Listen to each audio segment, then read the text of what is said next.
This audio presentation of In Tune with the Infinite by Ralph Waldo Trine is brought to you by audioenlightenment.com. Copyright 2011, all rights reserved. Preface. There is a golden thread that runs through every religion in the world. There is a golden thread that runs through the lives and the teachings of all the prophets, seers, sages, and saviors in the world's history, through the lives of all men and women of truly great and lasting power. All that they have ever done or attained to has been done in full accordance with law. What one has done, all may do. This same golden thread must enter into the lives of all who today, in this busy workaday world of ours, would exchange impotence for power, weakness for suffering, for abounding health and strength, pain and unrest for perfect peace, poverty of whatever nature for fullness and plenty. Each is building his own world. We both build from within, and we track from without. Thought is the force with which we build. Our thoughts are forces. Like builds like, and like attracts like. In the degree that thought is spiritualized, does it become more subtle and powerful in its working.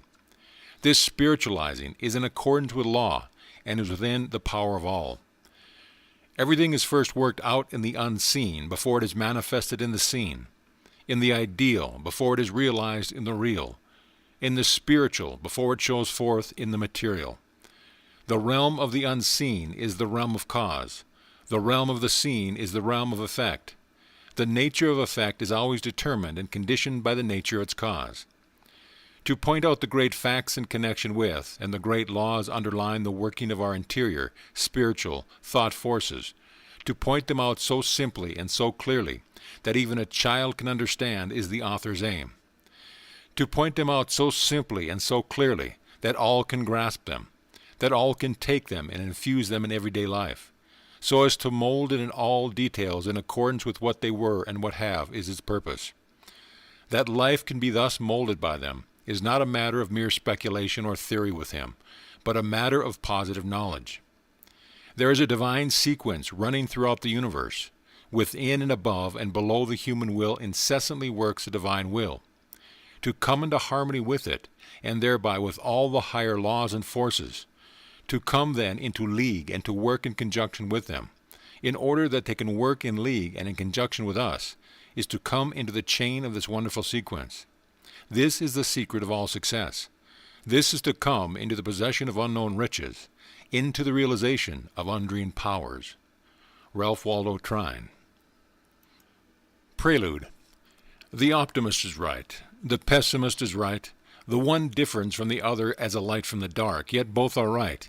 Each is right from his own particular point of view, and this point of view is a determining factor in the life of each. It determines as to whether it is a life of power or of impotence, of peace or of pain, of success or of failure. The optimist has the power of seeing things in their entirety and in their right relations.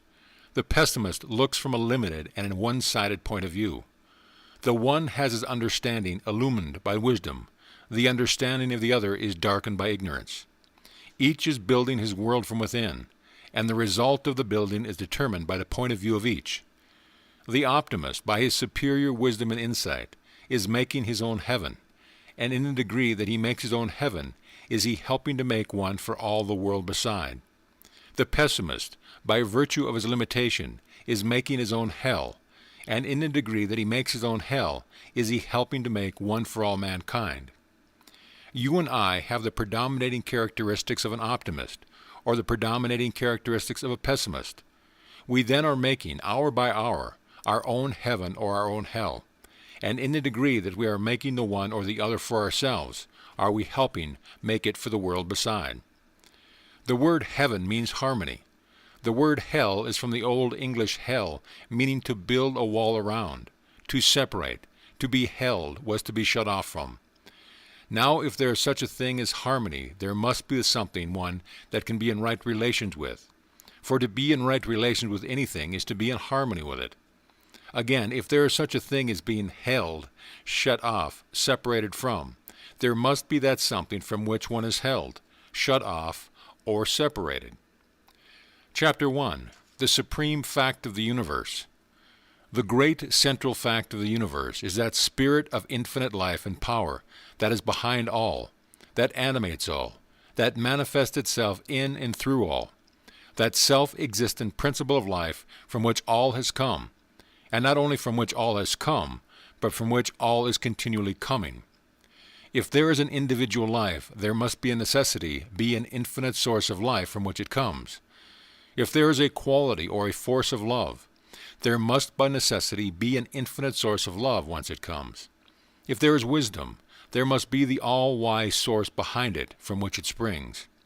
The same is true in regard to peace, the same in regard to power, the same in regard to what we call material things.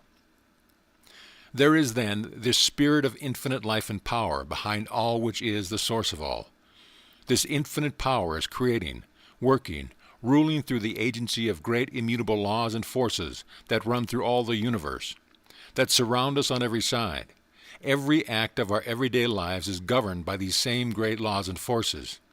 Every flower that blooms by the wayside springs up, grows, blooms, fades, according to certain great immutable laws. Every snowflake that plays between earth and heaven forms, falls, melts according to certain great unchangeable laws. In a sense, there is nothing in all the great universe but law. If this is true, there must of necessity be a force behind it, that all is the maker of these laws and the force greater than the laws that are made. This spirit of infinite life and power that is behind all is what I call God. I care not what term you may use, be it kindly light, providence, the oversoul, omnipotence, or whatever term may be the most convenient. I care not what the term may be, as long as we are agreed in regard to the great central fact itself. God, then, is this infinite spirit which fills all the universe with himself alone, so that all is from him and in him, and there is nothing that is outside. Indeed and in truth, then, in him we live and move and have our being. He is the life of our life, our very life itself. We have received, we are continually receiving our life from him. We are partakers of the life of God, and though we differ from him in that we are individualized spirits, while he is the infinite spirit, including us as well as all else beside, yet in essence the life of God and the life of man are identically the same, and so are one. They differ not in essence, in quality, they differ in degree. There have been in our highly illumined souls who believe that we receive our life from God after the manner of a divine inflow. And again, there have been and are those who believe that our life is one with the life of God, and so that God and man are one. Which is right? Both are right, both right when rightly understood. In regard to the first, if God is the infinite spirit of life behind all, whence all comes, then clearly our life as individualized spirits is continually coming from this infinite source by means of this divine inflow. In the second place, if our lives as individualized spirits are directly from, are parts of this infinite spirit of life, then the degree of the infinite spirit that is manifested in the life of each must be identical in quality with the source, the same as a drop of water taken from the ocean is, in nature, in characteristics, identical with that ocean, its source. And how could it be otherwise? The liability to misunderstanding in this latter case, however, is this, in that although the life of God and the life of man in essence are identically the same, the life of God so far transcends the life of individual man that it includes all else besides. In other words, so far as the quality of life is concerned, in essence they are the same. So far as the degree of life is concerned, they are vastly different. In this light, is it not then evident that both conceptions are true, and more, that they are one and the same? Both conceptions may be typified by one and same illustration. There is a reservoir in a valley which receives its supply from an inexhaustible reservoir on the mountainside. It is then true that the reservoir in the valley receives its supply by virtue of the inflow of the water from the large reservoir on the mountainside. It is also true that the water in this small reservoir is in nature, in quality, in characteristics identically the same as that in the larger reservoir which it is a source. The difference, however, is this. The reservoir on the mountainside, in the amount of its water, so far transcends the reservoir in the valley that it can supply an innumerable number of like reservoirs and still be unexhausted. And so in the life of man, if, as I think, we have already agreed, However we may differ in regard to anything else, there is this infinite spirit of life behind all, the life of all, and so from which all come. Then the life of individual man, your life and mine, must come by divine inflow from this infinite source. And if this is true, then the life that comes by this inflow to man is necessarily the same in essence as is this infinite spirit of life. There is a difference. It is not a difference in essence, it is a difference in degree. If this is true, does it then not follow that in the degree that man opens himself to this divine inflow does he approach to God? If so, it then necessarily follows that in the degrees that he makes his approach does he take on God powers. And if the God powers are without limit, does it not then follow that the only limitations man has are the limitations he sets to himself, by virtue of not knowing himself? End of chapter. Chapter 2. The Supreme Fact of Human Life. From the great central fact of the universe in regard to which we have agreed, namely, this spirit of infinite life that is behind all and from which all comes, we are led to inquire as to what is the great central fact in human life. From what has gone before, the question almost answers itself. The great central fact in human life, in your life and in mine, is the coming into a conscious, vital realization of our oneness with this infinite life, and the opening of ourselves fully to this divine inflow. This is the great central fact in human life, for in this all else is included, all else follows in its train. In just the degree that we come into a conscious realization of our oneness with the infinite life, and open ourselves to this divine flow, do we actualize in ourselves the qualities and powers of the infinite life. And what does this mean? It means simply this, that we are recognizing our true identity, that we are bringing our lives into harmony with the same great laws and forces, and so opening ourselves to the same great inspiration as have all the prophets, seers, sages, and saviors in the world's history, all men of truly great and mighty power. For in the degree that we come into this realization and connect ourselves with this infinite source, do we make it possible for the higher powers to play, to work, to manifest through us. We can keep close to this divine inflow, to these higher forces and powers, through ignorance, as most of us do, and thus hinder or even prevent their manifesting through us. Or we can intentionally close ourselves to their operations, and thus deprive ourselves of the powers to which, by the very nature of our being, we are rightful heirs. On the other hand, we can come into so vital a realization of the oneness of our real selves with this infinite life, and can open ourselves so fully to the incoming of this divine inflow, and so to the operation of these higher forces, inspirations, and powers, that we can indeed and in truth become what we may well term God-men. And what is a God-man? One in whom the powers of God are manifesting, though yet a man. No one can set limitations to a man or a woman of this type, for the only limitations he or she can have are those set by the self. Ignorance is the most potent factor in setting limitations to the majority of mankind. And so the great majority of people continue to live their little, dwarfed and stunted lives simply by virtue of the fact that they do not realize the larger life to which they are heirs. They have never as yet come into a knowledge of the real identity of their true selves. Mankind has not yet realized that the real self is one with the life of God. Through its ignorance, it has never yet opened itself to the divine inflow, and so has never made itself a channel through which the infinite powers and forces can manifest. When we know ourselves merely as men, we live accordingly, and have merely the powers of men.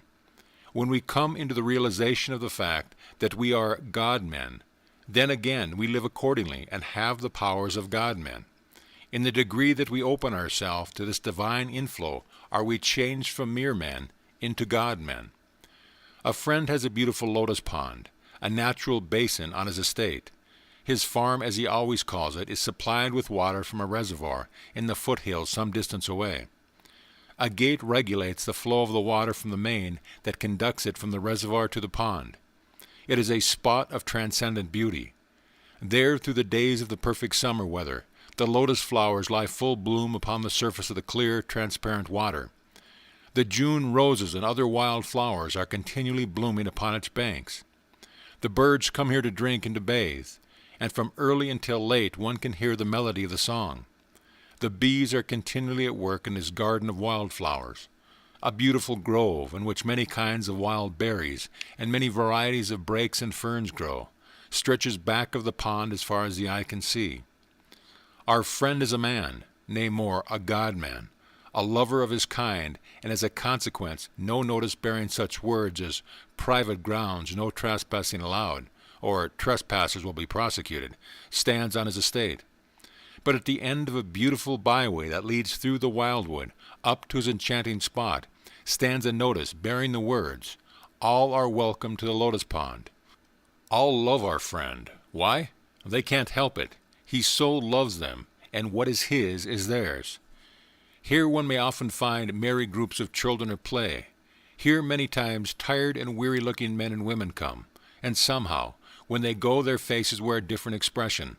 The burden seems to be lifted, and now and then I have heard them, when leaving, sometimes in a faint murmur, as if utterly a benediction, say, "God bless our brother friend." Many speak of this spot as the garden of God. My friend calls it his soul garden, and he spends many hours in quiet here. Often I have seen him after the others have gone, walking to and fro or sitting quietly in the clear moonlight on an old rustic bench, drinking in the perfume of the wild flowers. He is a man of beautifully simple nature. He says that here the real things of life come to him, and that here his greatest and most successful plans, many times the flash of inspiration, suggest themselves to him. Everything in the immediate vicinity seems to breathe a spirit of kindliness, comfort, goodwill, and good cheer. The very cattle and sheep, as they come to the old stone fence on the edge of the grove, and look across to this beautiful spot, seem indeed to get the same enjoyment that the people are getting. They seem almost to smile in the realization of their contentment and enjoyment, or perhaps it seems so to the looker on, because he can scarcely help smiling as he sees the manifest evidence of their contentment and pleasure. The gate of the pond is always open wide enough to admit a supply of water so abundant that it continually overflows a quantity sufficient to feed a stream that runs through the field below, giving the pure mountain water and drink to the cattle and flock that are grazing there. The stream then flows on through the neighbor's field. Not long ago our friend was absent for a year. He rented his estate during the absence to a man who, as the world goes, was a very practical turn of mind. He had no time for anything that did not bring him direct practical results. The gate connecting the reservoir with the lotus pond was shut down, and no longer had the crystal mountain water the opportunity to feed and overflow it. The notice of our friends, "All are welcome to the lotus pond," was removed, and no longer were the gay companies of children and of men and women seen at the pond. A great change came over everything. On account of the lack of the life-giving water, the flowers in the pond wilted, and their long stem lay stretched upon the mud in the bottom. The fish that formerly swam in its clear water soon died and gave an offensive odor to all who came near. The flowers no longer bloomed on its banks. The birds no longer came to drink and to bathe.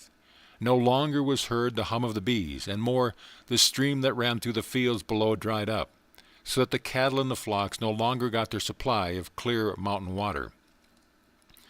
The difference between the spot now and the lotus pond when our friend gave it his careful attention was caused, as we readily see, by the shutting of the gate to the pond, thus preventing the water from the reservoir in the hills, which was the source of its life, from entering it.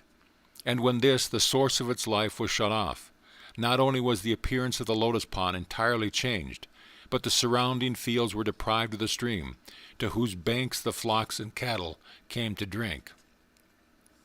In this do we get a complete parallel so far as human life is concerned, in the degree that we recognize our oneness, our connection with the infinite spirit, which is the life of all, and in the degree that we open ourselves to this divine inflow, do we come into harmony with the highest, the most powerful, and the most beautiful everywhere. And in the degree that we do this, we do overflow, so that all who come in contact with us receive the effects of this realization on our part. This is the lotus pond of our friend, he who in his love with all that is true and best in the universe.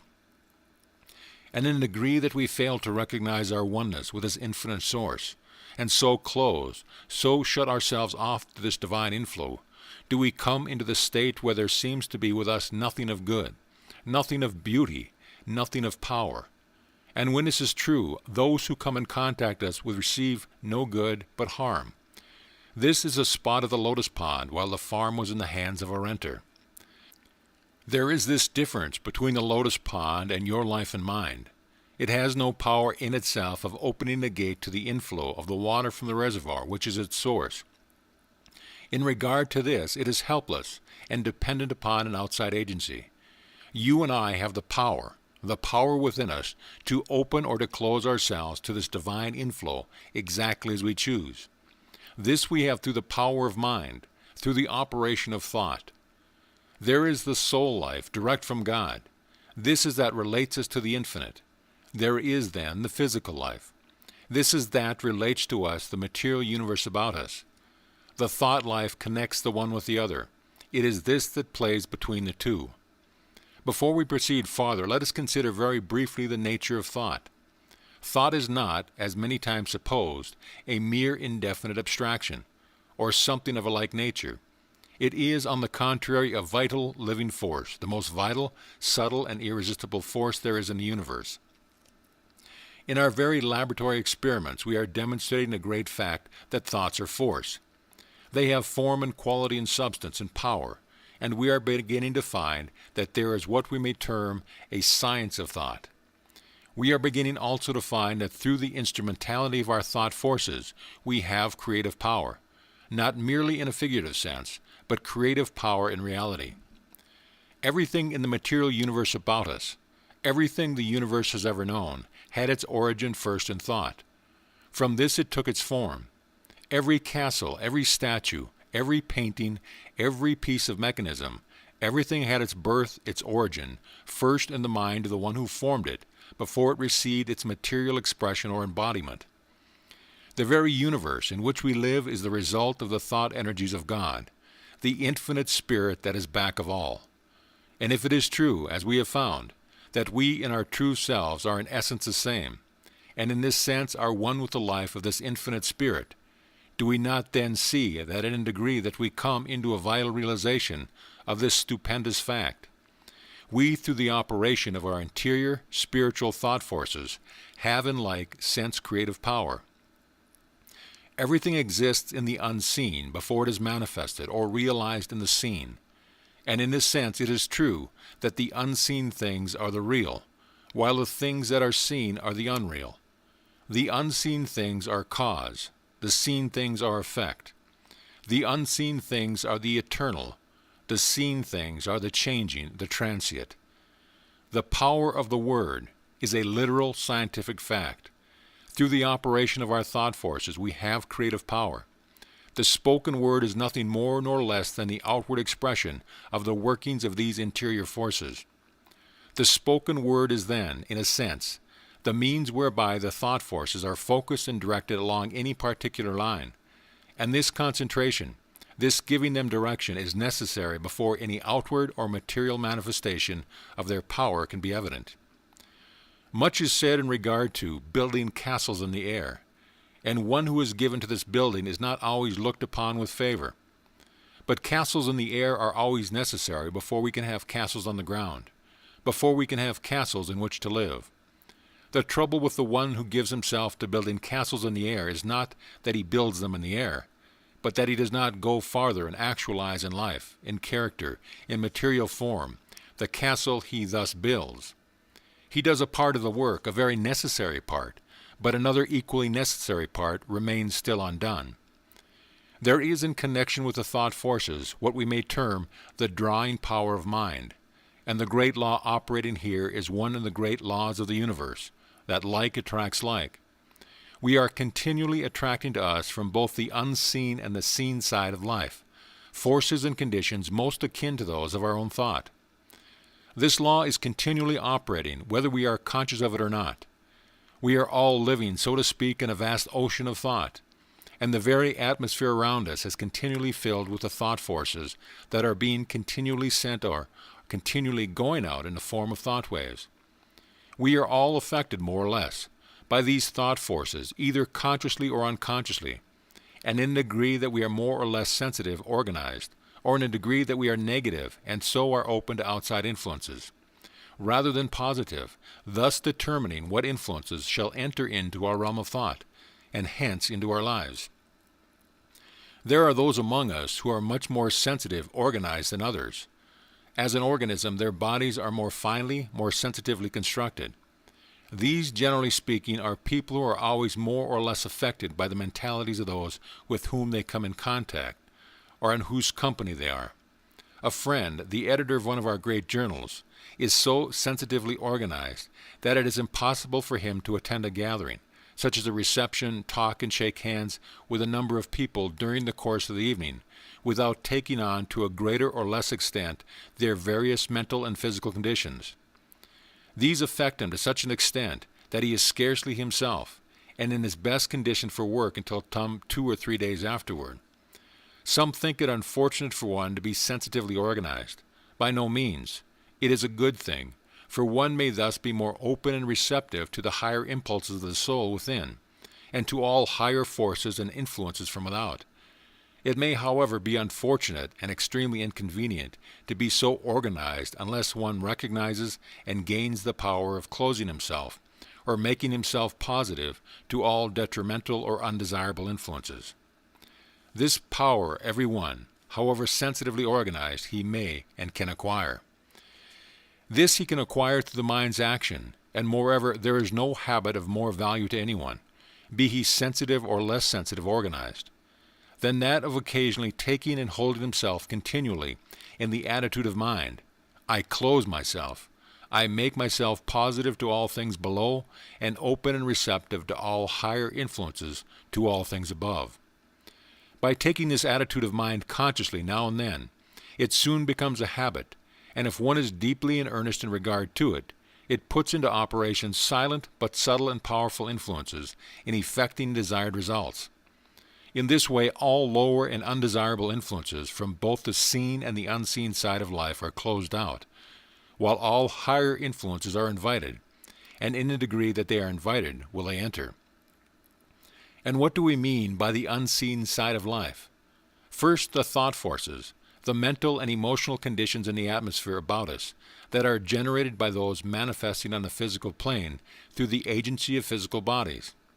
Second, the same forces generated by those who have dropped the physical body, or from whom it has been struck away, and who are now manifesting through the agency of bodies of a different nature. The individual existence of man begins on the sense plane of the physical world, but rises through successive gradations of ethereal and celestial spheres, corresponding with his ever-unfolding deific life and power, to a density of unspeakable grandeur and glory. Within and above every physical planet is a corresponding ethereal planet, or soul world, as within and above every physical organism is a corresponding ethereal organism, or soul body, of which the physical body is but the external counterpart and materialized expression.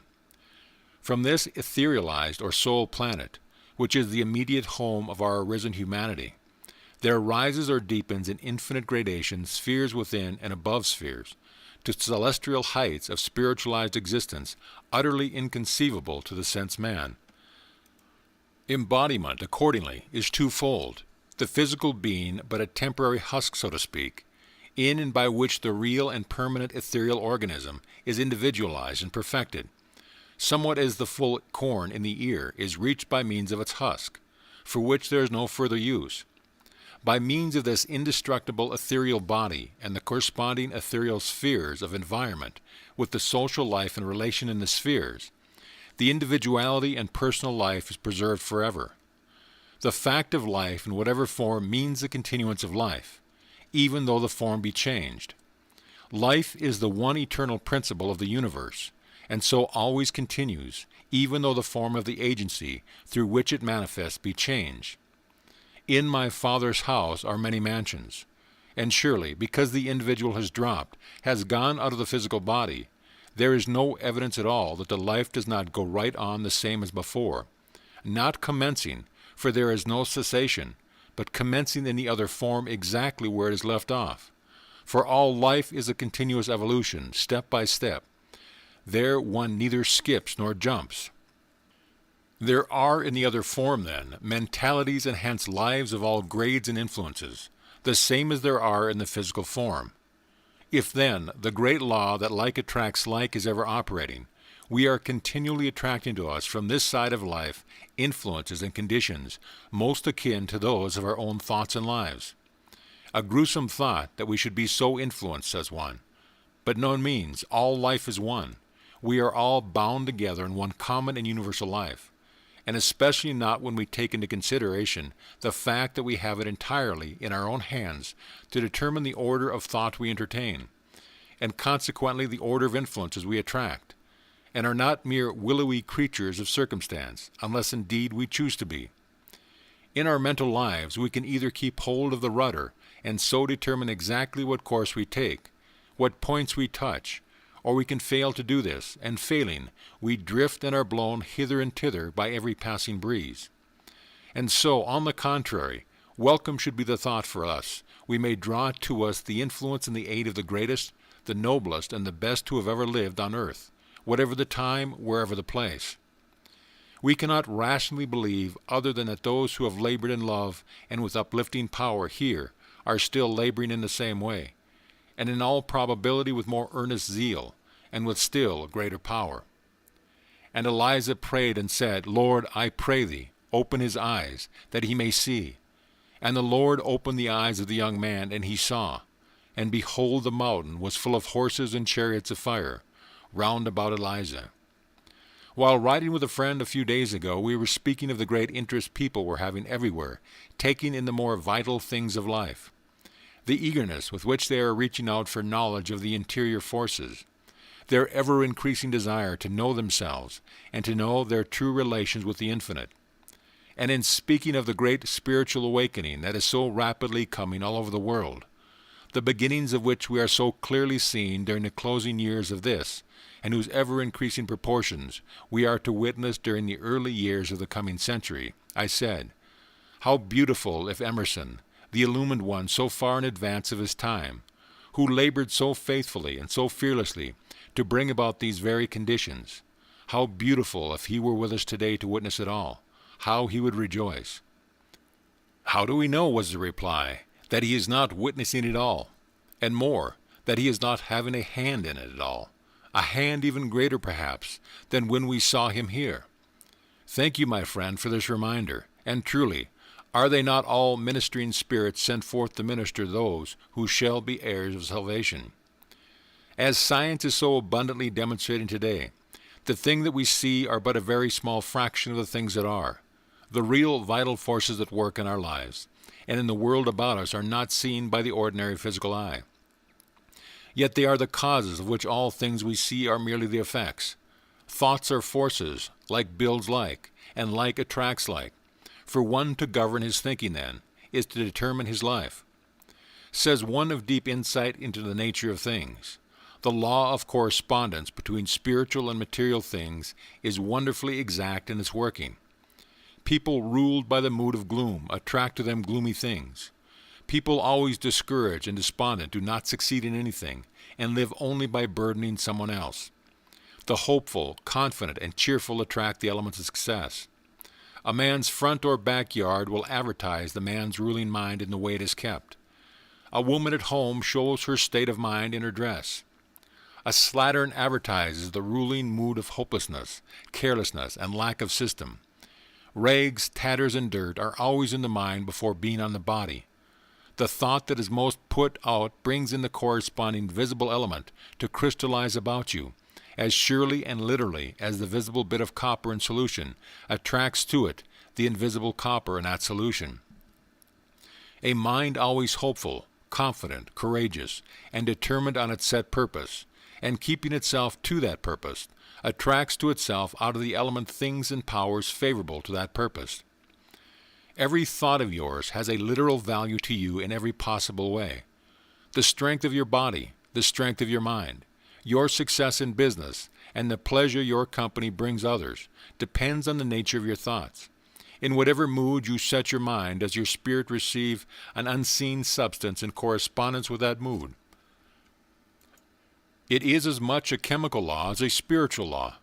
Chemistry is not confined to the elements we see. The elements we do not see with the physical eye outnumber 10,000 times those that we do see. The Christ injunction, "Do good to those who hate you," is based on a scientific fact and a natural law. So to do good is to bring to yourself all the elements in nature of power and good. To do evil is to bring the contrary destructive elements. When our eyes are opened, self-preservation will make us stop all evil thought. Those who live by hate will die by hate. That is, those who live by the sword will die by the sword. Every evil thought is a sword drawn on a person to whom it is directed. If a sword is drawn in return, so much the worse for both.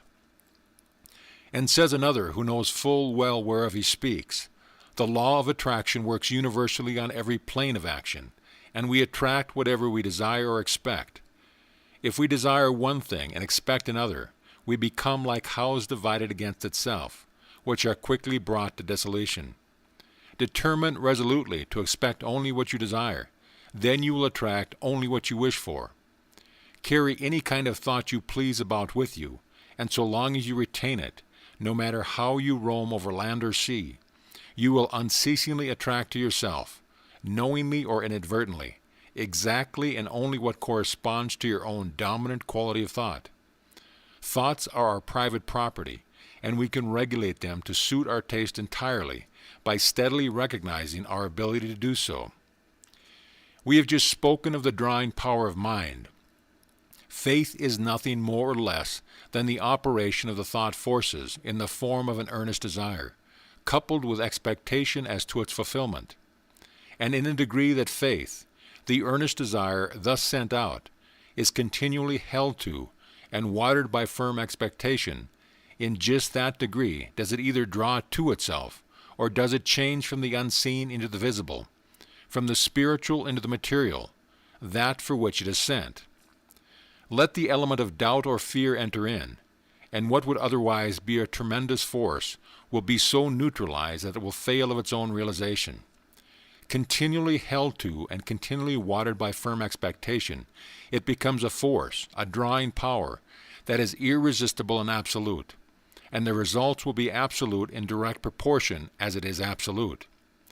We shall find, as we are so rapidly beginning to find today, that the great things said in regard to faith, the great promises made in connection with it, are not mere vague sentimentalities, but are all great scientific fact and rest upon great immutable laws. Even in our very laboratory experiments, we are beginning to discover the laws underlying and governing these forces. We are now beginning, some at least, to use them understandably and not blindly, as so often and long has been the case. Much is said today in regard to the will. It is many times spoken of as if it were a force in itself. But will is a force, a power only insofar as it is a particular form of the manifestation of the thought forces. For it is by what we call the will that thought is focused and given a particular direction.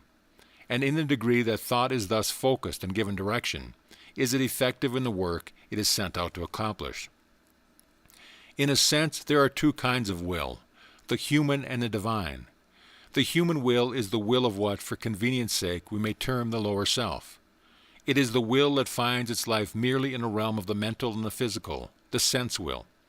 It is the will of the one who is not yet awake to the fact that there is a life that far transcends the life of merely the intellect and the physical senses, and which, when realized and lived, does not do away with or minify these, but which, on the contrary, brings them to their highest perfection and to their powers of keenest enjoyment. The divine will is the will of the higher self, the will of the one who recognizes his oneness with the divine, and who consequently brings his will to work in harmony, in conjunction with the divine will. The Lord thy God, in the midst of thee, is mighty. The human will has its limitation, so far and no farther, says the law. The divine will has no limitation. It is supreme. All things are open and subject to it, says the law. And so, in the degree that the human will is transmuted into the divine, in the degree that it comes into harmony with and so acts in conjunction with the divine, does it become supreme. Then it is that thou shalt decree a thing, and it shall be established unto thee. The great secret of life and of power, then, is to make and to keep one's conscious connection with this infinite source. The power of every life, the very life itself, is determined by what it relates itself to. God is immanent as well as transcendent. He is creating, working, ruling in the universe today, in your life and in mine, just as much as he's ever been. We are too apt to regard him after the manner of an absentee landlord, one who has set into operation the force of this great universe, and then taken himself away.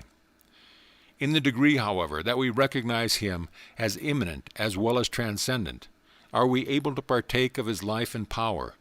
For in the degree that we recognize him as the infinite spirit of life and power that is today, at this very moment, working and manifesting in and through all, and then in a degree that we come into the realization of our oneness with this life, do we become partakers of, and so do we actualize in ourselves the qualities of his life. In the degree that we open ourselves to the inflowing tide of his immanent and transcendent life, do we make ourselves channels through which the infinite intelligence and power can work. It is through the instrumentality of the mind that we are enabled to connect the real soul life with the physical life, and so enable the soul life to manifest and work through the physical. The thought life needs continually to be illuminated from within. This illumination can come in just the degree that through the agency of the mind we recognize our oneness with the divine, of which each soul is an individual form of expression. This gives us the inner guiding, which we call intuition. Intuition is the spiritual nature and understanding, practically what sense perception is to the sensuous nature and understanding.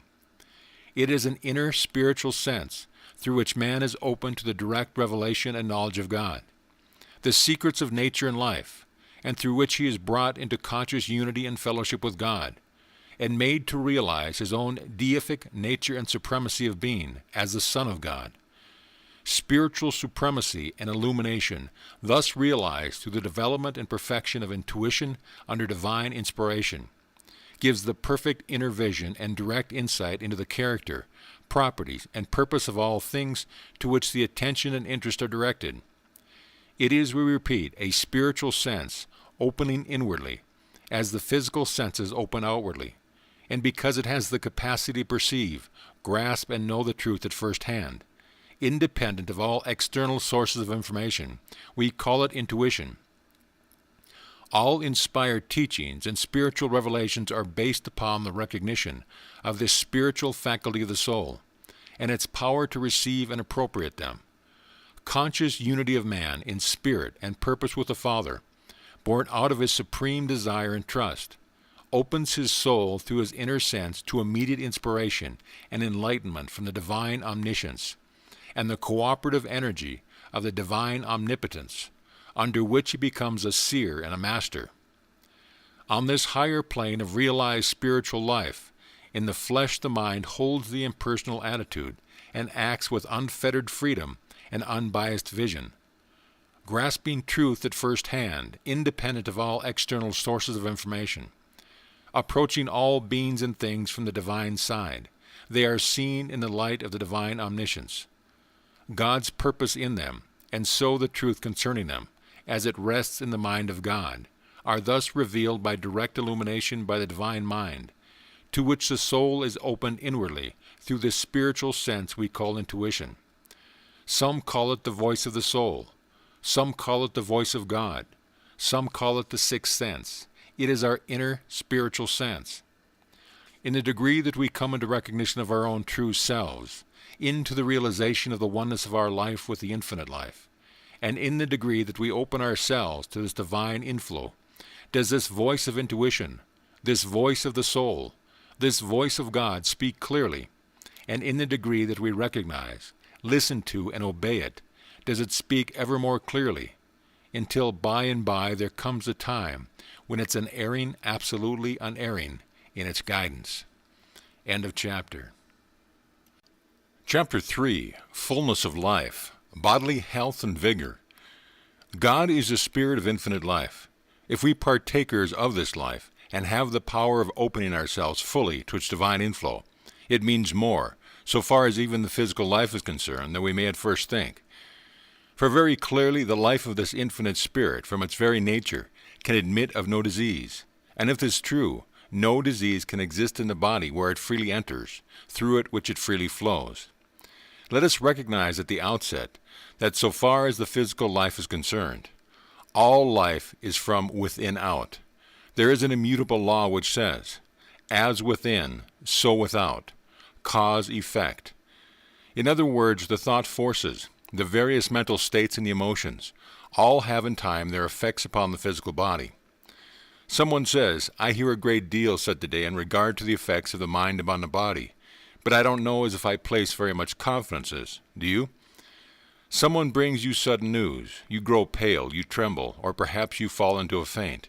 It is, however, through the channel of your mind that the news is imparted to you. A friend says something to you, perhaps at the table, something that seems very unkind. You are hurt by it, as we say. You have been enjoying your dinner, but from this moment your appetite is gone. But what was said has entered into and affected you through the channel of your mind. Look, yonder goes a young man, dragging his feet, stumbling over the slightest obstruction in his path. Why is it? Simply that he is weak-minded, an idiot. In other words, a falling state of mind is productive of a falling condition of the body. To be sure-minded is to be sure-footed. To be uncertain in mind is to be uncertain in step. Again, a sudden emergency arises. You stand trembling and weak with fear. Why are you powerless to move? Why do you tremble? And yet you believe that the mind has but little influence on the body? You are for a moment dominated by a fit of anger. For a few hours afterwards, you complain of a violent headache. And still you do not seem to realize that the thoughts and emotions have an effect upon the body. A day or two ago, while conversing with a friend, we were speaking of worry. My father is greatly given to worry, he said. Your father's not a healthy man, I said. He is not strong, vigorous, robust, and active. I then went on to describe to him more fully his father's condition and the troubles which afflicted him. He looked at me in surprise and said, Why, you don't know my father. No, I replied, so how can you describe so accurately the disease at which he is afflicted? You have just told me that your father is greatly given to worry. When you told me this, you indicated to me cause. In describing your father's condition, I simply connected with the cause its own peculiar effects. Fear and worry have the effect of closing up the channels of the body, so that the life forces flow in a slow and sluggish manner. Hope and tranquility open the channels of the body, so that the life forces go bounding through it in such a way that disease can rarely get a foothold. Not long ago, a lady was telling a friend of a serious physical trouble. My friend happened to know that between this lady and her sister, the most kindly relations did not exist. He listened attentively to her delineation of her troubles, and then, looking her squarely in the face, in a firm but kindly tone, said, Forgive your sister. The woman looked at him in surprise and said, I cannot forgive my sister. Very well then, he replied. Keep the stiffness of your joints and your kindred rheumatic troubles. A few weeks later he saw her again. With a light step she came toward him and said, I took your advice. I saw my sister and forgave her. We have become good friends again, and I don't know how it is, but somehow or other from that very day, as I remember, that we became reconciled, my troubles seemed to grow less, and today there is not a trace of the old difficulties left. And really, my sister and I have become such good friends, that now we can scarcely get along without one another. Again, we have effect following cause. We have several well-authenticated cases of the following nature. A mother has been dominated for a few moments by an intense passion of anger, and the child at her breast has died within an hour's time. So poisoned became the mother's milk by virtue of the poisonous secretions of the system, while under the domination of this fit of anger. In other cases, it caused severe illness and convulsions. The following experiment has been tried a number of times by a well-known scientist. Several men have been put into a heated room. Each man has been dominated for a moment by a particular passion of some kind, one by intense passion of anger, and others by different other passions. The experimenter has taken a drop of perspiration from the body of each of these men, and by means of careful chemical analysis, he has been able to determine the particular passion by which each has been dominated. Practically the same results reveal themselves in the chemical analysis of the saliva of each of the men. Says a noted American author, an able graduate of one of our greatest medical schools, and one who has studied deeply into the forces that build the body and the forces that tear it down. The mind is the natural protector of the body. Every thought tends to reproduce itself, and ghastly mental pictures of disease, sensuality, and vice of all sorts produce scrofula and leprosy in the soul, which reproduces them in the body. Anger changes the chemical properties of the saliva to a poison dangerous to life. It is well known that sudden and violent emotions have not only weakened the heart in a few hours, but have caused death and insanity. It has been discovered by scientists that there is a chemical difference between the sudden, cold exudation of a person under a deep sense of guilt and the ordinary perspiration. And the state of mind can sometimes be determined by chemical analysis of the perspiration of a criminal, which when brought into contact with selenic acid produces a distinctive pink color. It is well known that fear has killed thousands of victims, while on the other hand, courage is a great invigorator. Anger in the mother may poison a nursing child. Rari, the celebrated horse tamer, said that an angry word would sometimes raise the pulse of a horse 10 beats in a minute. If this is true of a beast, what can we say of its power upon human beings, especially upon a child? Strong mental emotion often causes vomiting. Extreme anger or fright may produce jaundice. A violent paroxysm of rage has caused apoplexy and death. Indeed, in more than one instance, a single night of mental agony has wrecked a life. Grief, long-standing jealousy, constant care, and corroding anxiety sometimes tend to develop insanity. Sick thoughts and discordant moods are the natural atmosphere of disease, and crime is engendered and thrives in the miasma of the mind. From all this we get the great fact we are scientifically demonstrating today, that the various mental states, emotions, and passions have their various peculiar effects on the body, and each induces in turn, if indulged in to any great extent, its own peculiar form of disease, and these in time become chronic. Just a word or two in regard to their mode of operation. If a person is dominated for a moment by, say, a passion or anger, there is set up in the physical organism what we might justly term a bodily thunderstorm, which has the effect of scouring, or rather of corroding, the normal, healthy, and life-giving secretions of the body, so that instead of performing their natural functions, they become poisonous and destructive. And if this goes on to any great extent, by virtue of their cumulative influence, they give rise to a particular form of disease, which in turn becomes chronic. So the emotions opposite to this, that of kindliness, love, benevolence, goodwill, tends to stimulate a healthy, purifying, and life-giving flow of all the bodily secretions. All the channels of the body seem free and open. The life forces go bounding through them. And these very forces, set into a bounding activity, will in time counteract the poisonous and disease-giving effects of their opposites. A physician goes to see a patient. He gives no medicine this morning, yet the very fact of his going makes the patient better. He has carried with him the spirit of health. He has carried brightness of tone and disposition. He has carried hope in the sick chamber. He has left it there. In fact, the very hope and good cheer he has carried with him has taken hold of and has had a subtle but powerful influence upon the mind of the patient. And this mental condition imparted by the physician has in turn its effects upon the patient's body.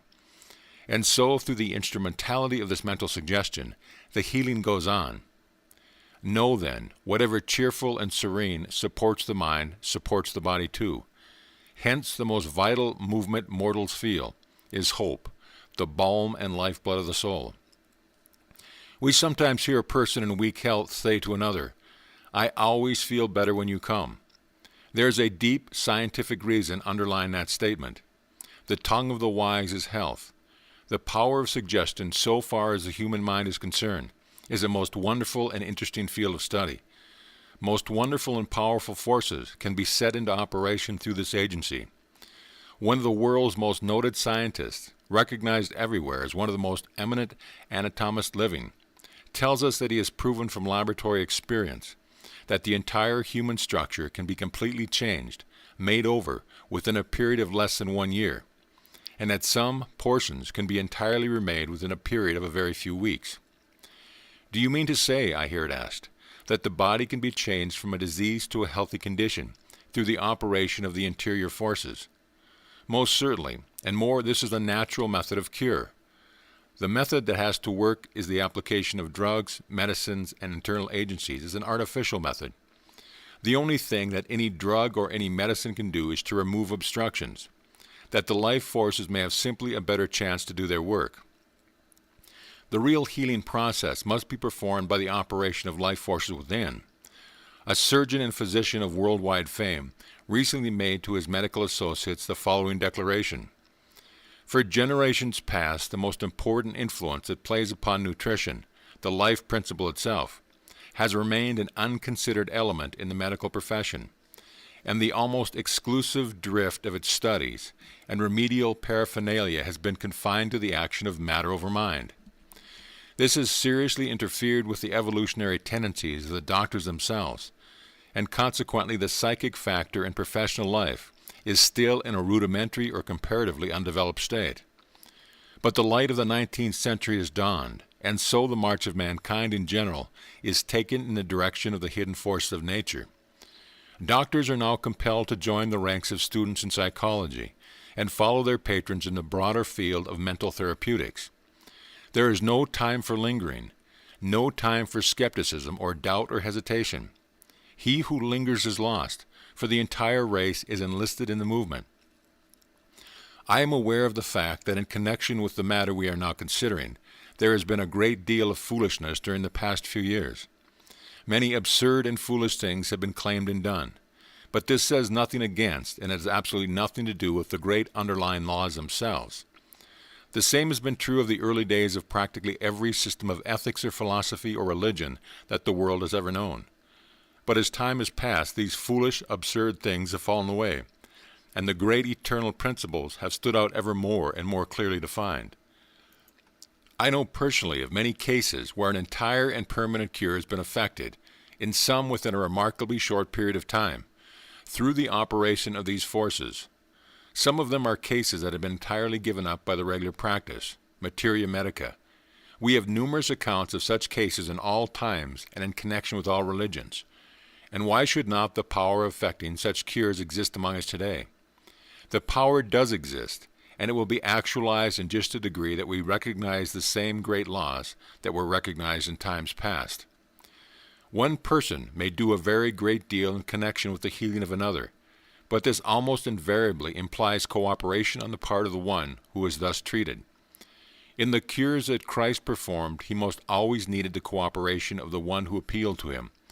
His question almost invariably was, "Do you believe?" He thus stimulated into activity the life-giving forces within the one cured. If one is in a very weak condition, or if his nervous system is exhausted, or if his mind through the influence of a disease is not so strong in its working, it may be well for him for a time to seek the aid and cooperation of another. But it would be far better for such a one could he bring himself to a vital realization of the omnipotence of his own interior powers. One may cure another, but to be permanently healed, one must do it himself. In this way, another may be most valuable as a teacher by bringing one to a clear realization of the power of the forces within. But in every case, in order to have a permanent cure, the work of the self is necessary.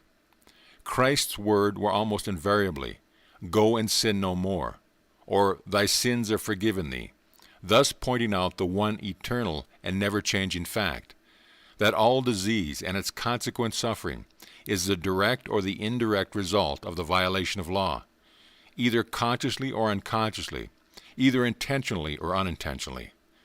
Suffering is designed to continue only so long as sin continues.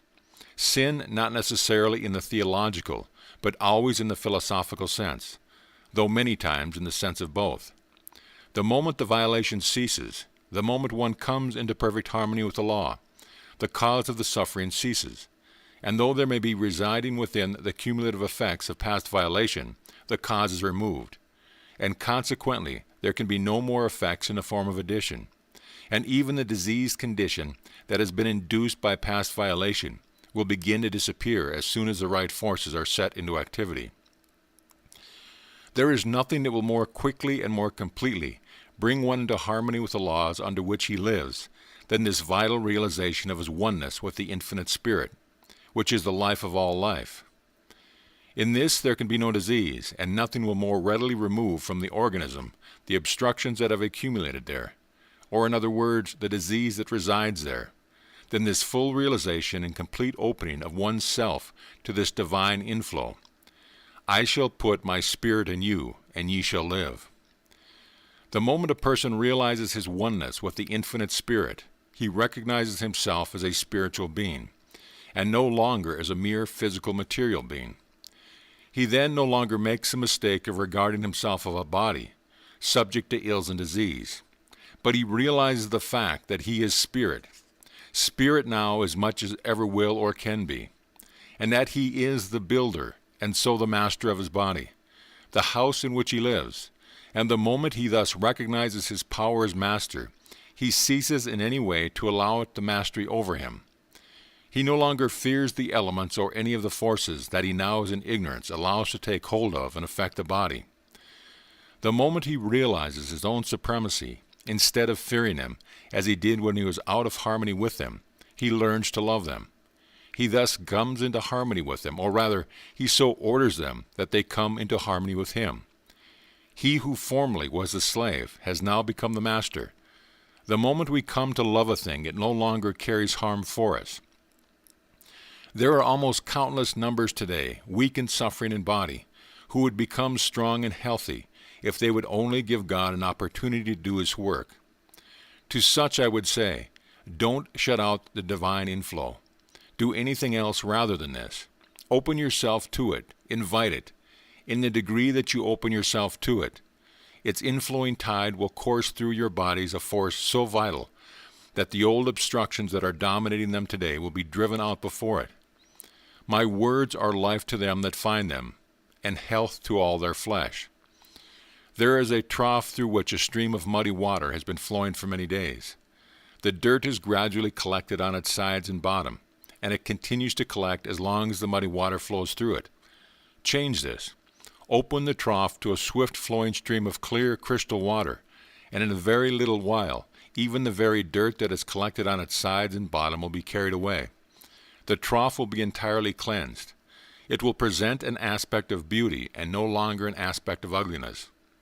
And more, the water that courses through it will be of value. It will be an agent of refreshment, of health and strength to those who use it. Yet in just the degree that you realize your oneness with its infinite spirit of life, and thus actualize your latent possibilities and powers, you will exchange disease for ease, in harmony for harmony, suffering and pain for abounding health and strength. And in the degree that you realize this wholeness, this abounding health and strength in yourself, will you carry to all with whom you come in contact. For we must remember that health is contagious as well as disease. I hear it asked, what can be said in a concrete way in regard to the practical application of these truths, so that one can hold himself in the enjoyment of perfect bodily health, and more, that one may heal himself of any existing condition? In reply, let it be said that the chief thing that can be done is to point out the great underlying principle, and that each individual must make his own application. One person cannot well make this for another. First, let it be said that the very fact of one holding the thought of perfect health sets into operation vital forces which will in time be more or less productive of the effect, perfect health. Then, speaking more directly in regard to the great principle itself, from its very nature, it is clear that more can be accomplished through the process of realization than through the process of affirmation, though for some affirmation may be of help and aid to realization. In the degree, however, that you come into a vital realization of your oneness with the infinite spirit of life, whence all life in individual form has come and is continually coming, and in a degree and through this realization you open yourself to its divine influence, do you set into operation forces that will sooner or later bring even the physical body into a state of abounding health and strength. For to realize that this infinite spirit of life can from its very nature admit of no disease, and to realize that this, then, is the life in you, by realizing your oneness with it, you can so open yourself to its more abundant entrance that the diseased bodily conditions, effects, will respond to the influences of its all-perfect power. This either quickly or more tardily, depending entirely upon yourself. There have been those who have been able to open themselves so fully to this realization that the healing has been instantaneous and permanent. The degree of intensity always eliminates in like degree the element of time. It must, however, be a calm, quiet, and expectant intensity, rather than an intensity that is fearing, disturbed, and unexpectant. Then there are others who have come to this realization by degrees. Many will receive great help, and many will be entirely healed by a practice somewhat after the following nature. With a mind at peace, and with a heart going out in love to all, go into the quiet of your own interior self, holding the thought, I am one with the infinite spirit of life, the life of my life. I then as spirit, I a spiritual being, can in my own real nature admit of no disease. I now open my body, in which disease has gotten a foothold. I open it fully to the inflowing tide of this infinite life, and it now, even now, is pouring in and coursing through my body, and the healing process is going on. Realize this so fully that you begin to feel a quickening and a warming glow imparted by the life forces to the body. Believe the healing process is going on. Believe it and hold continually to it. Many people greatly desire a certain thing but expect something else. They have greater faith in the power of evil than the power of good, and hence remain ill. If one will give himself to this meditation, realization, treatment, or whatever term it may seem best to use, at stated times, as often as he may choose, and then continually hold himself in the same attitude of mind, thus allowing the force to work continually, he will be surprised how rapidly the body will be exchanging conditions of disease and inharmony for health and harmony. There is no particular reason, however, for this surprise, for in this way he is simply allowing the omnipotent power to do the work, with which will have to do ultimately in any case. If there is a local difficulty and one wants to open this particular portion, in addition to the entire body, to this inflowing life, he can hold this particular portion in thought. For to fix the thought in this way upon any particular portion of the body stimulates or increases the flow of the life forces in that portion. It must always be borne in mind, however, that whatever healing may thus be accomplished, effects will not permanently cease until causes have been removed. In other words, as long as there is a violation of law, so long disease and suffering will result. This realization that we are considering will have an influence not only where there is a diseased condition of the body, but even where there is not this condition, it will give an increased bodily life, vigor, and power. We have had many cases in all times and in all countries of healing through the operation of the interior forces, entirely independent of external agencies. Various have then the methods, or rather various have been the names applied to them, but the great law underlying all is one and the same today. When the Master sent his followers forth, his injunction to them was to heal the sick and the afflicted, as well as to teach the people. The early church fathers had the power of healing. In short, it was a part of their work. And why should we not have the power today, the same as they had it then? Are the laws at all different? No, they are identically the same. Why then? Simply because, with a few rare exceptions here and there, we are unable to get beyond the mere letter of the law into its real vital spirit and power. It is the letter that killeth. It is the spirit that giveth life and power. Every soul who becomes so individualized that he breaks through the mere letter and enters into the real vital spirit will have the power, as have all have gone before, and when he does, he will also be the means of imparting it to others, for he will be one who will move and who will speak with authority. We are rapidly finding today, and we shall find even more and more as time passes, that practically all disease, with its consequent suffering, has its origin in perverted mental and emotional states and conditions. The mental attitude we take toward anything determines to a greater or lesser extent its effect upon us. If we fear it, or if we antagonize it, the chances are that it will have detrimental or even disastrous effects upon us. If we come into harmony with it by quietly recognizing and inwardly asserting our superiority over it, In the degree that we're able successfully to do this, in that degree will it carry with it no injury for us. No disease can enter into or take hold of our bodies unless it finds therein something corresponding to itself which makes it possible. And in the same way, no evil or undesirable condition of any kind can come into our lives unless there's already in them that which invites it and so makes it possible for it to come.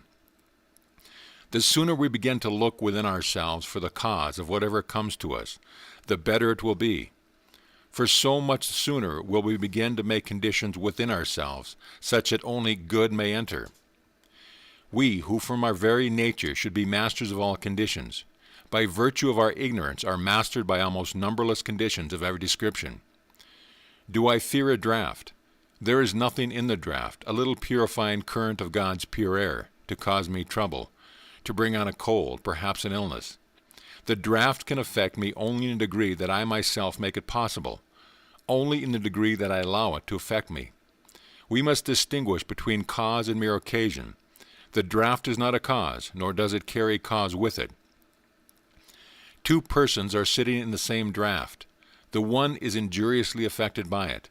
The other experiences not even an inconvenience, but he rather enjoys it.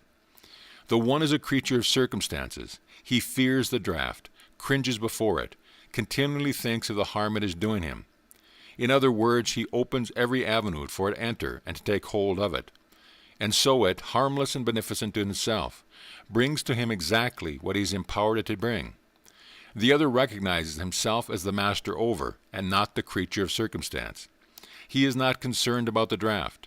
He puts himself into harmony with it, makes himself positive to it, and instead of experiencing any discomfort, he enjoys it, and in addition to its doing him a service by bringing the pure, fresh air from without to him, it does him the additional service of hardening him even more to any future conditions of a like nature. But if the draught was cause, it would bring the same result to both. The fact that it does not shows that it is not a cause but a condition, and it brings to each effects which correspond to the conditions it finds within each. Poor draught! How many thousands, nay millions of times is it made the scapegoat by those who are too ignorant or too unfair to look their own weakness square in the face, and who instead of becoming imperial masters remain cringing slaves. Think about it, what it means. A man created in the image of the eternal God, share of his life and power, born to have dominion, fearing, shaking, cringing before a little draught of pure life-giving air. But scapegoats are convenient things, even if the only thing they do for us is to aid us in our constant efforts at self-delusion. The best way to disarm a draught of the bad effects it has been accustomed to bring one is to first bring about a pure and healthy state of conditioning within, then to change one's mental attitude towards it. Recognize the fact that of itself it has no power. It has only the power you invest with it. Thus you will put yourself into harmony with it, and will no longer sit in fear of it. Then sit in a draught a few times and get hardened to it, as everyone by going at it judiciously can readily do. But suppose one is in delicate health, or especially subject to draughts. Then he's simply a little judicious at first. Don't seek the strongest that can be found, especially if you do not as yet in your own mind feel equal to it. For if you do not, it signifies that you still fear it. The supreme regulator of all life, good common sense, must be used here, the same as elsewhere. If we are born to have dominion, and that we are is demonstrated by the fact that some have attained to it, and what one has done, sooner or later all can do, then it is not necessary that we live under the dominion of any physical agent. In the degree that we recognize our own interior powers, then are we rulers and able to dictate. In the degree that we fail to recognize them, we are slaves and are dictated to. We build whatever we find within us. We attract whatever comes to us, and in accordance with spiritual law, for all natural law is spiritual law. The whole of human life is cause and effect. There is no such thing in it as chance, nor is there even in all the wide universe. Are we not satisfied with whatever comes into our lives? The thing to do, then, is not to spend time in railing against the imaginary something we create and call fate, but to look to the within and change the causes that work there, in order that things of a different nature may come. for there will come exactly what we cause them to come. This is true not only of the physical body, but of all phases and conditions of life. We invite whatever comes, and did we not invite it, either consciously or unconsciously, it could not and it would not come. This may undoubtedly be hard for some to believe, or even to see at first, but in the degree that one candidly and open-mindedly looks at it, and then studies it in the silence, but subtle and, so to speak, omnipotent working of the thought forces, and as he traces their effects within him and about him, it becomes clearly evident and easy to understand. And then whatever does come to one depends for its effects entirely upon his mental attitude toward it. Does this or that occurrence or condition cause you annoyance? Very well, it causes you annoyance, and so disturbs your peace merely because you allow it to. You are born to have absolute control over your own dominion. But if you voluntarily hand over this power, even if for a little while, to someone or to something else, then you, of course, become the creature, the one controlled. To live undisturbed by passing occurrences, you must first find your own center. You must then be firm in your own center and so rule the world from within. He who does not himself condition circumstances allows the process to be reversed and becomes a conditioned circumstance. Find your center and live in it. Surrender it to no person, to no thing. In the degree that you do this, you will find yourself growing stronger and stronger in it. And how can one find his center? Simply by realizing his oneness with the infinite power, and by living continually in that realization. But if you do not rule from your own center, if you invest this or that with the power of bringing you annoyance or evil or harm, then take what it brings, but cease your railings against the eternal goodness and beneficence of all things. I swear the earth shall surely be complete, to him or her who shall be complete. The earth remains jagged and broken, only to him who remains jagged and broken. If the windows of your soul are dirty and streaked, covered with matter foreign to them, then the world as you look out of them will be to you dirty and streaked and out of order. Cease your complaining, however. Keep your pessimism, your poor, unfortunate me, to yourself, lest you betray the fact that your windows are badly in need of something. But know that your friend, who keeps his windows clean, that the eternal sun may illuminate all within and make visible all without, know that he lives in a different world from yours. Then go wash your windows, and instead of longing for some other world, you will discover the wonderful beauties of this world. And if you don't find transcendent beauties on every hand here, the chances are that you will never find them anywhere. The poem hangs on the berry bush when comes the poet's eye, and that the whole street is a masquerade when Shakespeare passes by. This same Shakespeare, whose mere passing causes all this commotion, is the one who puts into the mouth of one of his creations the words, "The fault, dear Brutus, is not in our stars, but in ourselves, that we are underlings." And the great work of his own life is right good evidence that he realized full well the truth of the facts we are considering. And again he gave us a great truth in keeping with what we are considering when he said, "Our doubts are traitors, and make us lose the good we oft might win, by fearing to attempt." There is probably no agent that brings us more undesirable conditions than fear. We should live in fear of nothing, nor will we when we come to fully know ourselves. An old French proverb runs, "Some of your griefs you have cured, and the sharpest you still have survived. But what torments of pain you endured, from evils that never arrived." Fear and lack of faith go hand in hand. The one is born of the other. Tell me how much one is given to fear, and I will tell you how much he lacks in faith. Fear is a most expensive guest to entertain, the same as worry is. So expensive are they that no one can afford to entertain them. We invite what we fear, the same as, by a different attitude of mind. We invite and attract the influences and conditions we desire. The mind dominated by fear opens the door for the entrance of the very things, for the actualization of the very condition it fears. "Where are you going?" asked an Eastern pilgrim on meeting the plague one day.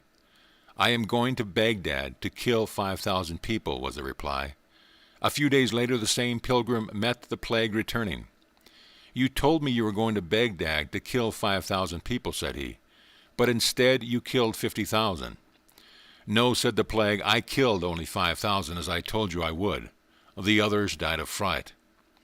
Fear can paralyze every muscle in the body. Fear affects the flow of the blood. Likewise, the normal and healthy action of its life forces. Fear can make the body rigid, motionless, and powerless to move. Not only do we attract to ourselves the thing we fear, but we also aid in attracting to others the conditions we in our own minds holding them in fear of. This we do in proportion to the strength of our own thought, and in the degree that they are sensitively organized and so influenced by our thoughts, and this, although it be unconscious both on their part and ours. Children, especially when very young, are generally speaking more sensitive to their surrounding influences than grown people are. Some are veritable little sensitive plates, registering the influences about them and embodying them as they grow. How careful in their prevailing mental states then should be those who have them in charge, and especially how careful should a mother be during the time she is carrying the child, and when every thought, every mental as well as emotional state has its direct influence upon the life of the unborn child. Let parents be careful how they hold a child, either younger or older, in the thought of fear. This is many times done unwittingly on their part, through anxiety, and at times the what might be termed overcare, which is fully as bad as undercare. I know of a number of cases where a child has been so continually held in the thought of fear, lest this or that condition come upon him, that the very thing that were feared have been drawn to him, which probably otherwise would never have come at all. Many times there has been no adequate basis for the fear. In case there is a basis, then far wiser it is to take exactly the opposite attitude, so as to neutralize the force at work, and then to hold the child in the thought of wisdom and strength, that it may be able to meet the condition and master it, instead of being mastered by it. But a day or two ago a friend was telling me of an experience of his own life in this connection. At a period when he was having a terrific struggle with a certain habit, he was so continually held in the thought of fear by his mother and the young lady to whom he was engaged. The engagement to be consummated at the end of a certain period, the time depending on his proving his mastery, that he, very sensitively organized, continually felt the depressing and weakening effects of their negative thoughts. He could always tell exactly how they felt toward him. He was continually influenced and weakened by their fear, by their questioning, by their suspicions, all of which had the effect of lessening the sense of his own power, all of which had an endeavor-paralyzing influence upon him. And so instead of their begetting courage and strength in him, they brought him to a still greater realization of his own weakness and the almost worthless use of struggle. Here were two who loved him dearly, and who had done anything and everything to help him gain the mastery, but who, ignorant of the silent, subtle, ever-working and all-telling power of the thought forces, instead of imparting to him courage, instead of adding to his strength, disarmed him of this, and then added an additional weakness from without. In this way the battle for him was made harder in a threefold degree. Fear and worry in all kindred mental states are too expensive for any person, man, woman, or child to entertain or indulge in. Fear paralyzes healthy action. Worry corrodes and pulls down the organism and will finally tear it to pieces. Nothing is to be gained by it, but everything to be lost. Long continued grief at any loss will do the same. Each brings its own peculiar type of ailment. An inordinate love of gain, a close-fisted, hoarding disposition will have kindred effects. Anger, jealousy, malice, continual fault-finding, lust has its own peculiar, corroding, weakening, tearing down effects. We shall find that not only are happiness and prosperity concomitants of righteousness, living in harmony with the higher laws, but bodily health as well. The great Hebrew seer enunciated a wonderful chemistry of life when he said, "As righteousness tendeth to life, so he that pursueth evil pursueth it to his own death. On the other hand, in the way of righteousness is life, and in the pathway thereof there is no death." The time will come, will it be seen that this means far more than most people dare even think as yet. It rests with man to say whether his soul shall be housed in a stately mansion of ever-growing splendor and beauty, or in a hovel of his own building, a hovel at last ruined and abandoned to decay. The bodies of almost untold numbers, living their one-sided, unbalanced lives, are every year, through these influences, weakening and falling by the wayside long before their time. Poor, poor houses, intended to be beautiful temples, brought to dissolution by their ignorant, reckless, deluded tenants. Poor houses. A close observer, a careful student of the power of the thought forces, will soon be able to read in the voice, in the movements, in the features, the effects registered by the prevailing mental states and conditions. Or if he is told the prevailing mental states and conditions, he can describe the voice, the movements, the features, as well as describe in a general way the peculiar physical ailments their possessor is heir to. We are told by good authority that a study of the human body, its structure, and the length of time it takes to come to maturity, in comparison with the time it takes the bodies of various animals and their corresponding longevity, reveals the fact that its natural age should be nearer 120 years than what we commonly find it today. But think of the multitudes all about us whose bodies are aging, weakening, breaking down, so that they have to abandon them long before they reach what ought to be a long period of strong, vigorous middle life. Then the natural length of life being thus shortened, it comes to be what we might term a race belief that a shortened period is the natural period. And as a consequence many, when they approach a certain age, seeing that as a rule people at this period of life begin to show signs of age, to break and go downhill, as we say, they, thinking it a matter of course, and that it must be the same with them, by taking this attitude of mind, many times bring upon themselves these very conditions long before it is necessary. Subtle and powerful are the influences of the mind in the building and rebuilding of the body. As we understand them better, it may become the custom for people to look forward with pleasure to the teens of their second century. There comes to mind at this moment a friend, a lady well to her 80 years of age. An old lady most people in fact would call her, especially those who measure age by the number of the seasons they have come and gone since birth. But to call our friend old would be called black-white. She is no older than a girl of 25, and indeed younger. I am glad to say, or I am sorry to say, depending on the point of view, that many a girl of this age, seeking for the good in all people and in all things, she has found the good everywhere. The brightness of disposition and a voice that is hers today, that attracts all people to her, and that makes her so beautifully attractive to all people, has characterized her all through life. It has in turn carried brightness and hope and courage and strength to hundreds and thousands of people through all these years, and will continue to do so apparently for many years yet to come. No fear, no worry, no hatred, no jealousies, no sorrowing, no grief, no sordid grasping after inordinate gain, have found entrance into her realm of thought. As a consequence, her mind, free from these abnormal states and conditions, has not externalized in her body the various physical ailments that the great majority of people are lugging about with them, thinking in their ignorance that they are natural and that it is all in accordance with the eternal order of things, that they should have them. Her life has been one of varied experiences, so that all these things would have been ready entrance into the realm of her mind, and so into her life were she ignorant enough to allow them entrance. On the contrary, she has been wise enough to recognize the fact that in one kingdom at least she is the ruler, the kingdom of her mind, and that it is hers to dictate as to what shall and shall not enter there. She knows, moreover, that in determining this she is determining all the conditions of her life. It is indeed a pleasure as well as an inspiration to see her as she goes here and there, to see her sunny disposition, her youthful step, to hear her joyous laughter. Indeed and in truth, Shakespeare knew whereof he spoke of when he said, "It is the mind that makes the body rich." With great pleasure I watched her but recently as she was walking along the street, stopping to have a word or so part in the lives of a group of children at play by the wayside, hastening her step a little to have a word with the washerwoman, toting her bundle of clothes, stopping for a word with a laboring man returning with dinner pail in hand from his work, returning the recognition from the lady in her carriage, and so imparting some of her own rich life to all with whom she came in contact. And as good fortune would have it, while still watching her, an old lady passed her, really old this one, though at least 10 or 15 years younger, so far as the count by the seasons is concerned.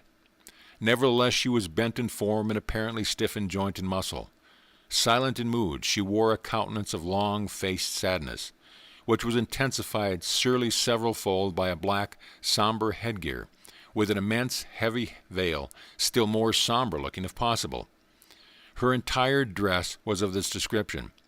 By this relic of barbarism garb, combined with her own mood and expression, she continually proclaimed to the world two things: her own personal sorrows and woes, which by this very method she kept continually fresh in her mind, and also her lack of faith in the eternal goodness of things, her lack of faith in the love and eternal goodness of the infinite Father.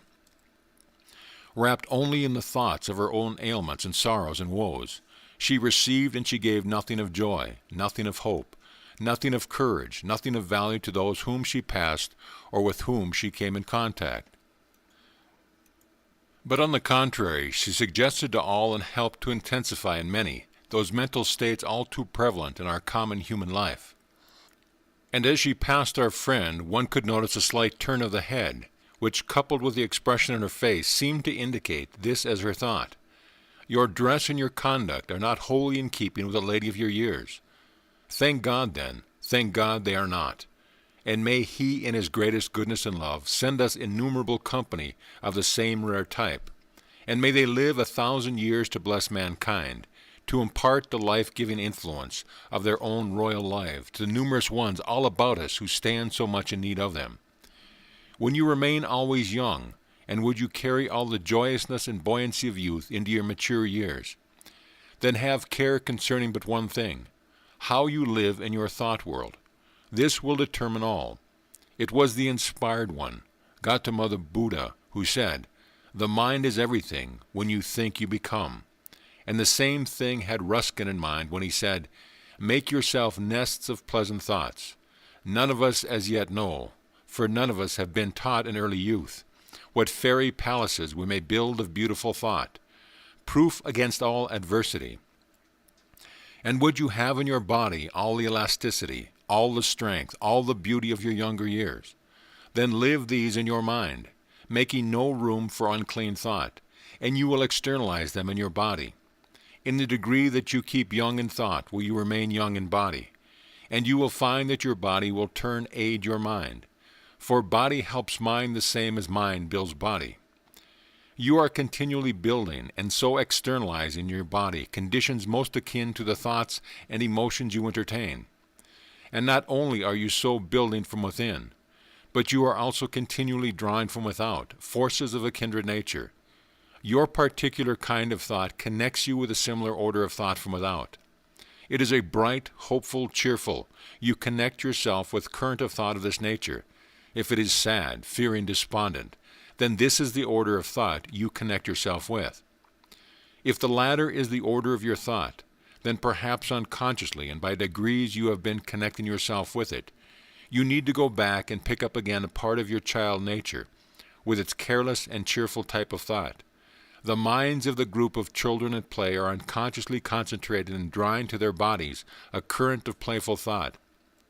Place a child by itself, deprive it of its companions, and soon it will mope and become slow of movement. It is cut off from that peculiar thought current and is literally out of its element.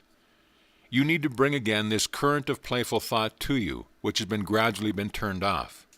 You are too serious or sad, or absorbed in the serious affairs of life. You can be playful and cheerful without being puerile or silly.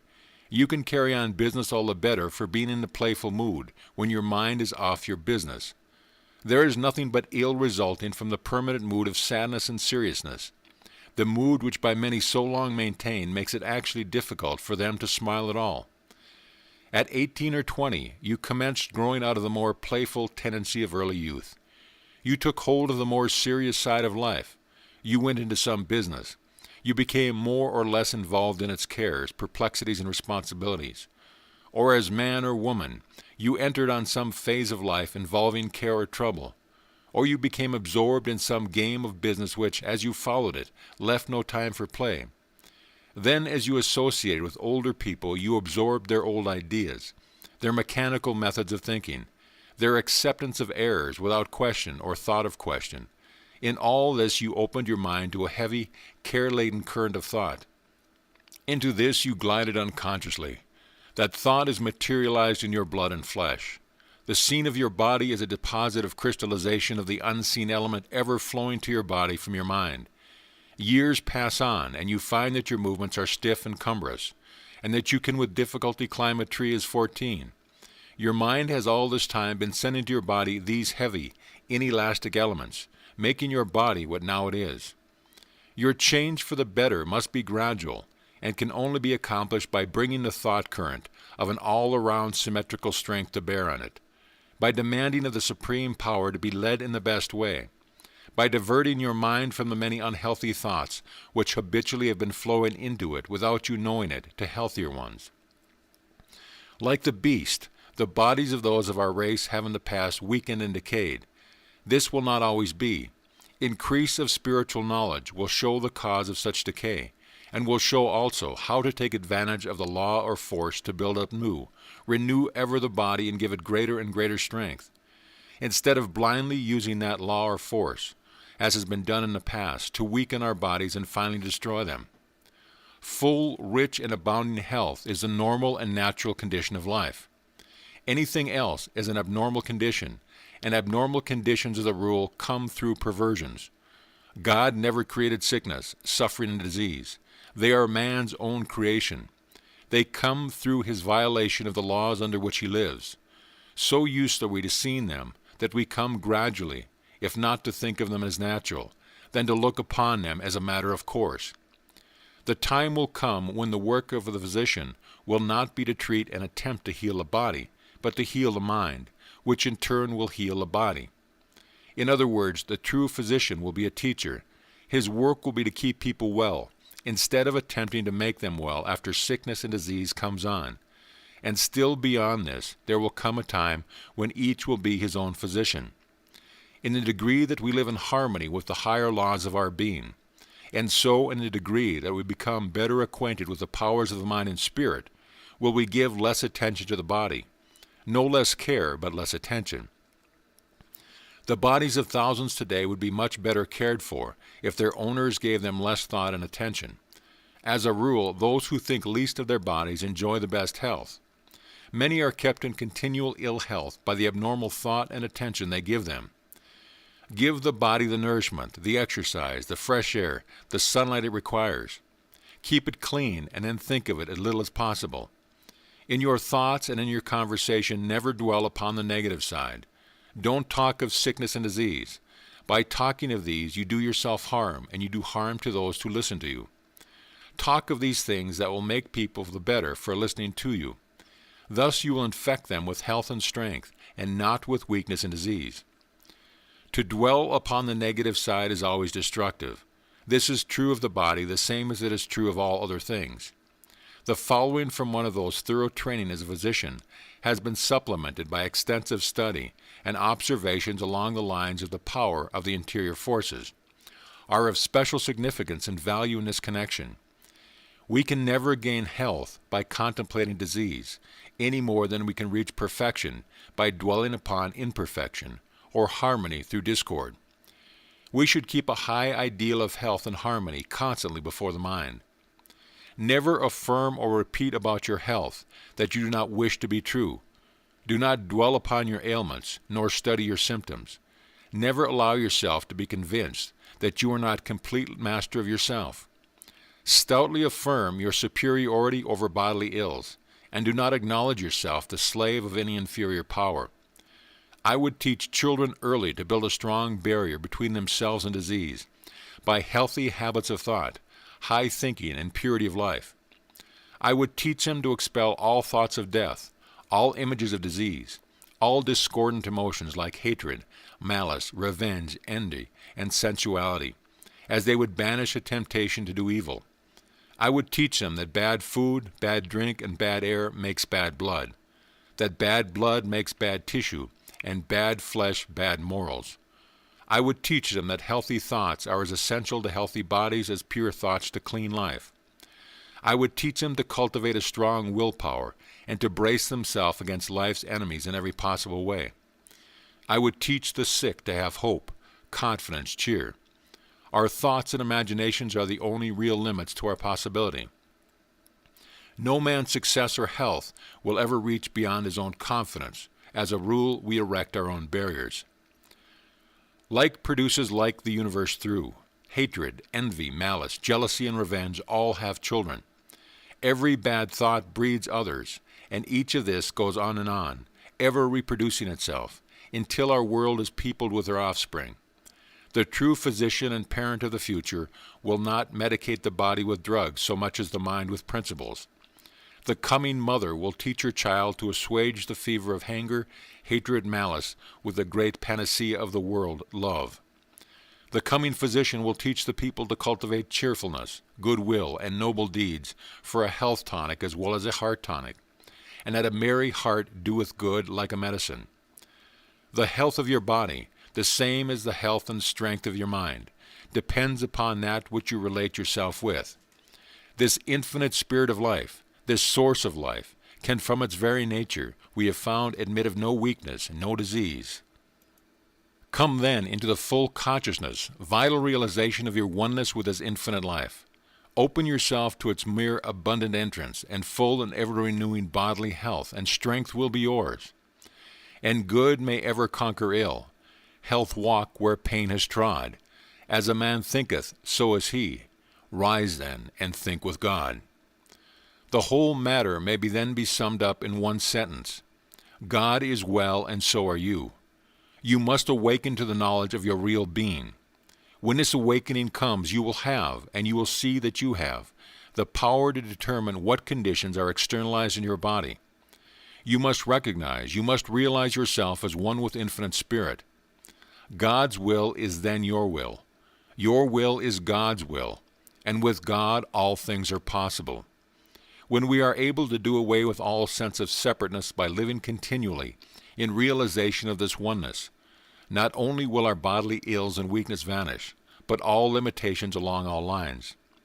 Then delight thyself in the Lord, and he shall give thee the desires of thine heart. Then will you feel like crying all the day long, The lines are fallen unto me in pleasant places, yea, I have a goodly heritage. Drop out of mind your belief in good things and good events coming to you in the future.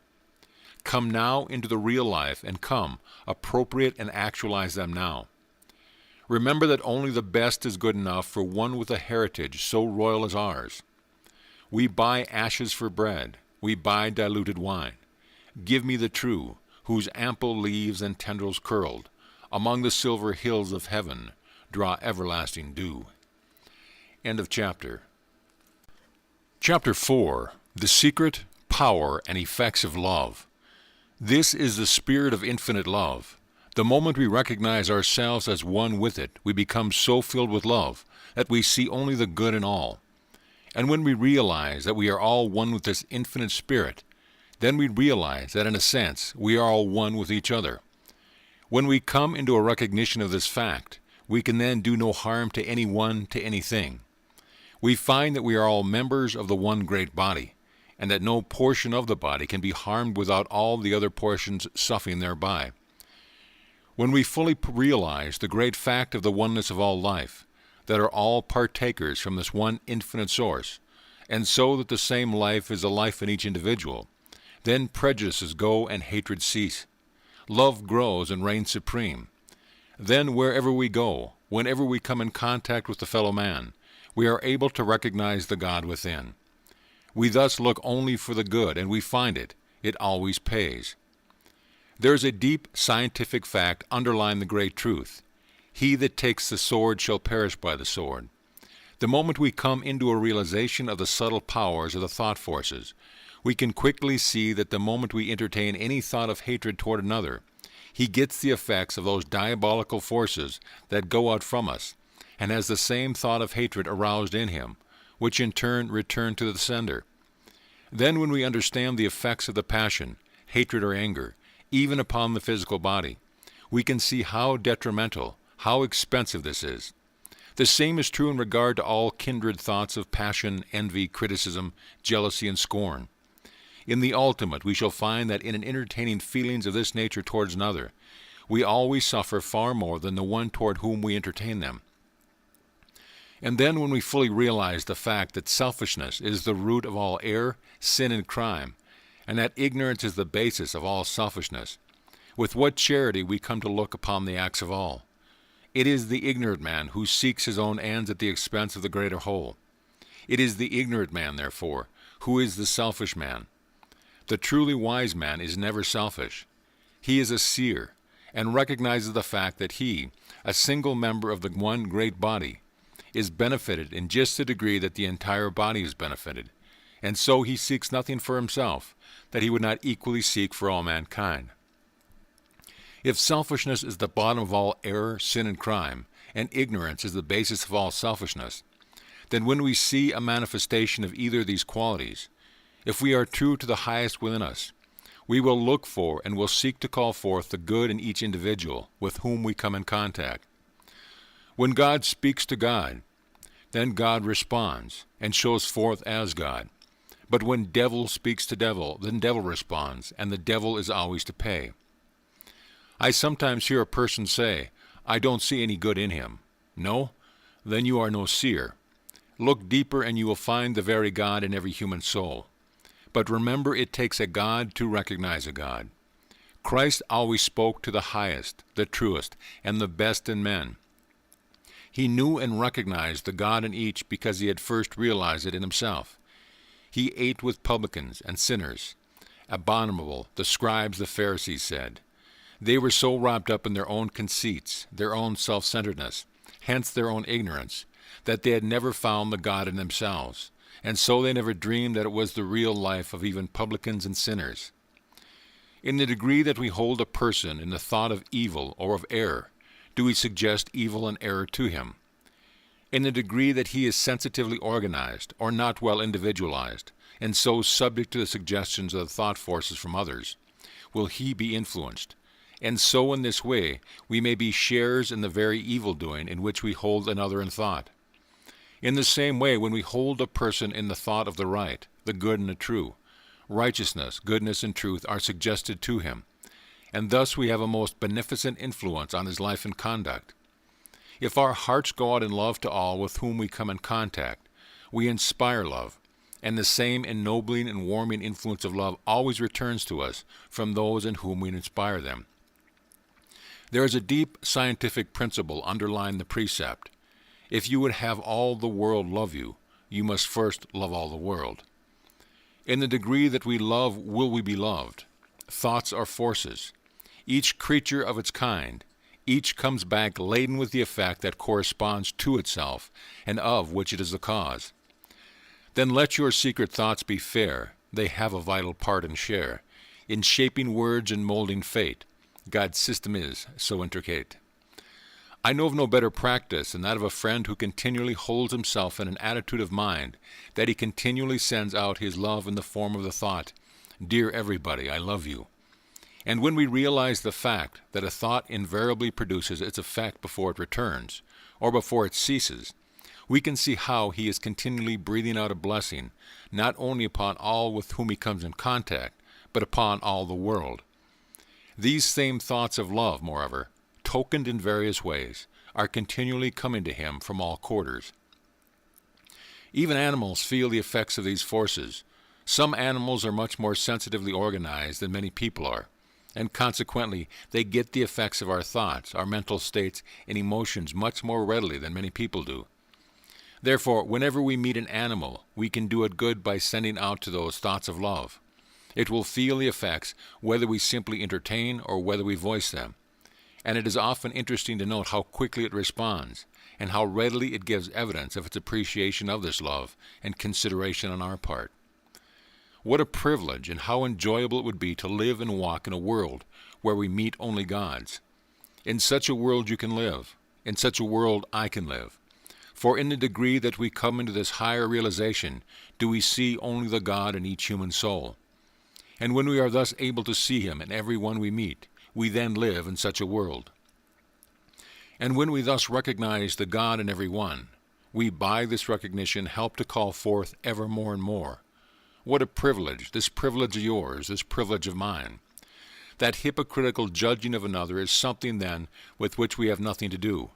For we have the power of looking beyond the evolving, changing, error-making self, and see the real, the changeless, the eternal self, which by and by will show forth in the full beauty of holiness. We are then large enough also to realize the fact that when we condemn another, by that very act we condemn ourselves. This realization so fills us with love that we continually overflow it, and all with whom we come in contact feel its warming and life-giving power. These in turn send back the same feelings of love to us, and so we continually attract love from all quarters. Tell me how much one loves, and I will tell you how much he has seen of God. Tell me how much he loves, and I will tell you how much he lives with God.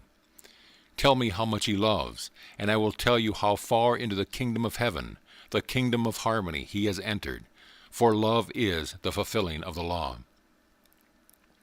And in a sense, love is everything. It is the key to life. Its influences are those that move the world. Live only in the thought of love for all, and you will draw love to you from all. Live in the thought of malice or hatred, and malice and hatred will come back to you. For evil poisons, malice shafts, like boomerangs return, inflicting wounds that will not heal, while rage and anger burn. Every thought that you entertain is a force that goes out, and every thought comes back laden with its kind. This is an immutable law. Every thought you entertain has moreover a direct effect upon your body. Love and its kindred emotions are the normal and the natural, those in accordance with the eternal order of the universe, for God is love.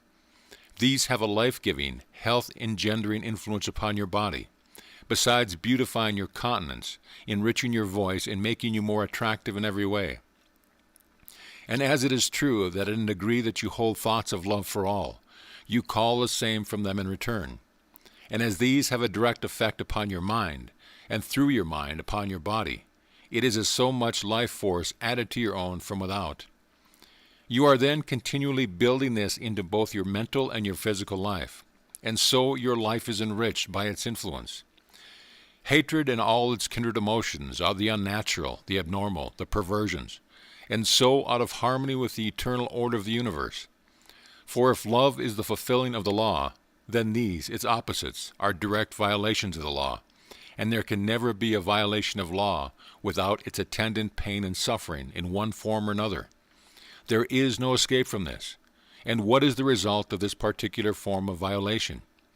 When you allow thoughts of anger, hatred, malice, jealousy, envy, criticism, or scorn to exercise sway, they have a corroding and poisoning effect upon the organism. They pull it down, and if allowed to continue, will eventually tear it to pieces by externalizing themselves in a particular form of disease they give rise to. And then in addition to the destructive influences from your own mind, you are continually calling the same influences from other minds, and these come as destructive forces augmenting your own, thus aiding in the tearing down process. And so love inspires love, hate breeds hatred. Love and good will stimulate and build up the body. Hatred and malice corrode and tear it down. Love is a savior of life unto life. Hatred is a savior of death unto death. Verse: There are loyal hearts, there are spirits brave, there are souls that are pure and true. Then give to the world the best you have, and the best will come back to you. Give love, and love to your heart will flow, as strength in your utmost need. Have faith, and a score of hearts will show their faith in your word and deed. I hear it said, How in regard to one who bears me hatred, towards whom I have entertained no such thoughts and feeling, and so have not been the cause of this becoming my enemy. This may be true, but the chances are that you will have but few enemies if there is nothing of an antagonistic nature in your own mind and heart. Be sure there is nothing of this nature. But if hatred should come from another without apparent cause on your part, then meet it first to last with thoughts of love and goodwill. In this way you can, so to speak, so neutralize its effects that it cannot reach you and so cannot harm you. Love is positive and stronger than hatred. Hatred can always be conquered by love. On the other hand, if you meet hatred with hatred, you simply intensify it. You add fuel to the flame already kindled, upon which it will feed and grow, and so you increase and intensify the evil conditions. Nothing is to be gained by it. Everything is to be lost. By sending love for hatred, you will be able so to neutralize it that it will not only have no effect upon you, but will not be able even to reach you.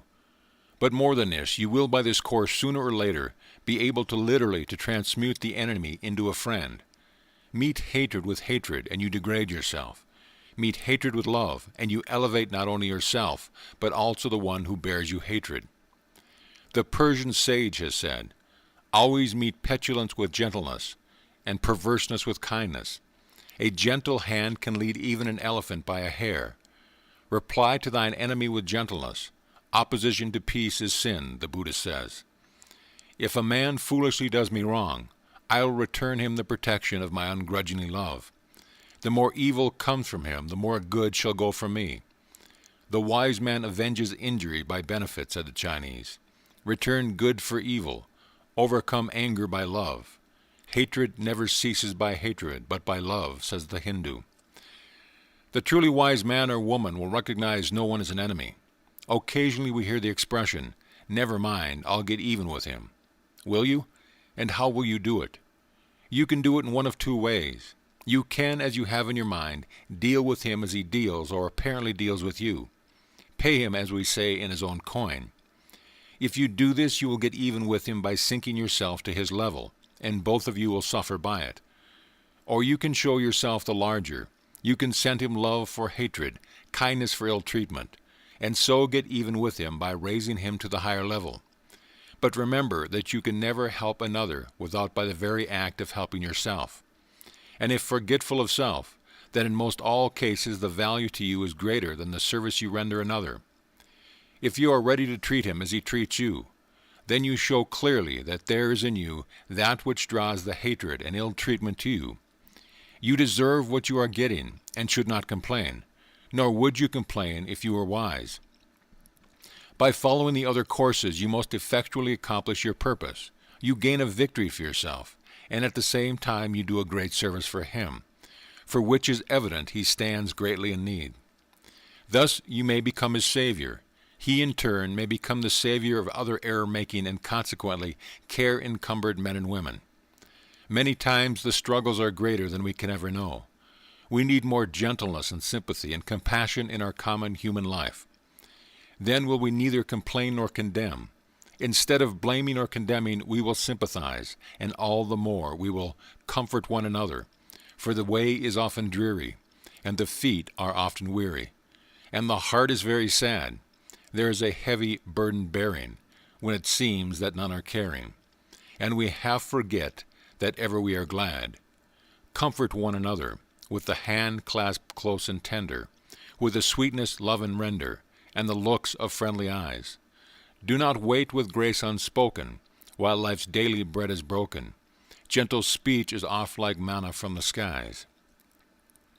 When we come fully to realize the great fact that all evil and error and sin, with all their consequent sufferings, come through ignorance, then whenever we see a manifestation of these in whatever form, if our hearts are right, we will have compassion, sympathy, and compassion for the one in whom we see them.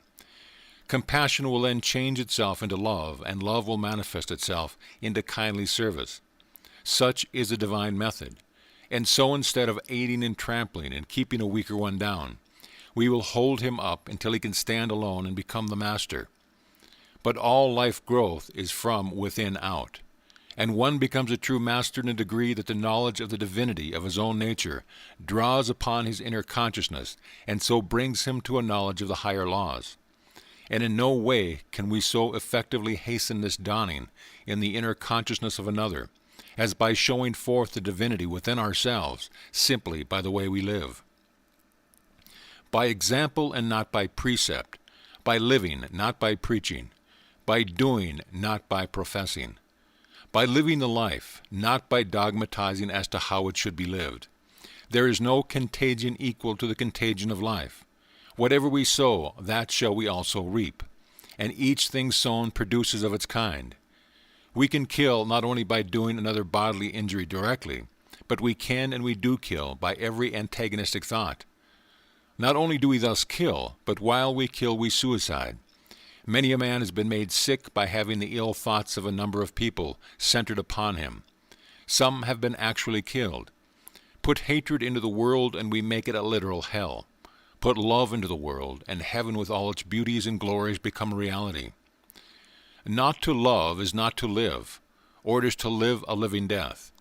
The life that goes out in love to all is the life that is full and rich, and continually expanding in beauty and in power. Such is the life that becomes ever more inclusive, and hence larger in its scope and influence. The larger the man and woman, the more inclusive they are in their love and their friendship. The smaller the man and the woman, the more dwarfed and dwindling their nature, the more they pride themselves upon their exclusiveness. Anyone, a fool or an idiot, can be exclusive. It comes easy. It takes and it signifies a large nature to be universal, to be inclusive. Only the man or the woman of a small, personal, self-centered, self-seeking nature is exclusive. The man or the woman of a large, royal, unself-centered nature never is. The small nature is the one that continually strives for effect. The larger nature never does. The one goes here and there in order to gain recognition, in order to attach himself to the world. The other stays at home and draws the world to him. The one loves merely himself, the other loves the world.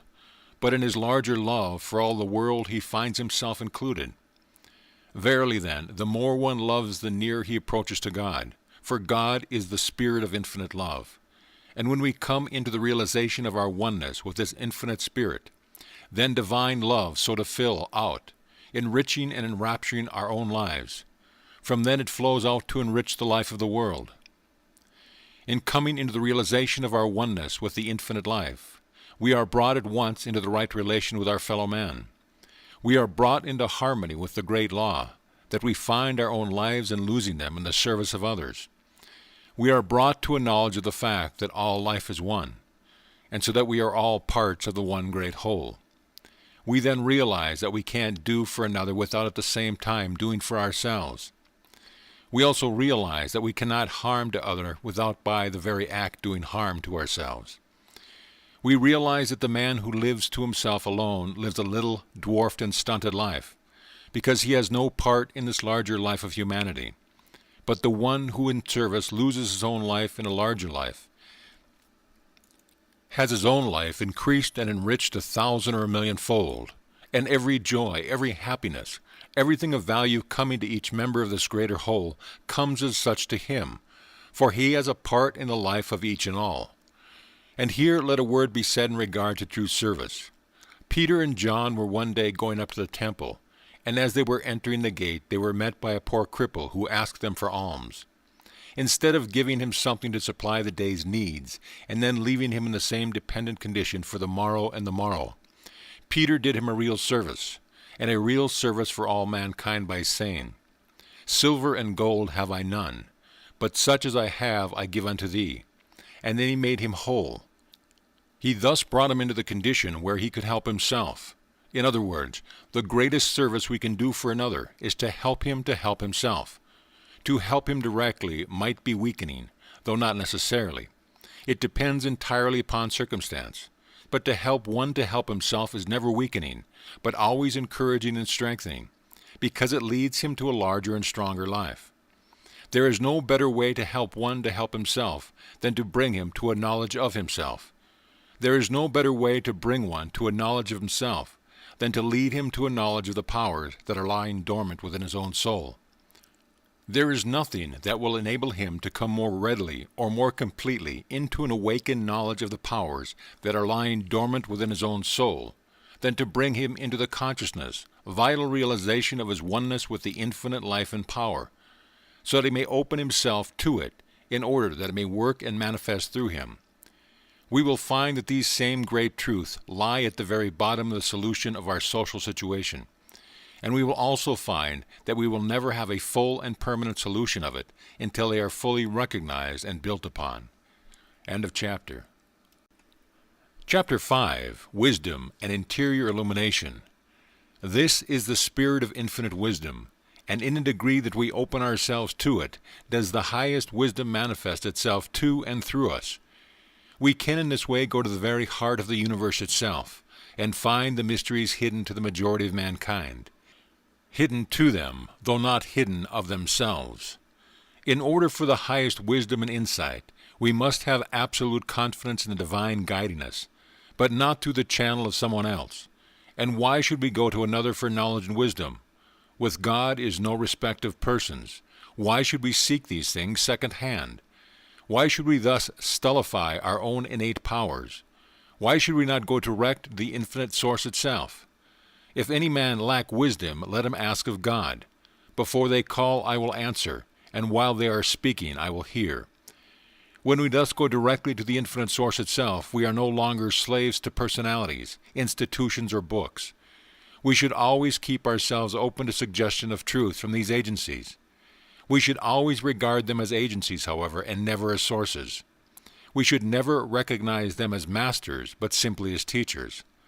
With Browning, we must recognize the great fact that truth is within ourselves, it takes no rise.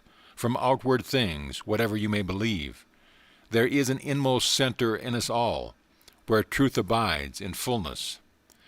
There is no more important injunction in all the world, nor one with a deeper interior meaning than, to thine own self be true. In other words, be true to your own soul, for it is through your own soul that the voice of God speaks to you. This is the interior guide. This is the light that lighteth every man that cometh into the world. This is conscience. This is intuition. This is the voice of the higher self, the voice of the soul, the voice of God. Thou shalt hear a voice behind thee saying, This is the way, walk ye in it. When Moses was on the mountain, it was after the various physical commotions and manifestations that he heard the still, small voice, the voice of his own soul, through which the infinite God was speaking. If we will but follow this voice of intuition, it will speak even more clearly and more plainly, until by and by it will be absolute and unerring in its guidance. The great trouble with us is that we do not listen to and do not follow this voice within our own soul. And so we become as a house divided against itself. We are pulled this way and that, and we are never certain of anything. I have a friend who listens so carefully to this inner voice, who in other words always acts so quickly and so fully in accordance with his intuition, and whose life as a consequence is so absolutely guided by them, that he always does the right thing at the right time and in the right way. He always knows when to act and how to act, and he is never in the condition of a house divided against itself. But someone says, may it not be dangerous to act always upon our intuitions? Suppose we should have an intuition to do harm or someone.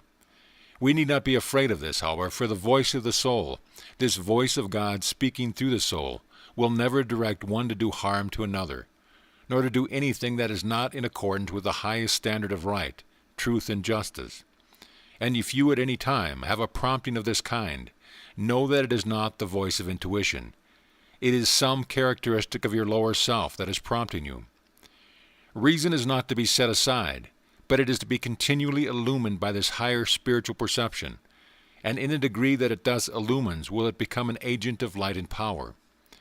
When one becomes thoroughly individualized, he enters into the realm of all knowledge and wisdom. And to be individualized is to recognize no power outside of the infinite power that is back of all. When one recognizes this great fact and opens himself to this spirit of infinite wisdom, he then enters upon the road to the true education, and mysteries that before were closed now reveal themselves to him. This must indeed be the foundation of all true education, this evolving from within, this evolving of what has been involved by the infinite power. All thing that is valuable for us to know will come to us if we will be open ourselves to the voice of this infinite spirit.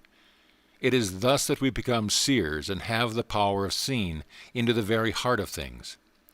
There are no new stars, there are no laws or forces, but we can so open ourselves to the spirit of infinite wisdom that we can discover and recognize those that have not been known before, and in this way they become new to us.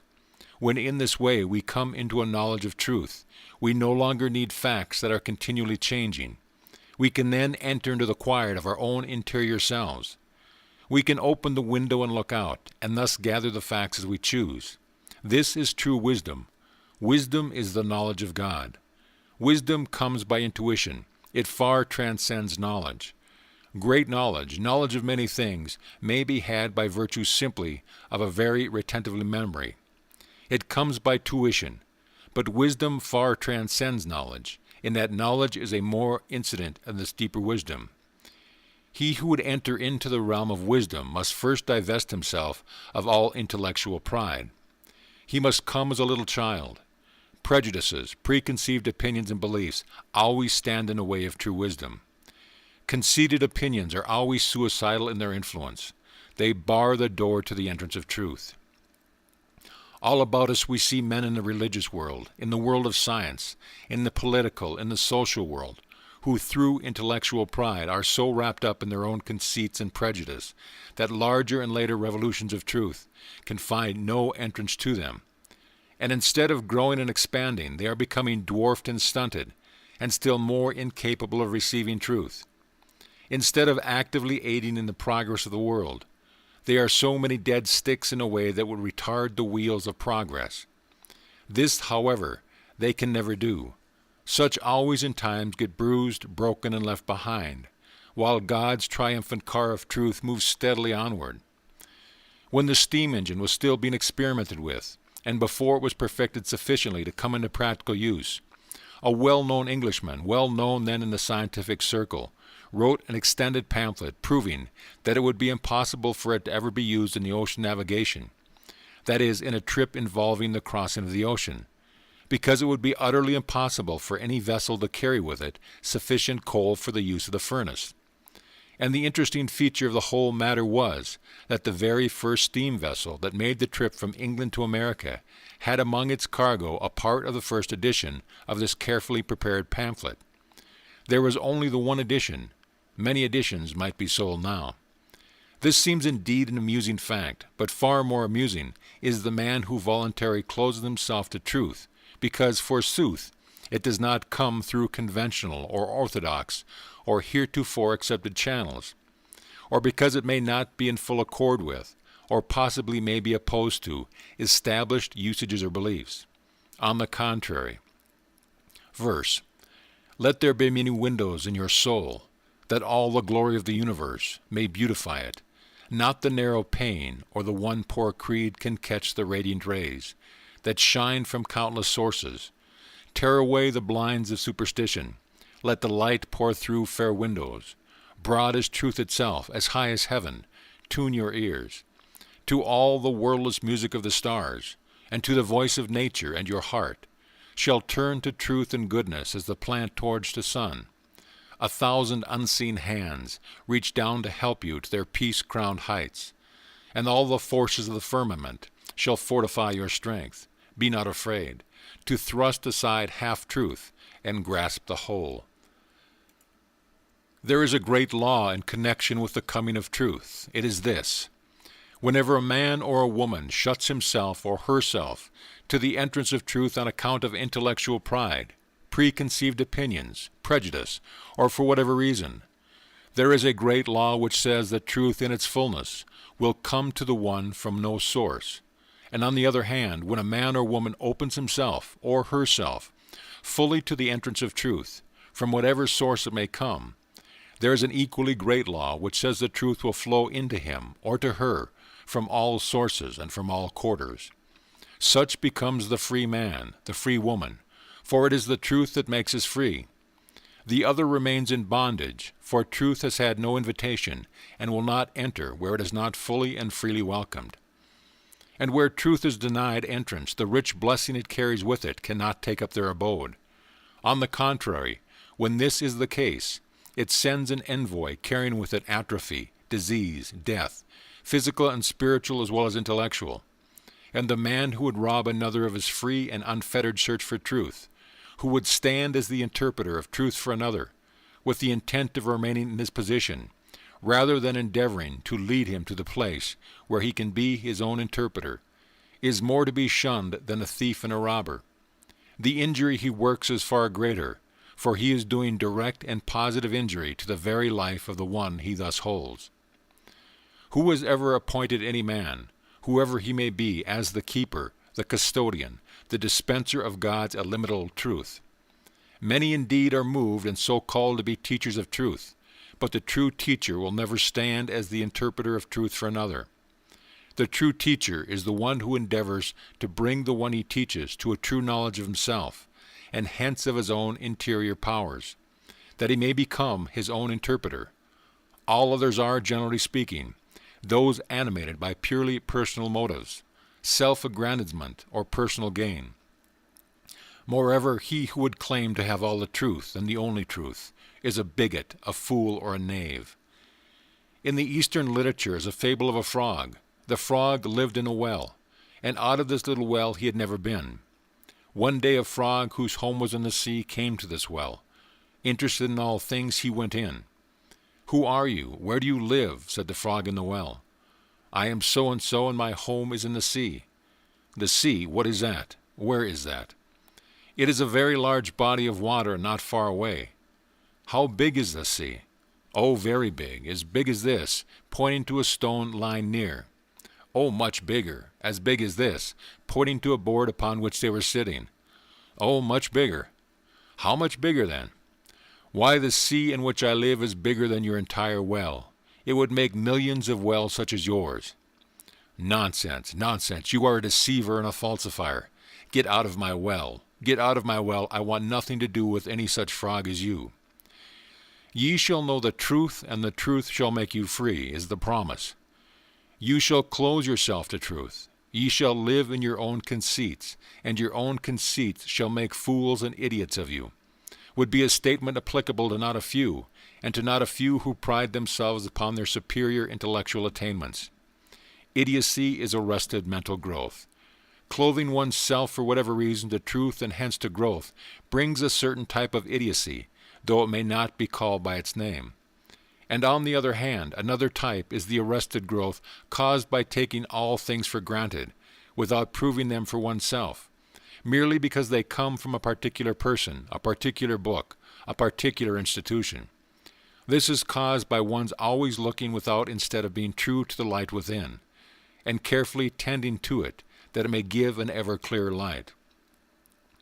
With brave and intrepid Walt Whitman, we should all be able to say, "From this hour I ordain myself loose of limits and imaginary lines, going where I list, my own master total and absolute, listening to others, considering well what they say, pausing, searching, receiving, contemplating, gently but with undeniable will divesting myself of the holds that would hold me." Great should be the joy that God's boundless truth is open to all, open equally to all, and that it will make each one its dwelling place in proportion as he earnestly desires it and opens it to himself. And in regard to the wisdom that guides us in our daily life, there is nothing that is right and well for us to know that may not be known when we recognize the law of its coming, and are able wisely to use it. Let us know that all things are ours as soon as we know how to appropriate them. I hold it as a changeless law, from which no soul can sway or swerve. We have that in us which will draw whatever we need or most deserve. In the times come when we know not what course to pursue, when we know not which way to turn, the fault lies in ourself. If the fault lies in ourself, then the correction of this unnatural condition lies also in ourselves. It is never necessary to come into such a state if we are awake and remain awake to the light and the powers within. The light is ever shining, and the only thing that is necessary for us diligently to see is that we permit neither this thing nor that to come between us and the light. With thee is the fountain of life. In thy light shall we see light. Let us hear the words of one of the most highly illumined men I have ever known, and one who as a consequence is never in the dark, when the time comes as to what to do and how to do it. Whenever you are in doubt as to the course you should pursue, after you have turned to every outward means of guidance, let the inward eye see, let the inward ear hear, and allow this simple, natural, beautiful process to go on unimpeded by questioning or doubt. In all dark hours and times of unwanted perplexity, we need to follow one simple direction, found as all needed directions can be found in the dear old gospel, which so many read but alas so few interpret. Enter into thine inner chamber and shut the door. Does this mean that we must literally betake ourselves to a private closet with a key in the door? If it did, then the command could never be obeyed in the open air, on land or sea. And the Christ loved the lakes and the forest far better than the cramping rooms of city-dwelling houses. Still, this counsel are so wide-reaching that there is no spot on earth and no conceivable situation in which any of us may be placed where we cannot follow them. One of the most intuitive men we ever met had a desk in a city office where several other gentlemen were doing business constantly and often talking loudly. Entirely undisturbed by the many various sounds about him, this self-centered, faithful man would, in any moment of perplexity, draw the curtains of privacy so completely about him that he would be as fully enclosed in his own psychic aura, and thereby as effectually removed from all distraction, as though he were alone in some primeval wood. Taking his difficulty with him into the mystic silence in the form of a direct question, to which he expected a certain answer, he would remain utterly passive until the reply came, and never once through many years' experience did he find himself disappointed or misled. Intuitive perception of truth are the daily bread to satisfy our daily hunger. They come like the manna in the desert, day by day. Each day brings adequate supply for that day's need only. They must be followed instantly, for dalliance with them means their obscuration, and the more we dally, the more we invite erroneous impressions to cover intuition with a pall of conflicting moral fantasy, born of illusions of the tyrant's will. One condition is imposed by universal law, and this we must obey. Put all wishes aside, save the one desire to know truth. Couple with this one demand the fully consecrated determination to follow what is distinctly perceived as truth immediately is revealed. No other affection must be permitted to share the field with this all-absorbing love of truth for its own sake. Obey this one direction, and never forget that expectation and desire are bride and bridegroom and forever inseparable, and you will soon find your hitherto darkened way grow luminous with celestial radiance. For with the heaven within, all heavens without incessantly cooperate. This may be termed going into the silence. This is to perceive and to be guided by the light that lighteth every man that cometh into the world. This is to listen to and be guided by the voice of your own soul, the voice of your higher self. The soul is divine, and in allowing it to become translucent to the infinite spirit, it reveals all things to us. As the man turns away from the divine light, do all things become hidden. There is nothing hidden of itself. When the spiritual sense is opened, then it transcends all the limitations of the physical sense and intellect, and in a degree that we are able to get away from the limitations set by them, and realize that so far as the real life is concerned, it is one with the infinite life. Then we begin to reach the place where this voice will always speak, where it will never fail us if we follow it, and as a consequence, where we will always have the divine illumination and guidance. To know this and to live in this realization is not to live in heaven hereafter, but to live in heaven here and now, today and every day. No human soul need be without it. When we turn our face in the right direction, it comes as simply and as naturally as the flower blooms and the wind blow. It is not to be bought with money or with price. It is a condition waiting simply to be realized by rich and by poor, by king and by peasant, by master and by servant the world over. All are equal heirs to it, and so the peasant, if he find it first, lives a life far transcending in beauty and in real power than the life of his king. The servant, if he finds it first, lives a life surpassing the life of his master. If you would find the highest, the fullest, and the richest life that not only this world, but that any world can know, then do away with the sense of the separateness of your life from the life of God. Hold to the thought of your oneness. In the degree that you do this, you will find yourself realizing it more and more. And in this life of realization is lived, you will find that no good thing will be withheld, for all things are included in this. Then it will be yours without fear or foreboding, simply to do today what your hands find to do, and so be ready for tomorrow when it comes, knowing that tomorrow will bring tomorrow's supplies for the mental, the spiritual, and the physical life. Remember, however, that tomorrow's supplies are not needed until tomorrow comes. If one is willing to trust himself fully to the law will never fail him.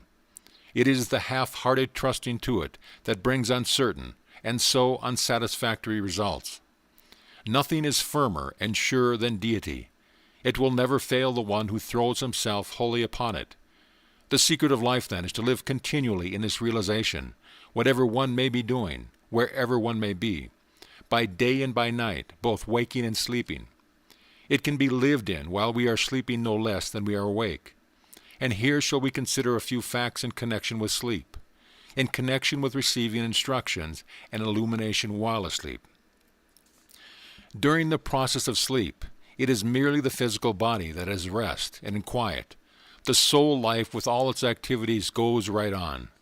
Sleep is nature's provision for the recuperation of the body, for the rebuilding and hence the replacing of the waste that is continually going in during the waking hours.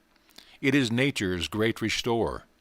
If sufficient sleep is not allowed the body, so that the rebuilding may equalize the wasting process, the body is gradually depleted and weakened, and any ailment or malady, when it is in this condition, is able to find a more ready entrance. It is for this reason that those who are subject to will and take a cold, as we term it, more readily when the body is tired or exhausted through loss of sleep than at most any other time. The body is in that condition where outside influences can have a more ready effect on it than when it is in a normal condition. And when they do have an effect, they always go to the weaker portions first. Our bodies are given us to serve far higher purposes than we ordinarily use them for. Especially is this true in the numerous cases where the body is master of its owner. In the degree that we come into the realization of the higher powers of the mind and spirit, in that degree does the body, through their influence upon them, become less gross and heavy, finer in its texture and form. And then because the mind finds a kingdom of enjoyment in itself, and in all the higher things it becomes related to, excesses in eating and drinking, as well as all the others, naturally on their own accord fall away. There also falls away the desire for the heavier, grosser, less valuable kinds of food and drink, such as the flesh of animal, alcoholic drinks, and all things of the class that stimulate the body and the passions, rather than build the body and the brain into a strong, clean, well-nourished, enduring, and fibrous condition. In the degree that the body thus becomes less gross and heavy, finer in its texture and form, is there less waste, and what there is more easily replaced, so that it keeps in more regular and even condition.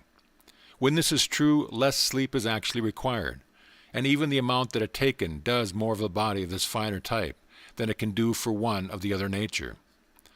As the body in this way grows finer, in other words, as the process of its evolution is thus accelerated, it in turn helps the mind and the soul in the realization of ever higher perception. And thus body helps mind the same as mind builds body.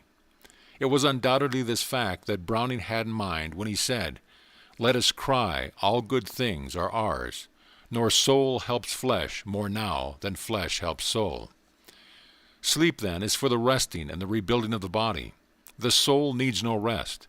And while the body is at rest and sleep, the soul life is active, the same as when the body is in activity. There are some, having a deep insight into the soul's activities, who say that we travel when we sleep. Some are able to recall and bring over into the consciousness, waking life the senses visited, the information gained in the events that have transpired. Most people are not able to do this, and so much that might otherwise be gained is lost. They say, however, that it is in our power, in proportion as we understand the laws, to go where we will and to bring over into the consciousness, waking life, all the experience thus gained. Be this, however, as it may be, it certainly is true that while sleeping we have the power, in a perfectly normal and natural way, to get much value by way of light, instructions, and growth that the majority of people now miss. In the soul life, that which relates us to infinite spirit, is always active, even while the body is at rest. Why may not the mind so direct conditions as one falls asleep, that while the body is at rest, it may continually receive illumination from the soul, and bring what it thus receives over into the conscious waking life?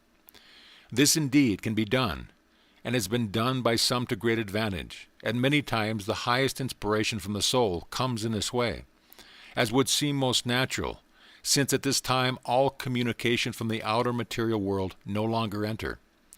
I know those who do much work during sleep, the same as they get light along desired lines. By charging the mind on going to sleep as to a particular time for waking, it is possible, as many of us know, to wake on the very minute.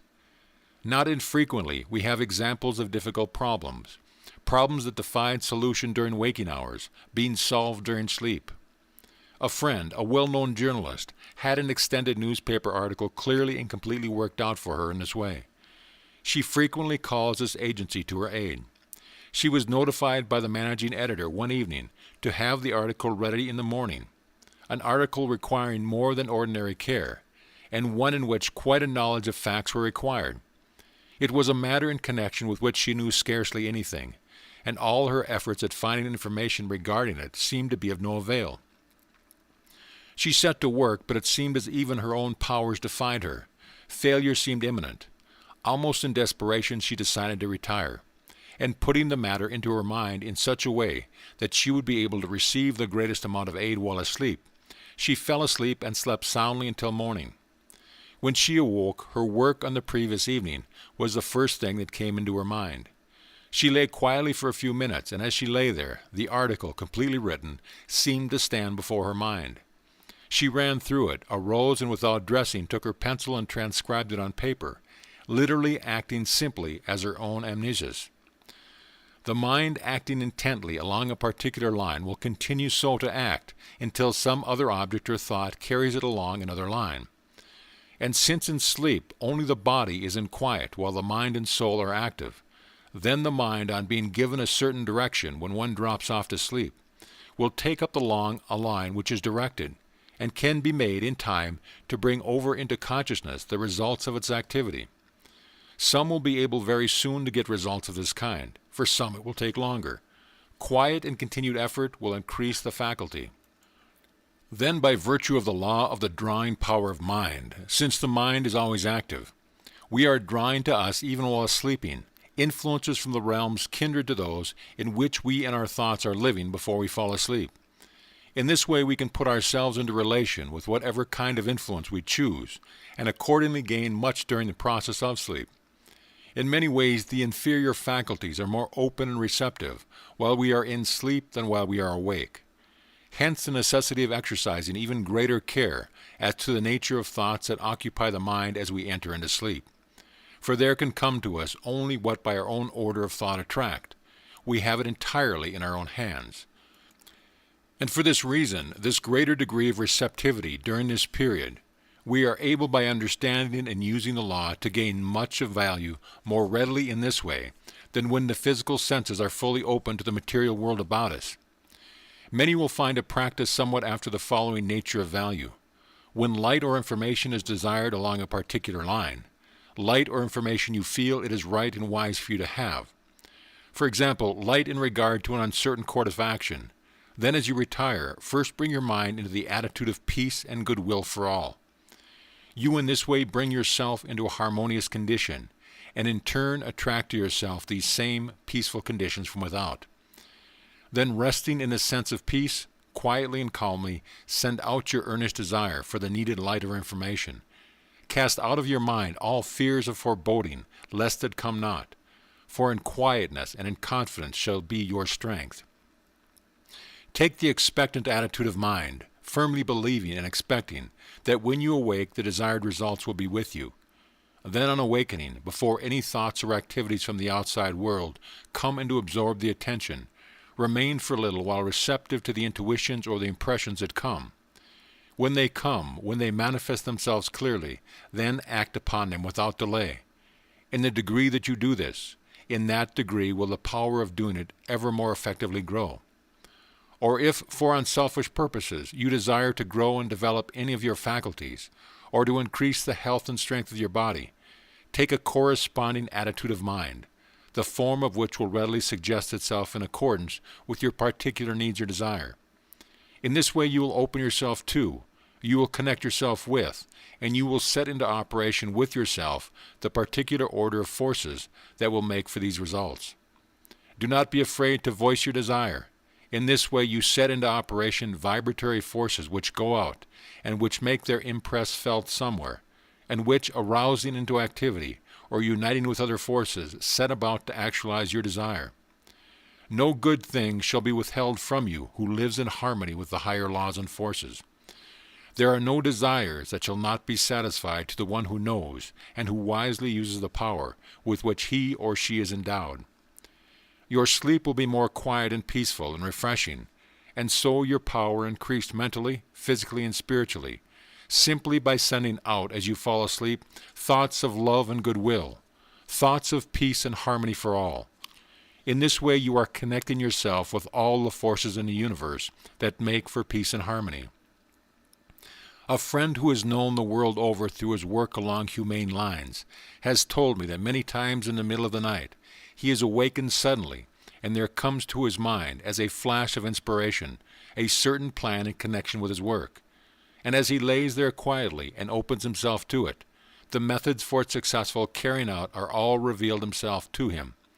In this way many plans are entered upon and brought to a successful culmination that otherwise would never be thought of. Plans that seem indeed marvelous to the world at large. He is a man with a sensitive organism.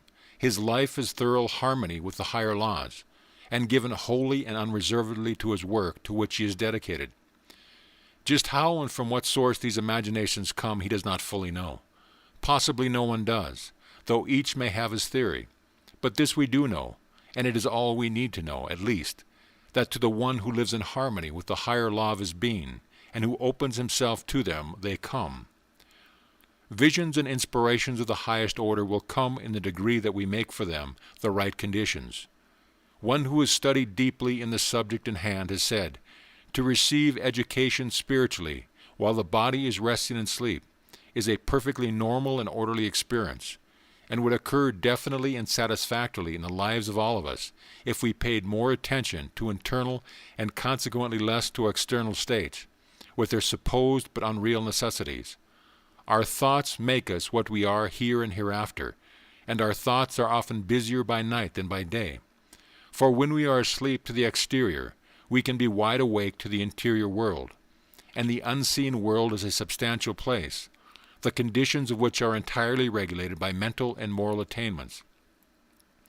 When we are not deriving information through outward avenues of sensation, we are receiving instruction through interior channels of perception, and when this fact is understood for what it is worth, it will become a universal custom for persons to take asleep with them the subject of which they most earnestly desire particular instruction.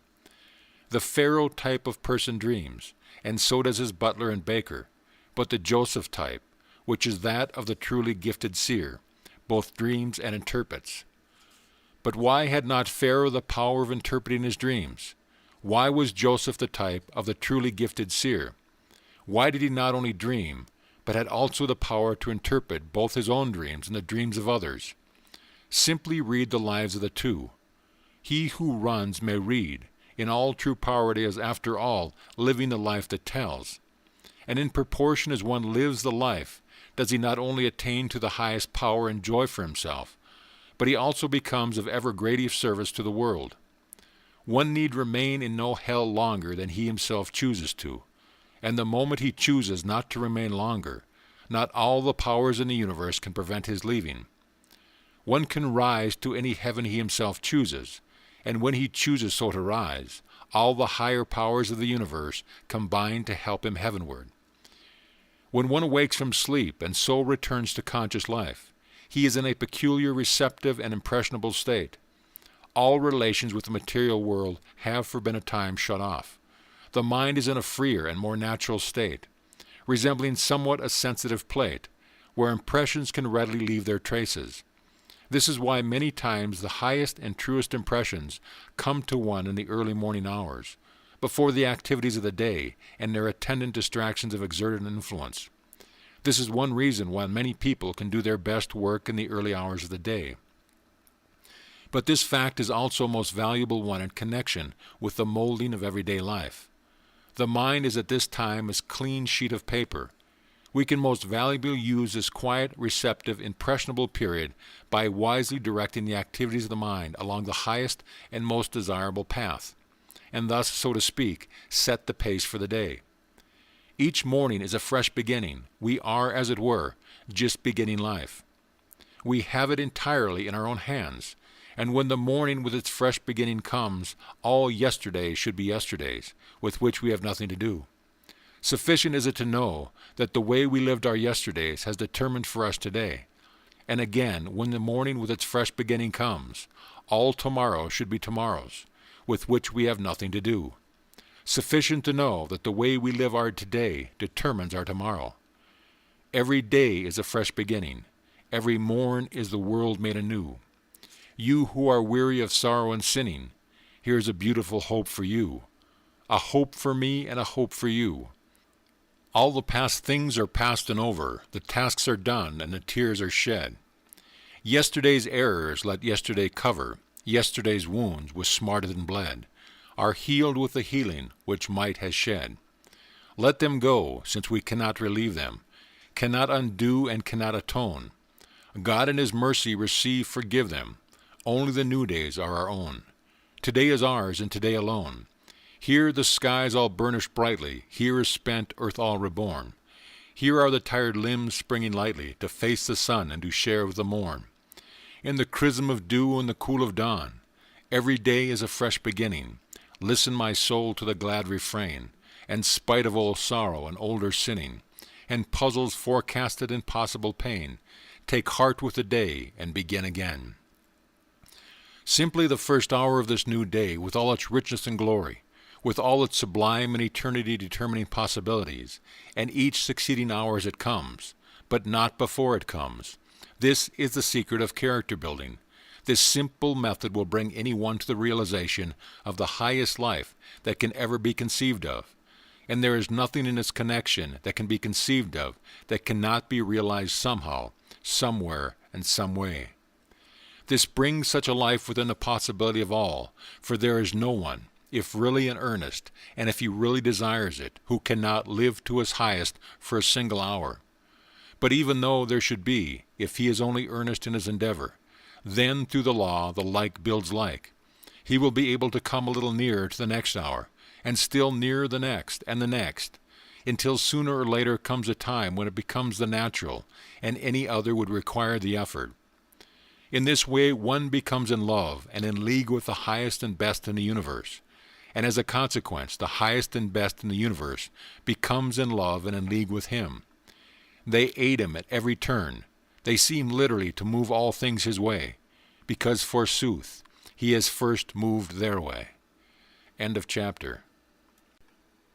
Chapter 6. The Realization of Perfect Peace. This is the spirit of infinite peace, and the moment we come into harmony with it, there comes to us an inflowing tide of peace, for peace is harmony. A deep interior meaning underlines the great truth. To be spiritually minded is life and peace. To recognize the fact that we are spirit and to live in this thought is to be spiritually minded, and so to be in harmony and peace. Oh, the thousands of men and women all about us weary with care, troubled in ease at ill, running hither and thither to find peace, weary in body, soul, and mind, going to other countries, traveling the world over, coming back and still not finding it. Of course they have not found it, and they never will find it in this way, because they are looking for it where it is not. They are looking for it without when they should look within. Peace is to be found only within, and unless one find it there, he will never find it at all. Peace lies not in the external world. It lies within one's own soul. We may travel over many different avenues in pursuit of it. We may seek it through the channels of the bodily appetites and passions. We may seek it through all the channels of the external. We may chase for it hither and thither, but it will always be just beyond our grasp, because we are searching for it where it is not. In the degree, however, that we order the bodily appetites and passions in accordance with the promptings of our soul within, will the higher forms of happiness and peace enter our lives. But in the degree that we fail in doing this, will disease, suffering, and discontent enter in. To be at one with God is to be at peace. The child's simplicity is the greatest agency in bringing this full and complete realization. The child's simplicity that recognizes its true relation with the Father's life. There are people I know who have come into such a conscious realization of their oneness with his infinite life, this spirit of infinite peace, that their lives are fairly bubbling over with joy. I have particularly in mind at this moment a comparatively young man who was an invalid for several years, his health completely broken with nervous exhaustion, who thought there was nothing in life worth living for, to whom everything and everybody presented a gloomy aspect, and he in turn presented a gloomy aspect to all with whom he came in contact.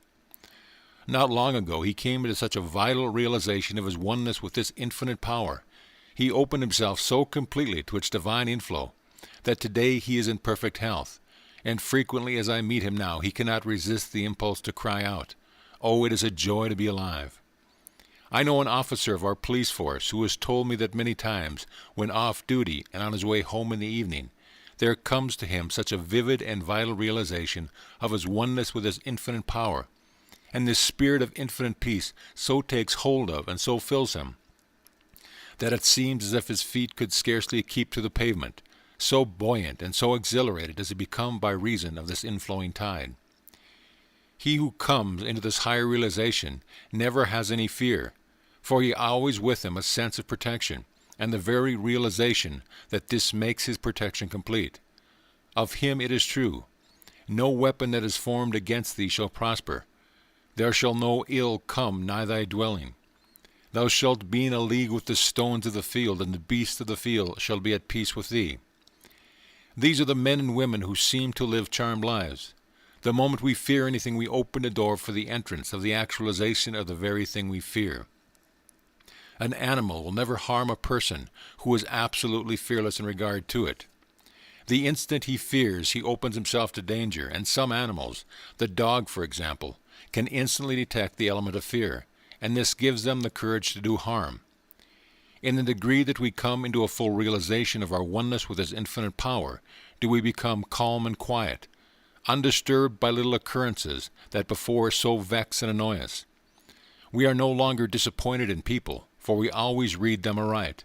We have the power of penetrating into their souls and seeing the underlying motives that are at work there. A gentleman approached a friend the other day, and with a great show of cordiality grasped him by the hand and said, "Why, mister, I am so glad to see you." Quick as a flash my friend read him, and looking steadily in the eye replied, "No, you are mistaken. You are not glad to see me, but you are very much disconcerted, so much so that you are now blushing in evidence of it."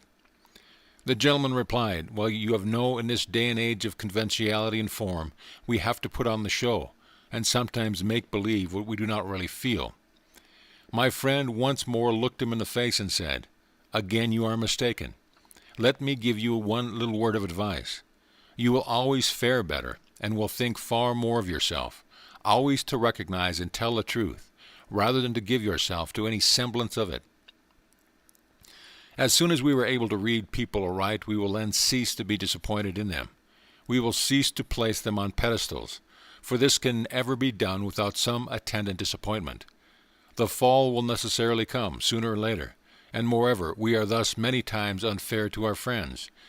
When we come into harmony with the spirit of peace, evil reports and apparent bad treatment, either at the hands of friend or of enemies, will no longer disturb us. When we are conscious of the fact that in our life and our work we are true to the eternal principle of right, of truth, of justice, that runs through all the universe, that unites and governs all, that always eventually prevails, then nothing of this kind can come nigh us, and come what may, we will always be tranquil and undisturbed. The thing that causes sorrow and pain and bereavement will not be able to take the hold of us they now take, for true wisdom will enable us to see the proper place and know the right relation of all things. The loss of friends by the transition we call death will not cause sorrow to the soul that has come into this higher realization, for he knows that there is no such thing as death, for each one is not only a partaker, but an eternal partaker of his infinite life. He knows that the mere falling away of the physical body by no means affects the real soul life. With a tranquil spirit born of a higher faith, he can realize for himself, and to those less strong he can say, "Loving friends, be wise and dry, straightway every weeping eye. What you left upon the bier is not worth a single tear. 'Tis a simple seashell one, out of which the pearl is gone. The shell was nothing, leave it there. The pearl, the soul, was all is there. And so far as the element of separation is concerned, he realizes that to the spirit there are no bounds, and that spiritual communion, whether between two persons in the body, or two persons, one in the body and one out of the body, is within the reach of all. In the degree that the higher spiritual life is realized, can there be this higher spiritual communion. The things that we open ourselves to always come to us. People in the olden times expected to see angels, and they saw them. But there is no more reason why they should have seen them than that we should see them now. No more reason why they should come and dwell with them than that they should come and dwell with us. For the great laws governing all things are the same today as they were then. If angels come not to minister unto us, it is because we do not invite them. It is because we keep the door closed through which they otherwise might enter. In the degree that we are filled with the spirit of peace, by thus opening ourselves to its inflow, does it pour through us, so that we carry it with us wherever we go. In the degree that we thus open ourselves, do we become magnets to attract peace from all source, and in the degree that we attract and embody it in ourselves, are we able to give forth to others. We can in this way become such perfect embodiments of peace, that wherever we go we are continually shedding benediction. But a day or two ago I saw a woman grasp the hand of a man. His face showed the indwelling God, saying, "Oh, it does me so much good to see you. I have been in anxiety and almost in despair during the past few hours, but the very sight of you has rolled the burden entirely away." There are people all around us who are continually giving out blessings and comfort, persons whose mere presence seems to change sorrow into joy, fear into courage, despair into hope, weakness into power. It is the one who has come into the realization of his own true self who carries this power with him and who radiates it wherever he goes. The one who, as we say, has found his center. And in all the great universe there is but one center, the infinite power that is working in and through all. The one who then has found his center is the one who has come into the realization of his oneness with his infinite power. The one who recognizes himself as a spiritual being, for God is spirit. Such a man is a man of power, centered in the infinite. He has thereby, so to speak, connected himself with, he has attached his belts to, the great powerhouse of the universe. He is constantly drawing power to himself from all sources. For thus centered, knowing himself conscious of his own power, the thoughts that go from his mind are thoughts of strength. And by virtue of the law that like attracts like, he by his thoughts is continually attracting to himself from all quarters the aid of all whose thoughts are thoughts of strength. And this way he is linking himself with this order of thought in the universe. And so to him that hath, to him shall be given. This is simply the working of a natural law. His strong, positive, and hence constructive thought is continually working success for him along all lines, and continually bringing to him help from all directions. The things that he sees, that he creates in the ideal, are through the agency of this strong constructive thought, continually clothing themselves, taking form, manifesting themselves in the material. Silent, unseen forces are at work, which will sooner or later be made manifest in the visible. Fear and all thoughts of failure never suggest themselves to such a man, or if they do, they are immediately sent out of his mind, and so he is not influenced by his order of thought from without. He does not attract it to him. He is in another current of thought. Consequently, the weakening, failure-bringing thoughts of the fearing, the vacillating, the pessimistic about him, have no influence about him. The one who is of negative, fearing kind not only has his energies and his physical agents weakened, or even paralyzed through the influence of this kind of thought that is born within him, but he also in this way connects himself with this order of thought in the world about him. And in the degree that he does this, does he become a victim to the weak, fearing, negative minds all around him. Instead of growing in power, he increases in weakness. He is in the same order of thought with those of whom it is true, and even that which they have shall be taken away from him. This again is simply the workings of a natural law, the same as it is the opposite. Fearing lest I lose even what I have, I hide it away in a napkin. Very well, I must then pay the price of my fearing lest I lose. Thoughts of strength both build strength from within and attract it from without. Thoughts of weakness actualize weakness from within and attract it from without. Courage begets strength. Fear begets weakness. And so courage begets success. Fear begets failure. It is the man or the woman of faith, and hence of courage, who is the master of circumstance, and who makes his or her power felt in the world. It is the man or the woman who lacks faith, and who, as a consequence, is weakened and crippled by fears and forebodings, who is the creature of all passing occurrence. Within each one lies the cause of whatever comes to him. Each has it in his own hands to determine what comes. Everything in the visible material world has its origin in the unseen, the spiritual, the thought world. This is the world of cause. The former is the world of effect. The nature of the effect is always in accordance with the nature of the cause. What one lives in his invisible thought world, he is continually actualizing in his visible material world. If he would have any conditions different than the latter, he must make the necessary change in the former. A clear realization of this great fact would bring success to thousands of men and women who all about us are now in the depth of despair. It would bring health, abounding health and strength, to thousands now diseased and suffering. It would bring peace and joy to thousands now unhappy and ill at ease. And oh, the thousands all about us who are continually living in the slavery of fear. The spirits within that should be strong and powerful are rendered weak and impotent. Their energies are crippled, their efforts are paralyzed. Fear is everywhere, fear of want, fear of starvation, fear of public opinion, fear of private opinion, fear of that what we own today may not be ours tomorrow, fear of sickness, fear of death. Fear has become with millions a fixed habit. The thought is everywhere. The thought is thrown upon us from every direction. To live in continual dread, continuing cringing, continual fear of anything, be it a loss of love, loss of money, loss of position or situation, is to take the readiest means to lose what we fear we shall. By fear nothing is to be gained, but on the contrary, everything is to be lost. I know this is true, says one, but I am given to fear. It's natural to me, and I can't help it.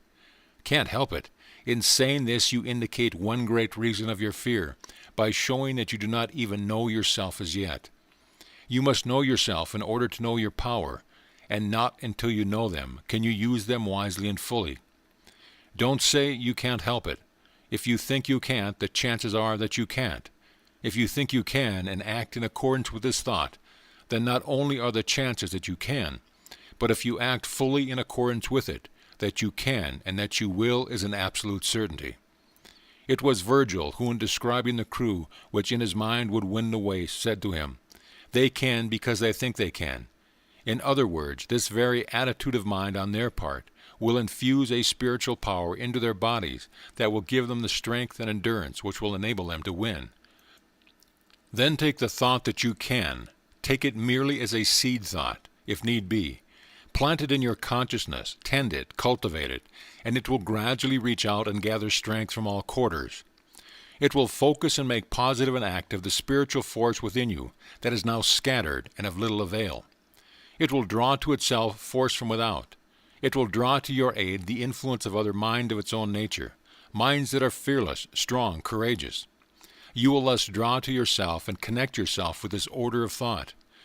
If earnest and faithful, a time will come when all fear will lose its hold, and instead of being an embodiment of weakness and a creature of circumstance, you will find yourself a tower of strength and a master of circumstance. We need more faith in everyday life, faith in the power that works for good, faith in the infinite God, and hence faith in ourselves created in His image.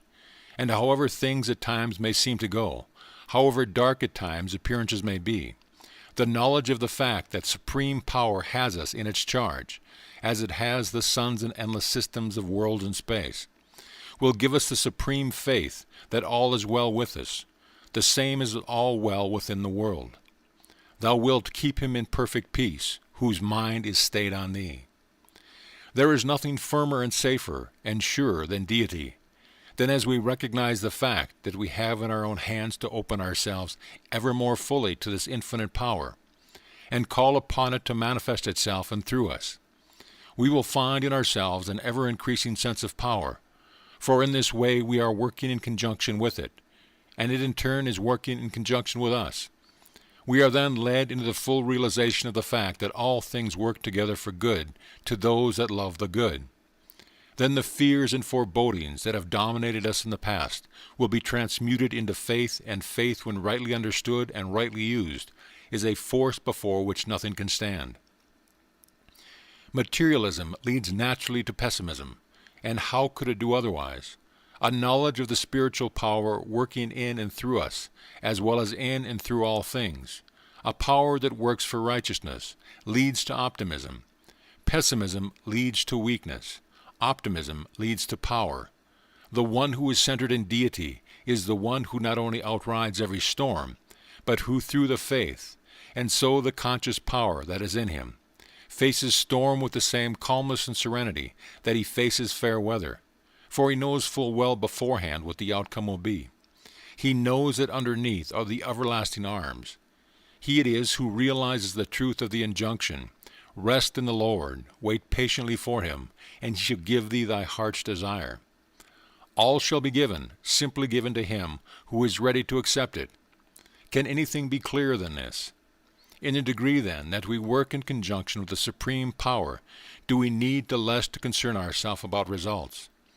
To live in the full realization of this fact, and all that attends it, brings peace, a full, rich, abiding peace, a peace that makes the present complete, and that, going on before, brings back the assurance that as our days, so shall our strength be.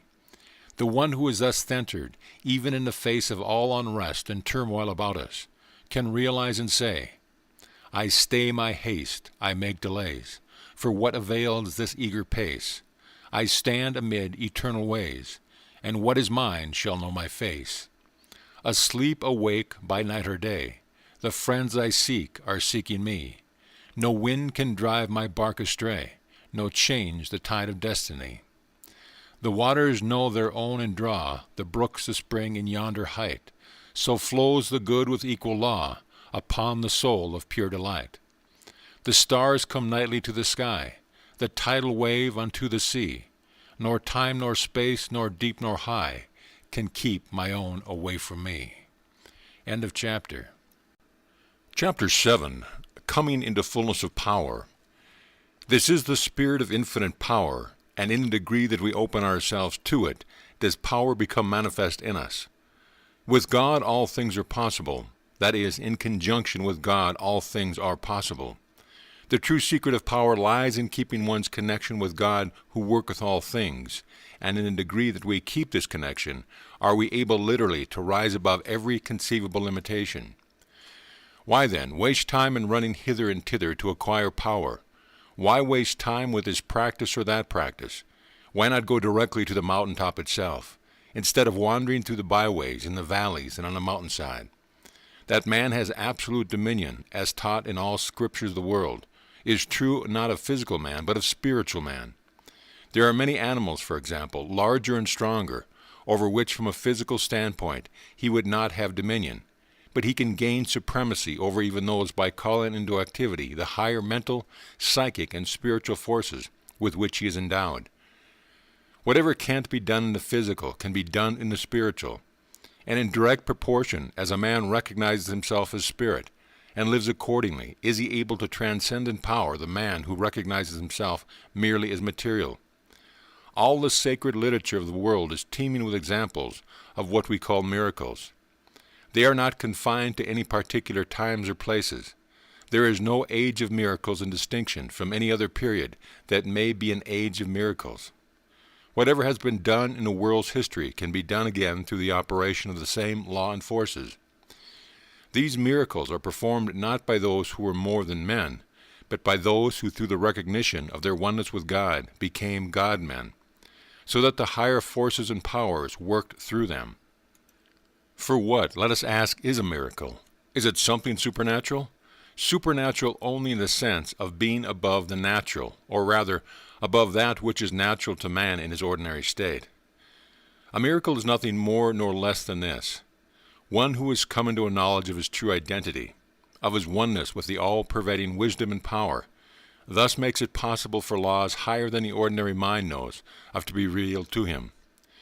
These laws he makes use of. The people see the results, and by virtue of their own limitations call them miracles, and speak of the person who performs these apparently supernatural works as a supernatural being.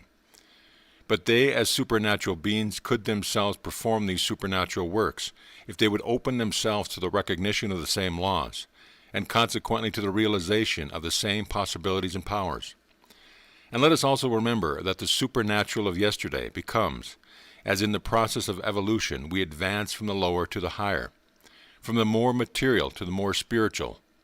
The common and the natural of today, and what seems to be the supernatural of today, becomes in the same way the natural of tomorrow, and so on throughout the ages.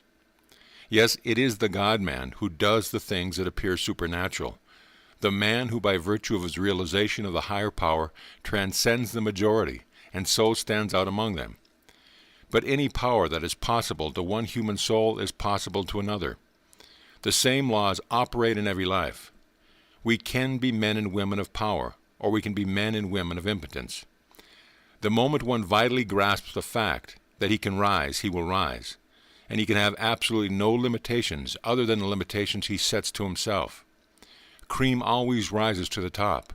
It rises simply because it is the very nature of cream to rise. We hear much said of environment. We need to realize that environment should never be allowed to make the man, but that man should always, and always can, condition the environment. When we realize this, we will find that many times it is not necessary to take ourselves out of any particular environment, because we may yet have a work to do there. But by the very force we carry with us, we can so affect and change matters that we'll have an entirely new set of conditions in an old environment. The same is true in regard to heredity, traits, and influences. We sometimes hear the question asked, can they be overcome? Only the one who doesn't let it know himself can ask a question such as this. If we entertain and live in the belief that they cannot be overcome, then the chances are they will always remain. The moment, however, that we come into a realization of our true selves, and so of the tremendous powers and force within, the powers and forces of the mind and spirit, hereditary traits and influences that are harmful in nature will begin to lessen, and will disappear with a rapidity directly in proportion to the completeness of this realization. There is no thing we cannot overcome. Say not thy evil instinct is inherited, or that some trait inborn makes the whole life forlorn, and calls down punishment that is not merited. Back of thy parents and grandparent lies the great eternal will. That too is thine inheritance, strong, beautiful, divine, sure lever of success for one who tries. There is no noble height thou canst not climb. All triumphs may be thine in time's futurity. If whatsoever thy fault, thou dost not faint or halt, but lean upon the staff of God's security. Earth has no claim the soul cannot contest. Know thyself part of the eternal source. Naught can stand before thy spirit's force. The soul's divine inheritance is best. Again, there are many who are living far below their possibilities because they are continually handing over their individualities to others. Do you want to be a power in the world? Then be yourself. Don't class yourself. Don't allow yourself to be classed among the second hand, among the they say people. Be true to the highest within your soul, and then allow yourself to be governed by no custom or conventionalities, or arbitrary man-made rules that are not founded upon principle. Those things that are founded upon principle will be observed by the right-minded, the right-hearted man or woman in any case. Don't surrender your individuality, which is your greatest agent of power, to the customs and conventionalities that have gotten their life from the great mass of those who haven't enough force to preserve their individualities. Those who, in other words, have given them over as ingredients to the mush of concession, which one of the greatest writers had said characterizes our modern society. If you do surrender your individuality in this way, you simply aid in increasing the undesirable conditions. In payment for this, you become a slave, and the chances are that in time, you will be unable to hold even the respect of those whom in this way you try to please. If you preserve your individuality, then you become a master, And if you are wise and discreet, your influence and power will be an aid in bringing about a higher, a better, and more healthy set of conditions in the world. All people, moreover, will think more of you, will honor you more highly for doing this than if you show your weakness by contributing yourself to the same mush of concession that so many of them are contributing themselves to. With all classes of people, you will then have influence. A great style of hero draws equally all classes, all extremes of society to him, till we say the very dogs believe in him. To be oneself is the only worthy and by all means the only satisfactory thing to do. May it not be good policy, says one, to be governed sometime by one's surrounding. What is good policy? To be yourself, first, last, and always.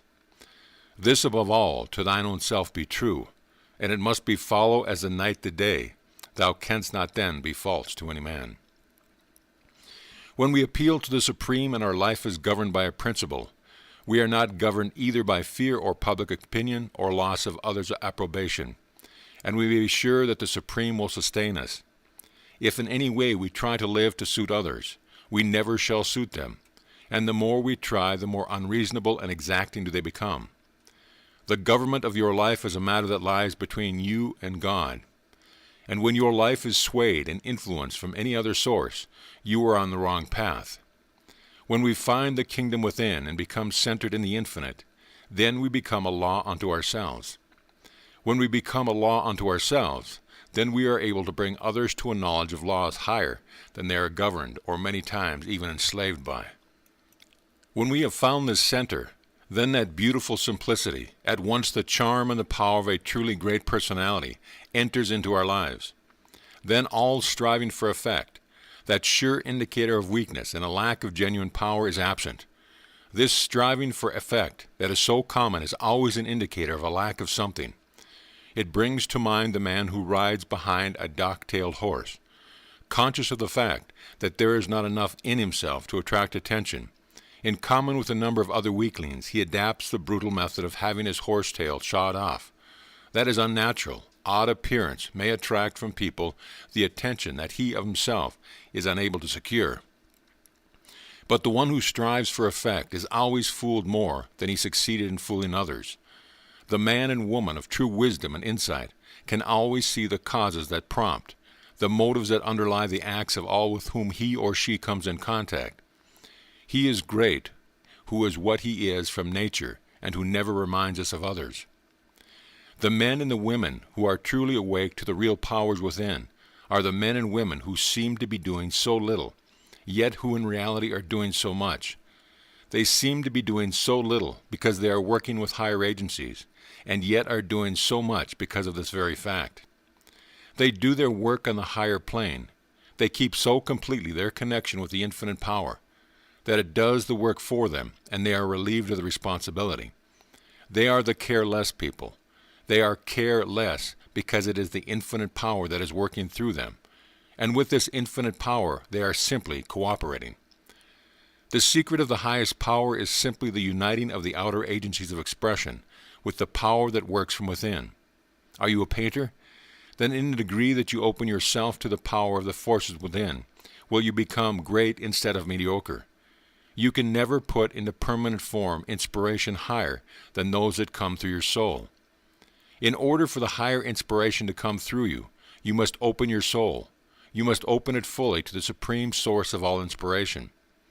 Are you an orator? In the degree that you come into harmony and work in conjunction with the higher powers that will speak through you, will you have the real power of molding and moving men. If you use merely your physical agents, you will be simply a demigod.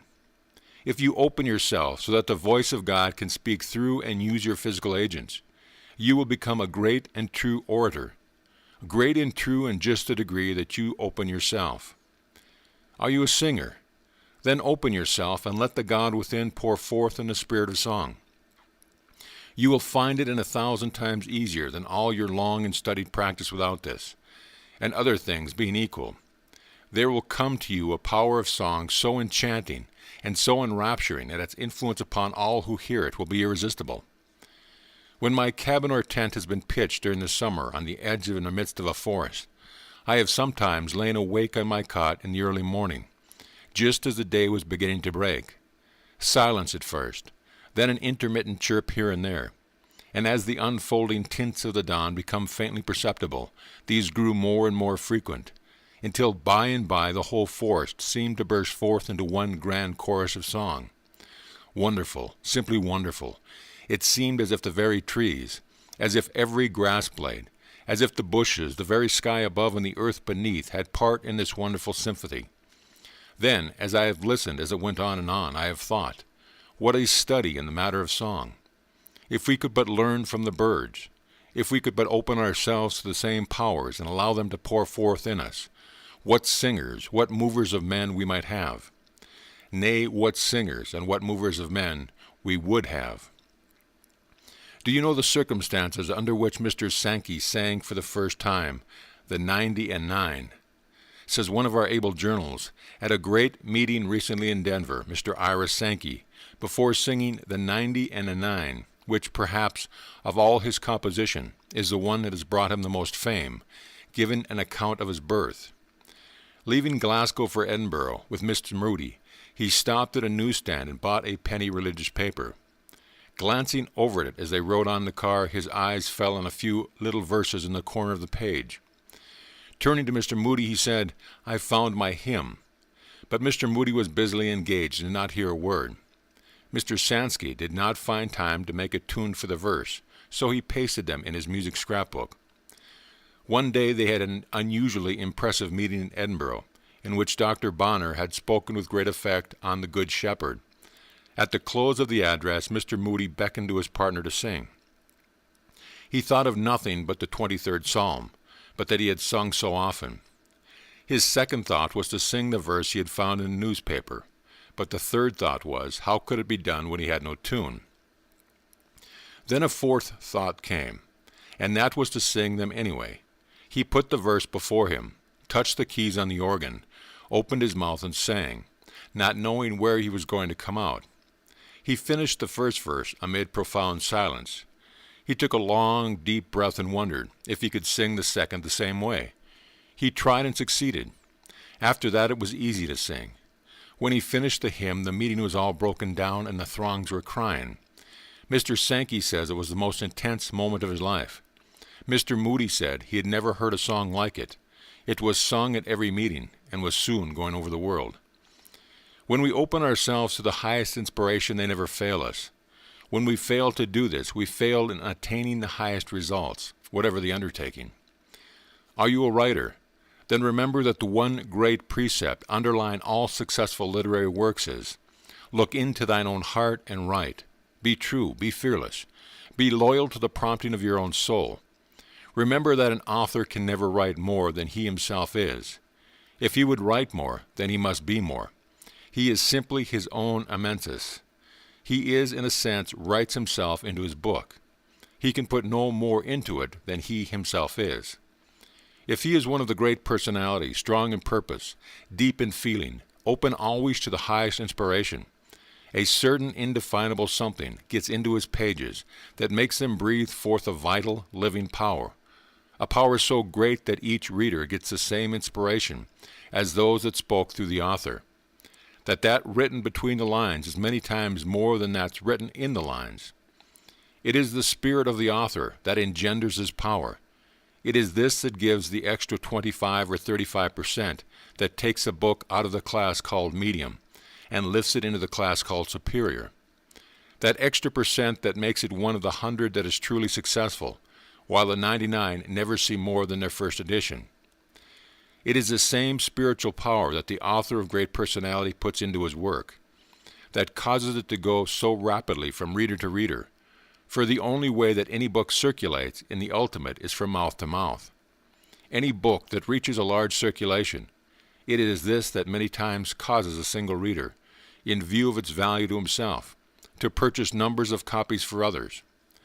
A good poem, says Emerson, goes about the world offering itself to reasonable men, who read it with joy and carry it in their reasonable neighbors. Thus it draws to it the wise and generous souls, confirming their secret thoughts and through their sympathy, really publishing itself. This is the type of author who writes not with the thought of having what he writes become literature, but he writes with the sole thought of reaching the hearts of the people, giving them something of vital value, something that will broaden, sweeten, enrich, and beautify their lives, that will lead them to the finding of the higher life, and with it the higher powers and the higher joys. It most always happens, however, that if he succeeds in thus reaching the people, the becoming literature part somehow takes care of itself, and far better than if he aimed for it directly. The one, on the other hand, who fears to depart from beaten path, who allows himself to be bound by arbitrary rules, limits his own creative power in just the degree that he allows himself so to be bound. My book, says one of the greatest of modern authors, shall smell of the pines and resound with the hum of insects. The swallow over my window shall interweave that thread or straw he carries in his bill into my web also. Far better, gentle sage, to have it smell of the pines and resound with the hum of insects, than to have it sound of the rules that a smaller type of man gets by studying the works of a few great, fearless writers like yourself, and formulating from that he has gained a handbook of rhetoric. Of no use are the men who study to do exactly as was done before, who can never understand that today is a new day. When Shakespeare is charged with debts to his authors, Landor replies, "Yet he was more original than his originals. He breathed upon dead bodies and brought them into life." This is the type of man who doesn't move the world's way, but he moves the world his way. I had rather be an amatus of the infinite God, as it is my privilege literally to be, than a slave to be the formulated rules of any rhetorician, or the opinions of any critic. Oh, the people over and over. Let me give something to them that will lighten the everyday struggle of the common people, something that will add a little sweetness here, a little hope there, something that will make more thoughtful, kind and gentle his thoughtless, animal-minded nature, something that will awaken into activity the dormant powers of his timid, shrinking little woman, powers that when awakened will be irresistible in their influence, and that will surprise even herself. Let me give something that will lead each one to the knowledge of the divinity of every human soul, something that will lead each one to conscious realization of his own divinity, with all its attendant riches and glories and power. Let me succeed in doing this, and I can then well afford to be careless as to whether the critics praise or whether they blame. If it is blame, then under these circumstances it is the cracking of a few dead sticks on the ground below, compared to the matchless music that the soft spring gale is breathing through the great pine forest. Are you a minister or a religious teacher of any kind? Then in the degree that you free yourself from the man-made theological dogmas that have held and that are holding and limiting so many, and in the degree that you open yourself to the divine breath, will you be one who will speak with authority. In the degree that you will do this, will you study the prophets less, and be in the way of becoming a prophet yourself. This way is open for you exactly the same as it has ever been open for anyone. If when born into the world you came into a family of the English-speaking race, then in all probability you are a Christian. To be a Christian is to be a follower of the teaching of Jesus, the Christ, to live in harmony with the same laws he lived in harmony with. In brief, to live his life. The great central fact of his teaching was his conscious union of man with the Father. It was the complete realization of this oneness with the Father on his part that made Jesus the Christ. It was through this that he attained to the power he attained to, that he spake as never before man has spoken. He never claimed for himself anything that he did not claim equally for all mankind. The mighty works performed by Jesus were not exceptional.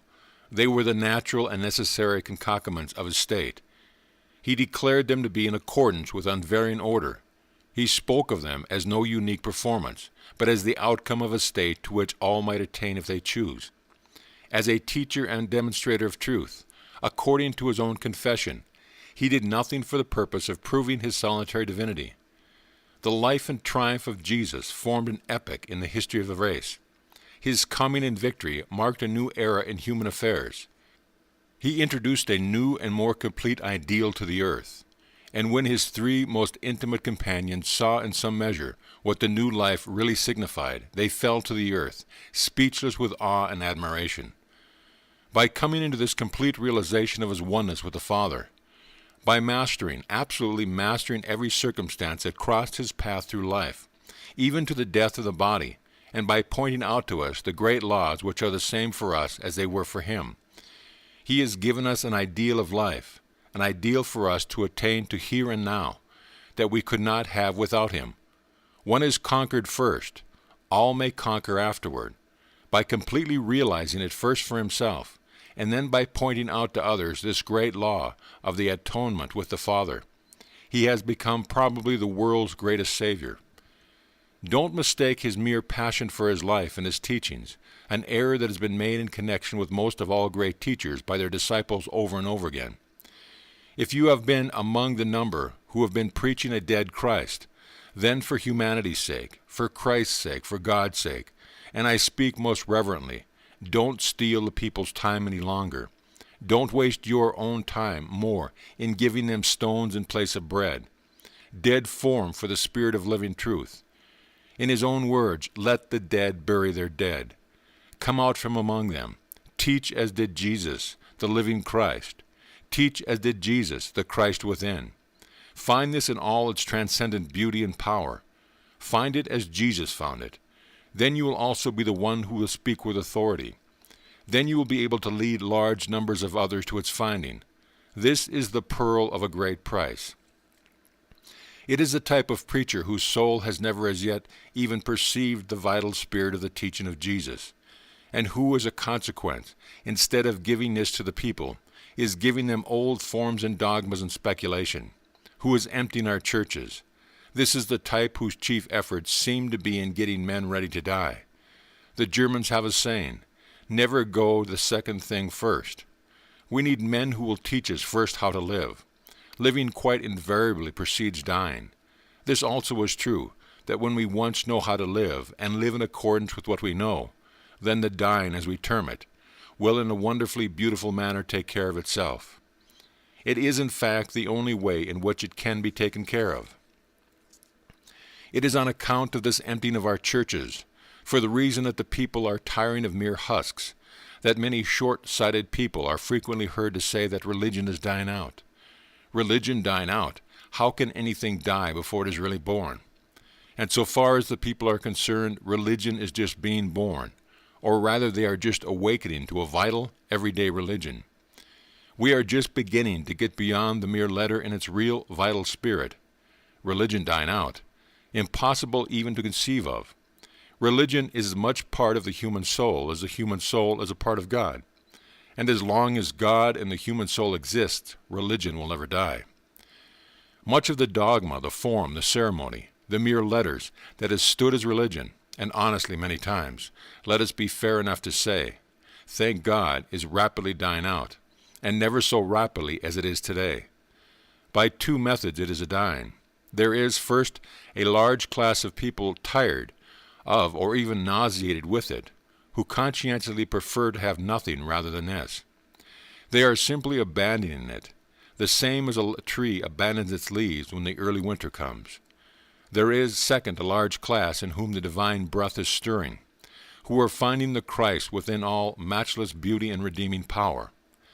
And this new life is pushing off the old, the same as in the spring the newly awakened life in the tree pushes off the old, lifeless leaves that have clung on during the winter, to make place for the new ones. And the way this old dead leaf religion is being pushed off on every hand is indeed most interesting and inspiring to witness. Let the places of those who have been emptying our churches by reason of their attempt to give stone for bread, husks and chaff for the life-giving grain, let their place be taken, even for but a few times, by those who are open and alive to these higher inspirations. And then let us again question those who feel that religion is dying out. It is the live coal that kindles others, not the dead. Let the places be taken by those who have caught the inspiration of the divine breath, who as a consequence have a message of mighty value and import for the people, who by virtue of this same fact are able to present it with a beauty and power so enrapturing that it takes captive the soul. Then we will find that the churches that today are dotted here and there with a few dozen people will be filled to overflowing, and there will not be even room enough for all who would enter. Let the shell perish that the pearl may appear. We need no new revelations as yet. We need simply to find the vital spirit of those we already have. Then in due time, when we are ready for it, new ones will come, but not before. What the human soul all the world over needs, said John Pulsford, is not to be harangued, however eloquently, about the old accepted religion, but to be permeated, charmed, and taken captive by a warmer and more potent breath of God than they ever felt before. And I should not be true to my personal experience if I did not bear testimony that this divine breath is an exquisitely adapted to the requirements of the soul nature as a June morning to the planet.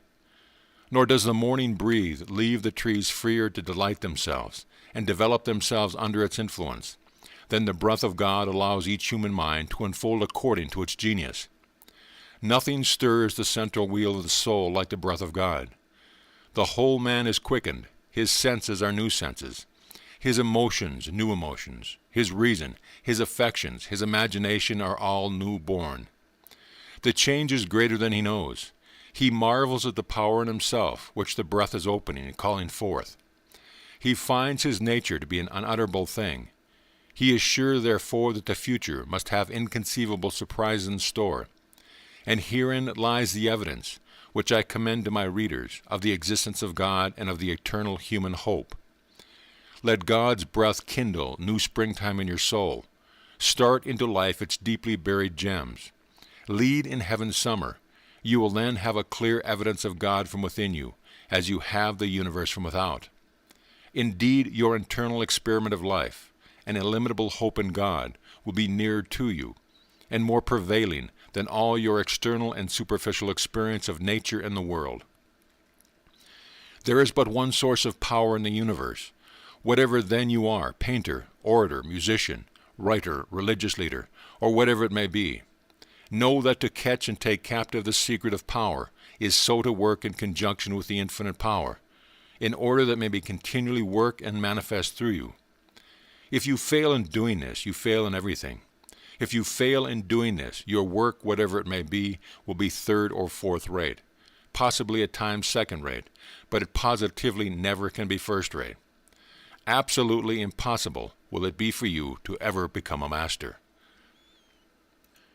Whatever estimate you put upon yourself will determine the effectiveness of your work along any line. As long as you live merely in the physical and the intellectual, you set limitations to yourself that will hold you as long as you live. When, however, you come into the realization of your oneness with the infinite life and power, and open yourself that it may work through you, you will find that you have entered upon an entirely new phase of life, and that an ever-increasing power will be yours. Then it will be true that your strength will be as the strength of 10, because your heart is pure. Verse: O God, I am one forever, with Thee by the glory of birth. The celestial powers proclaim it, to the utmost bounds of the earth. I think of this birthright immortal, and my being expands like a rose, as an odorous cloud of incense around and above me flows. A glorious song of rejoicing in an innermost spirit I hear, and it sounds like heavenly voices in a chorus divine and clear. And I feel a power uprising, like the power of an embryo God, with a glorious wall that surrounds me and lifts me up from the sod. End of verse. End of chapter. Chapter 8. Plenty of all things, the law of prosperity. This is the spirit of infinite plenty, the power that is brought, that is continually bringing all things into expression in material form. He who lives in the realization of his oneness with his infinite power becomes a magnet to attract to himself a continual supply of whatsoever things he desires. If one holds for himself in the thought of poverty, he will be poor, and the chances are that he will remain in poverty. If he holds himself, whatever present conditions may be, continually in the thought of prosperity, he sets into operation forces that will sooner or later bring him into prosperous conditions. The law of attraction works unceasingly throughout the universe, and the one great and never-changing fact in connection with this, as we have found, the like attracts like. If we are one with this infinite power, this source of all things, then in the degree that we live in the realization of this oneness, in that degree do we actualize in ourselves a power that will bring us to an abundance of all things that is desirable for us to have. In this way we come into possession of a power whereby we can actualize at all times these conditions that we desire. As all truth exists now and awaits simply our perception of it, so all things necessary for present needs exist now and await simply the power in us to appropriate them. God holds all things in His hands. His constant word is, "My child, acknowledge me in all your ways, and in the degree that you do this, in the degree that you live this, then what is mine is yours." Jehovah Jireh, the Lord will provide. He giveth to all men liberally and upbraideth not. He give liberally to all men who put themselves in the right attitude to receive from Him. He forces no good things upon any one. The old and somewhat prevalent idea of godliness and poverty has absolutely no basis for its existence, and the sooner we get away from it the better. It had its birth in the same way the idea of asceticism came into existence, when the idea prevailed that there was necessarily a warfare between the flesh and the spirit. It had its origin through the minds of those who had a distorted, one-sided view of life. True godliness is in a sense the same as true wisdom. The one who is truly wise, and who uses the forces and powers with which he is endowed, to him the great universe always opens her treasure house. The supply is always equal to demand the demand when the demand is rightly, wisely made. When one comes into the realization of these higher laws, then the fear of want ceases to tyrannize over him. Are you out of a situation? Let the fear that you will not get any other take hold of and dominate you, and the chances are that it may be a very long time before you will get another, or the one that you do get may be a very poor one indeed. Whatever the circumstance, you must realize that you have within you forces and powers that you can set into operation that will triumph over any and all apparent or temporary losses. Set these forces into operation, and you will then be placing a magnet that will draw to you a situation that may be far better than the one you have lost. And the time may soon come that you will be even thankful that you lost the old one. Recognize, working in and through you, the same infinite power that creates and governs all things in the universe, the same infinite power that governs the endless system of world and space. Send out your thought. Thought is a force, and it has occult power of unknown proportions when rightly used and wisely directed. Send out your thought that the right situation or the right work will come to you at the right time, in the right way, and that you will recognize it when it comes. Hold to this thought, never allow it to weaken. Hold to it, and continually water it with firm expectation. You in this way put your advertisement into a spiritual newspaper, a paper that has not a limited circulation, but one that will make its way not only to the utmost bounds of the earth, but of the very universe itself. It is an advertisement, moreover, which is rightly placed on your part, will be far more effective than any advertisement you could possibly put into any printed sheet, no matter what claims are made in regard to it being the great advertising medium. In the degree that you come into this realization and live in harmony with the higher laws and forces, in that degree will you be able to do this effectively. If you wish to look through the want columns of the newspapers, then do it not in the ordinary way. Put the higher forces into operation and thus place it on a higher basis. As you take up the paper, take this attitude of mind. If there is here an advertisement that it will be well for me to reply to, the moment I come to it, I will realize and recognize the fact. Affirm this, believe it, expect it. If you do this in full faith, you will somehow feel the intuition the moment you come to the right one. And this intuition will be nothing more or less than your own soul speaking to you. When it speaks, then act at once. If you get the situation and it does not prove to be exactly what you want, if you feel that you are capable of filling a better one, then the moment you enter upon it, take the attitude of mind that this situation is a stepping stone that will lead you to one that will be still better. Hold this thought steadily, affirm it, believe it, expect it, and all the time be faithful, absolutely faithful to the situation in which you are presently placed. If you are not faithful to it, then the chances are that it will not be the stepping stone to something better, but to something poorer. If you are faithful to it, the time may soon come when you will be glad and thankful, when you will rejoice that you lost your old position. This is the law of prosperity. When apparent adversity comes, be not cast down, but make the best of it and always look forward for better things, for conditions more prosperous. To hold yourself in this attitude of mind is to set into operation subtle, silent, and irresistible forces that sooner or later will actualize in material form that which is today merely an idea. But ideas have occult power, and ideas, when rightly planted and rightly tended, are the seeds that actually material conditions. Never give a moment to complaint, but utilize the time that would otherwise be spent in this way, in looking forward and actualizing the conditions you desire. Suggest prosperity to yourself. See yourself in a prosperous condition. Affirm that you will before long be in a prosperous condition. Affirm it calmly and quietly, but strongly and confidently. Believe it absolutely. Expect it. Keep it continually watered with expectation. You thus make yourself a magnet to attract the things that you desire. Don't be afraid to suggest, to affirm these things. For by so doing you put forth an ideal which will begin to clothe itself in material form. In this way you are utilizing agents among the most subtle and powerful in the universe. If you are particularly desirous for anything that you feel it is good and right for you to have, something that will broaden your life, or that will increase your usefulness to others, simply hold the thought that at the right time, in the right way, and through the right instrumentality, there will come to you, or there will open up for you, the way whereby you can attain what you desire. I know of a young lady who a short time ago wanted some money very badly. She wanted it for a good purpose. She saw no reason why she shouldn't have it. This is one who comes into an understanding of the power of interior forces. She took and held herself in an attitude of mind we have just pointed out.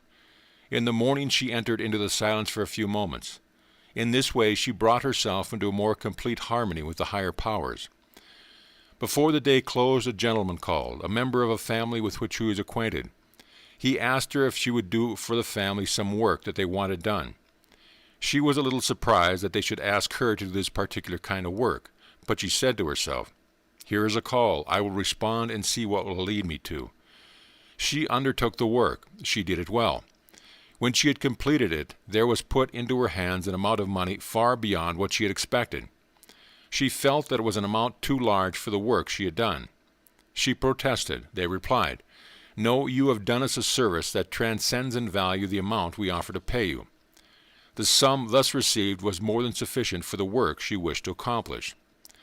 This is but one of the many instances in connection with the wise and effective use of the higher powers. It also carries a lesson.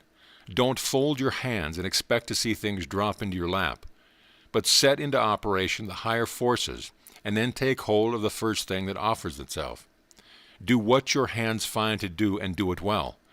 If this work is not thoroughly satisfactory to you, then affirm, believe, and expect that it is the agency that will lead you to something better.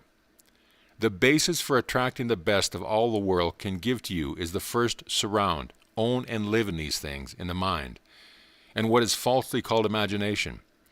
An so-called imagining are realities and forces of unseen element. Live in mind in a palace, and gradually palatial surroundings will gravitate to you.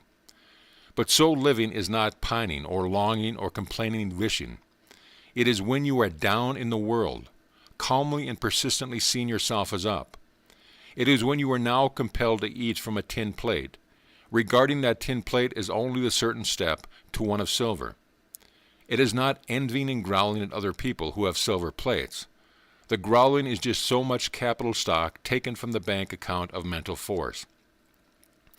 A friend who knows the power of the interior forces, and whose life is guided in every detail by them, has given a suggestion in this form. When you are in the arms of a bear, even though he is hugging you, look him in the face and laugh.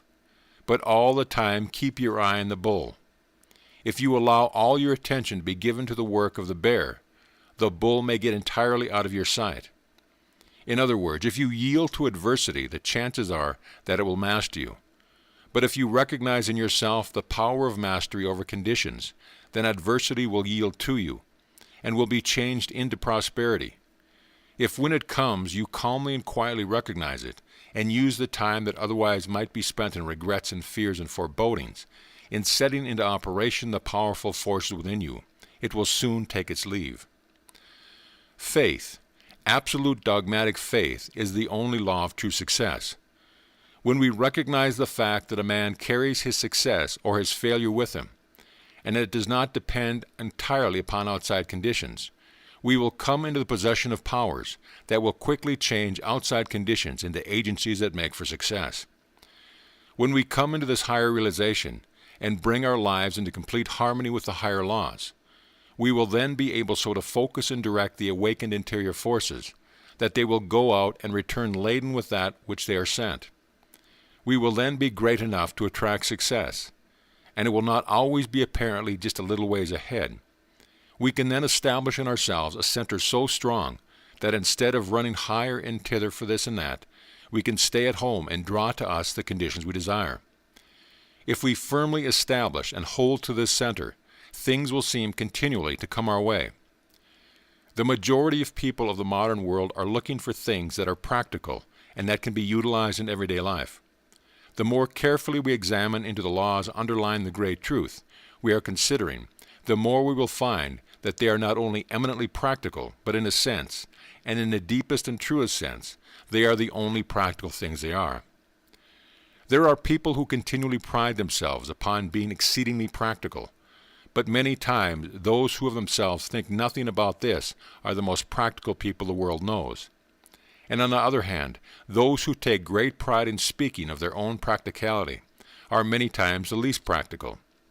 Or again, in some ways, they may be practical, but so far as life in its totality is concerned, they are absurdly impractical. What profit, for example, can there be for a man who, materially speaking, though he has gained the whole world, has never yet become acquainted with his own soul? There are multitudes of men all about us who are entirely missing the real life, men who have not learned even the ABC of true living. Slaves they are, abject slaves to their temporary material accumulations. Men who, thinking they possess their wealth, are on the contrary completely possessed by it. Men whose lives are comparatively barren in service to those about them and to the world at large. Men who, when they can no longer hold the body, the agency by means of which they are related to the material world, will go out poor indeed, pitiably poor. Unable to take even the smallest particle of their accumulation with them, they will enter upon the other form of life, naked and destitute. The kindly deeds, the developed traits of character, the realized powers of the soul, the real riches of the inner life and unfoldment, all those things that become our real and eternal possessions, have been given no place in their lives, and so of the real thing of life they are destitute, nay, many times worse than destitute. We must not suppose that habits once formed are any more easily broken off in the other form of life than they are in his. If one voluntarily grows a certain mania here, we must not suppose that the mere dropping of the body makes all conditions perfect. All is law, all is cause and effect. As we sow, so shall we reap, not only in this life, but in all lives. He who was enslaved with a sole desire for material possessions here will continue to be enslaved even after he can no longer retain his body. Then, moreover, he will have not even the means of gratifying his desire. Dominated by this habit, he will be unable to set his affections, for a time at least, upon other things, and the desire without the means of gratifying it will be doubly torturing to him. Perchance this torture may be increased by his seeing the accumulations he thought were his now, being scattered and wasted by spendthrifts. He wills his property, as we say, to others, but he can have no word as to its use. How foolish, then, for us to think that any material possessions are ours. How absurd, for example, for one to fence off a number of acres of God's earth and say they are his. Nothing is ours that we cannot retain. The things that come into our hands come not for the purpose of being possessed, as we say, much less for the purpose of being hoarded. They come into our hands to be used, to be wisely used. We are stewards merely, and as stewards we shall be held accountable for the way we use whatever is entrusted to us. That great law of compensation that runs through all life is wonderfully exact in its working, although we may not always fully comprehend it, or even recognize it when it operates in connection with ourselves. The one who has come into the realization of the higher life no longer has a desire for the accumulation of enormous wealth, any more than he has a desire for any other excess. In the degree that he comes into the recognition of the fact that he is wealthy within, external wealth becomes less important in his estimation. When he comes into the realization of the fact that there is a source within him, which he can put forth a power to call to him and actualize in his hands at any time a sufficient supply for all his needs, he no longer burdens himself with vast material accumulations that require his constant care and attention, and thus take his time and his thoughts from the real things of life. In other words, he first finds the kingdom, and he realizes that when he has found this, all other things follow in full measure. It is as hard for a rich man to enter into the kingdom of heaven, says the Master, he who have nothing had everything, as it is for a camel to pass through the eye of a needle. In other words, if a man give all his time to the accumulation, the hoarding of outward material possessions far beyond what he could possibly ever use, what time has he for the finding of that wonderful kingdom, with which found brings all else with it? Which is better, to have millions of dollars and to have the burden of taking care of it all? For the one always involves the other, or to come into the knowledge of such laws and forces that every need will be supplied in good time, to know that no good thing shall be withheld, to know that we have it in our power to make the supply always equal to the demand. The one who enters into the realm of this higher knowledge never cares to bring upon himself the species of insanity that has such a firm hold upon so many in the world today. He avoids it as he would avoid any loathsome disease of the body. When we come into the realization of the higher powers, we will then be able to give more attention to the real life, instead of giving so much to the piling up of vast possessions that hamper rather than to help it. It is the medium ground that brings the true solution here, the same as it is in all phases of life. Wealth beyond a certain amount cannot be used, and when it cannot be used, it then becomes a hindrance rather than an aid, a curse rather than a blessing. All about us are persons who live now stunted and dwarfed, who could make them rich and beautiful, filled with perennial joy, if they would begin wisely to use that which they have spent the greater their portion of their lives in accumulating. The man who accumulates during his entire life, and who leaves even all when he goes out for benevolent purposes, comes far short of the ideal life. It is but a poor excuse of a life. It is not especially commendable in me to give a pair of old, worn-out shoes that I shall never use again to another who is in need of shoes. But it is commendable, if indeed doing anything we ought to do can be spoken of as being commendable.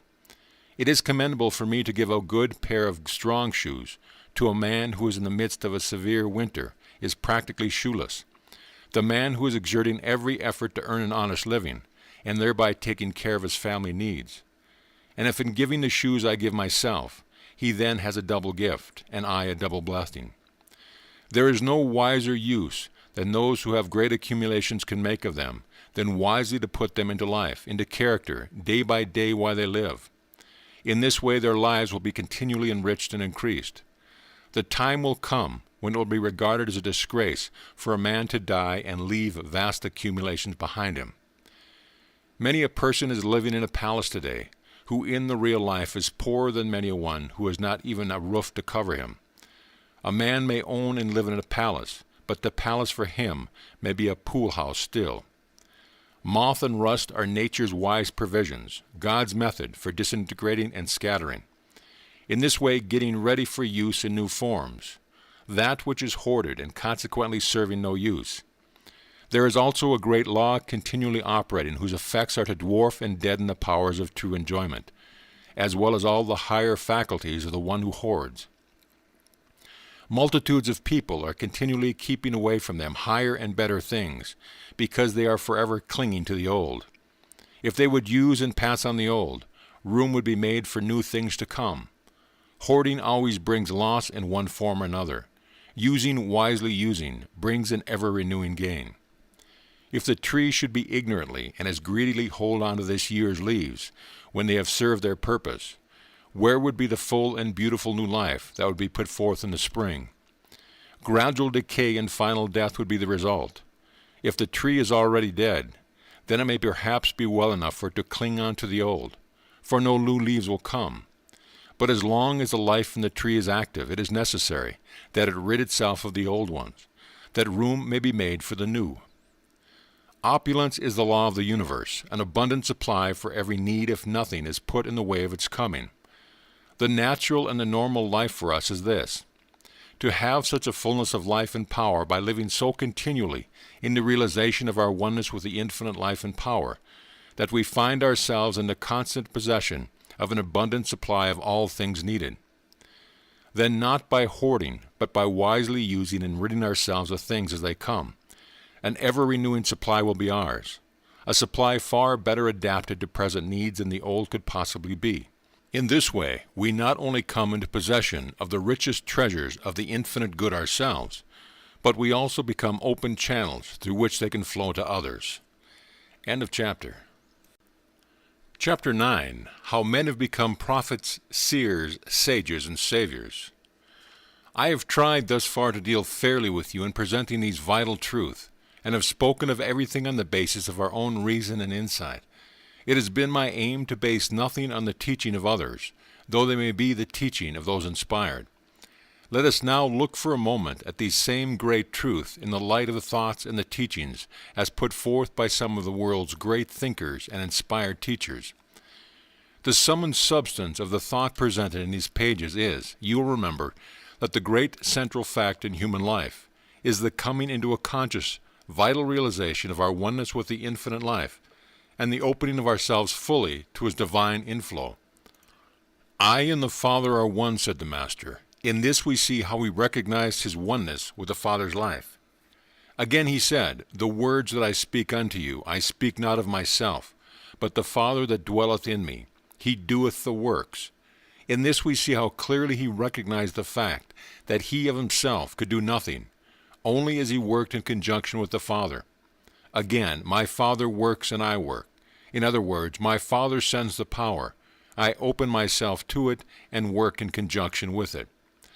Again he said, seek ye first the kingdom of God and his righteousness, and all these things shall be added unto you. And he left us not in the dark as to exactly what he meant by this. For again he said, say not, lo here nor there. Know ye not that the kingdom of heaven is within ye? According to his teaching, the kingdom of God and the kingdom of heaven were one and the same. If then this teaching is that the kingdom of heaven is within us, do we not clearly see that? Putting it in other words, his injunction is nothing more or less than, come ye into a conscious realization of your oneness with the Father's life. As you realize this oneness, you find the kingdom, and when you find this, all things else shall follow. The story of the prodigal son is another beautiful illustration of the same great teaching of the Master. After the prodigal had spent everything, after he had wandered in all the realms of the physical senses in the pursuit of happiness and pleasure, and found that this did not satisfy, but only brought him to a level of the animal creation, he then came to his senses and said, I will arise and go to my Father. In other words, after all these wanderings, his own soul at length spoke to him and said, you are not a mere animal. You are in your Father's child. Arise and go to your Father, who holds all things in his hand. Again the Master said, call no man your father upon the earth, for one is your Father, which is in heaven. Here he recognized the fact that the real life is direct from the life of God. Our fathers and our mothers are the agents that give us the bodies, the houses in which we live. But the real life comes from the infinite source of life, God, who is our Father. One day word was brought to the Master that his mother and his brethren were without, wishing to speak with him. Who is my mother, and who are my brethren? Said he. Whosoever shall do the will of my Father, which is in heaven, the same is my brother and my sister and mother. Many people are greatly enslaved by what we term ties of relationship. It is well, however, for us to remember that our true relatives are not necessarily those who are connected with us by ties of blood. Our truest relatives are those who are nearest akin to us in mind, in soul, and spirit. Our nearest relatives may be those living on the opposite side of the globe, people whom we may never yet have seen, but to whom we will yet be drawn, either in this form of life or in another, through that wherever working and never failing law of attraction. When the Master gave the injunction, call no man your father upon the earth, for one is your Father which is in heaven, He here gave us the basis for that grand conception of the fatherhood of God. And if God is equally the Father of all, then we have here the basis for the brotherhood of man. But there is, in a sense, a conception still higher than this, namely the oneness of man and God, and hence the oneness of the whole human race. When we realize this fact, then we clearly see how and degree that we come into realization of our oneness with the infinite life. And so every step that we make Godward, we aid in lifting all mankind up to this realization and enable them, in turn, to make a step Godward. The Master again pointed out our true relation with the infinite life when he said, "Except ye become as little children, ye shall not enter into the kingdom of heaven." When he said, "Man shall not live by bread alone, but by every word that proceedeth out of the mouth of God," he gave utterance to the truth of far greater import than we have as yet commenced fully to grasp. Here he taught that even the physical life cannot be maintained by material food alone, but that one's connection with this infinite source determines to a very great extent the condition of even the bodily structure and activities. Blessed are the pure in heart, for they shall see God. In other words, blessed are they who in all the universe recognize only God, for by such God shall be seen.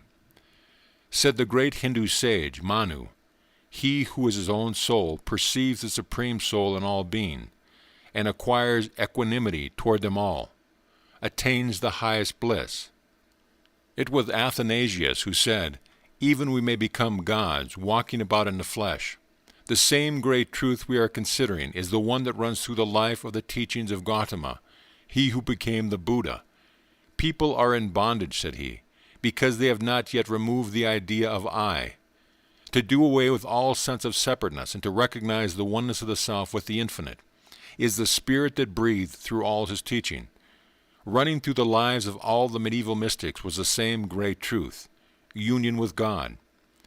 Then, coming nearer to our own time, we find the highly illumined seer, Emanuel Swedenborg, pointing out the great laws and connections with what he termed the divine influx, and how we may open ourselves more fully to its operation.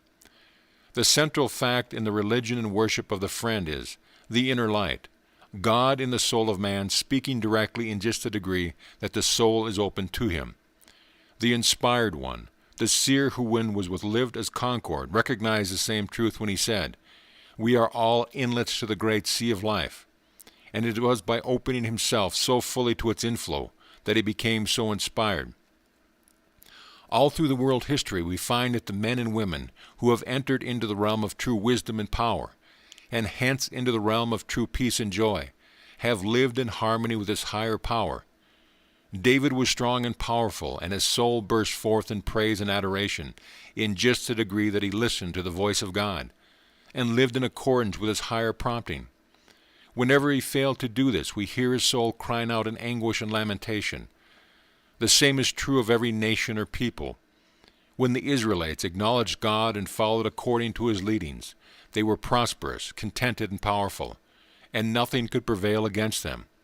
When they depended upon their own strength alone and failed to recognize God as the source of their strength, we find them overcome, in bondage or despair. A great immutable law underlies the truth.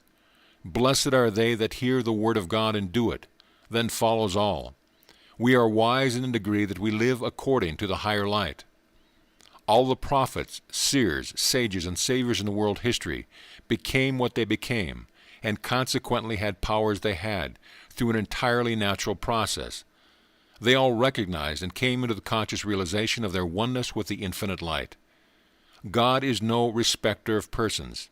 He does not create prophets, seers, sages, and saviors as such. He creates men. But here and there one recognizes his true identity, recognizes the oneness of his life with the source whence it came. He lives in the realization of this oneness, and in turn becomes a prophet, seer, sage, or savior. Neither is God a respecter of races or of nations. He has no chosen people, but here and there a race or nation becomes a respecter of God, and hence lives the life of a chosen people. There has been no age or place of miracles in distinction from any other place or age. What we term miracles have abounded in all places, and at all times where conditions have been made for them. They are being performed today just as much as they have been when the laws governing them were respected. Mighty men, we are told they were. Mighty men who walked with God, and in the words, who walked with God, lies the secret of the words, mighty men, cause and effect. The Lord never prospers any man, but the man prospers because he acknowledges the Lord, and lives in accordance with the higher laws. Solomon was given the opportunity of choosing whatever he desired. His better judgment prevailed, and he chose wisdom. But when he chose wisdom, he found that it included all else beside. We are told that God hardened Pharaoh's heart. I don't believe it. God never hardens anyone's heart. Pharaoh hardened his own heart, and God was blamed for it. But when Pharaoh hardened his heart and disobeyed the voice of God, the plagues came. Again, cause and effect. Had he, on the contrary, listened, in other words, had he opened himself to and obeyed the voice of God, the plagues would not come. We can be our own best friends, or we can be our own worst enemies. In the degree that we become friends to the highest and best within us, we become friends to all. And in the degree that we become enemies to the highest and best within us, do we become enemies to all. In the degree that we open ourselves to the higher powers and let them manifest through us, then by the very inspirations we carry with us do we become, in a sense, the saviors of our fellow men. And in this way we all are, or may become, the saviors one of another. In this way you may become, indeed, one of the world's redeemers. End of chapter. Chapter 10. The basic principle of all religions, the universal religion. The great truth we are considering is the fundamental principle running through all religions. We find it in every one. In regards to all agree. It is, moreover, a great truth in regard to which all people can agree, whether they belong to the same or to different religions. People always quarrel about the trifles, about their personal views of minor insignificant points. They always come together in the presence of great fundamental truth, the threads of which run through all. The quarrels are in connection with the lower self. The agreement are in connection with the higher self. A place may have its factions that quarrel and fight among themselves, but let a great calamity come upon the land, flood, famine, pestilence, and these little personal differences are entirely forgotten, and all work shoulder to shoulder in the one great cause. The changing, the evolving self gives rise to quarrels. The permanent, the soul self unites all in the highest efforts of love and service. Patriotism is a beautiful thing. It is well for me to love my country, but why should I love my own country more than I love all others? If I love my own and hate others, I then show my limitation, and my patriotism will stand the test, not even for my own. If I love my own country and in the same way love all other countries, then I show the largeness of my nature, and a patriotism of this kind is noble and always to be relied upon. The view of God in regard to which we are agreed, that He is the infinite spirit of life and power, that is back of all, that is working in and through all, that is the life of all, is a matter in regard to which all men, all religions can agree. With this view, there can be no infidels or atheists.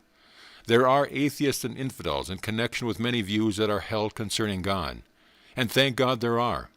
Even devout and earnest people among us attribute things to God that no respectful man or woman would permit to be attributed to themselves. This view is satisfying to those who cannot see how God can be angry with His children, jealous, vindictive. A display of these qualities always lessen our respect for men and women, and still we attribute them to God. The earnest, sincere heretic is one of the greatest friends true religion can have. Heretics are among God's greatest servants. They are among the true servants of mankind. Christ was one of the greatest heretics the world has ever known. He allowed Himself to be bound by no established or orthodox teachings or belief. Christ is preeminently a type of the universal. John the Baptist is a type of the personal. John dressed in a particular way, ate a particular kind of food, belonged to a particular order, lived and taught in a particular locality, and he himself recognized the fact that he must decrease while Christ must increase. Christ, on the other hand, gave Himself absolutely no limitation. He allowed Himself to be bound by nothing. He was absolutely universal, and as a consequence taught not for his own particular day, but for all time. The mighty truth which we have agreed upon as the great central fact of human life is the golden thread that runs through all religions. When we make it the paramount fact in our lives, we will find that minor differences, narrow prejudices, and all these laughable absurdities will so fall away by virtue of their very insignificance that a Jew can worship equally as well as in a Catholic cathedral, a Catholic in a Jewish synagogue, a Buddhist in a Christian church, a Christian in a Buddhist temple. Or all can worship equally well about their own hearthstones, or out on a hillside, or while pursuing the avocations of everyday life. For true worship, only God and the human soul are necessary. It does not depend upon time or season or occasion. Anywhere and at any time God and man in the bush may meet. This is the great fundamental principle of the universal religion upon which we can all agree. This is the great fact that is permanent. There are many things in regard to which all cannot agree. These are the things that are personal, non-essential, and so as time passes they gradually fall away. One who doesn't grasp this great truth, a Christian for example, asks, "But was not Christ inspired?" Yes, but he was not the only one inspired. Another who is a Buddhist asks, "Was not Buddhist inspired?" Yes, but he was not the only one inspired. A Christian asks, "But is not our Christian Bible inspired?" Yes, but there are other inspired scriptures. A Brahmin or a Buddhist asks, "Are not the Vedas inspired?" Yes, but there are other inspired sacred books. Your error is not in believing that your particular scriptures are inspired, but your error is, and you show your absurdly laughable limitations by it, your inability to see the other scriptures are also inspired. The sacred books, the inspired writings, all come from the same source, God. God speaking through the souls of those who open themselves, that he may also speak. Some may be more inspired than others. It depends entirely on the relative degree that this one or the one opens himself to the divine voice. Says one of the inspired writers in the Hebrew Scriptures, "Wisdom is the breath of the power of God, and in all ages, entering into holy souls, she maketh them friends of God and prophet." Let us not be among the number so dwarfed, so limited, so bigoted, as to think that the infinite God has revealed himself to one little handful of his children, in one little quarter of the globe, and at one particular period of time. This isn't the pattern by which God works. Of a truth I perceive that God is no respecter of person, but in every nation he that revereth God and worketh righteousness is accepted of him, says the Christian Bible. When we fully realize this truth, we will then see that it makes but little difference what particular form of religion one holds. But it does make a tremendous difference how true he is to the vital principle of this one.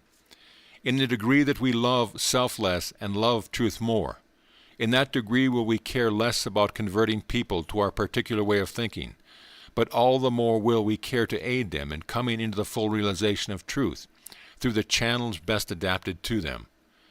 The doctrine of our master, said the Chinese, consisted solely in integrity of heart.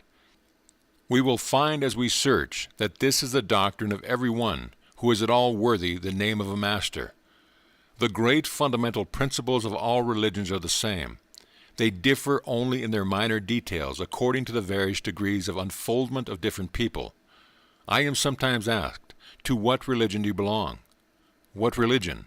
"Why, bless you, there is only one religion, the religion of the living God."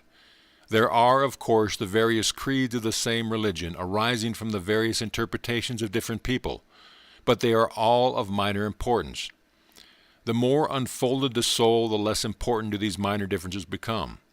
They are also, of course, the various so-called religions. There is in reality, however, but one religion. The moment we lose sight of this great fact, we depart from the real, vital spirit of true religion, and allow ourselves to be limited and bound by form. In the degree that we do this, we build fences around ourselves, which keep others away from us, and which also prevent our coming into the realization of universal truth. There is nothing worthy the name of truth that is not universal. There is only one religion. Whatever road I take joins the highway that leads to thee, says the inspired writer in the Persian scriptures. Broad is the carpet God has spread, and beautiful the colors he has given it. The pure man respects every form of faith, says the Buddhist. My doctrine makes no difference between high and low, rich and poor. Like the sky, it has room for all, and like the water, it washes all alike. The broad-minded see the truth in different religions. The narrow-minded see only the differences. The Hindu has said, the narrow-minded ask, is this man a stranger, or is he one of our tribe? But to those in whom love dwells, the whole world is but one family. Altar flowers are of many species, but all worship is one.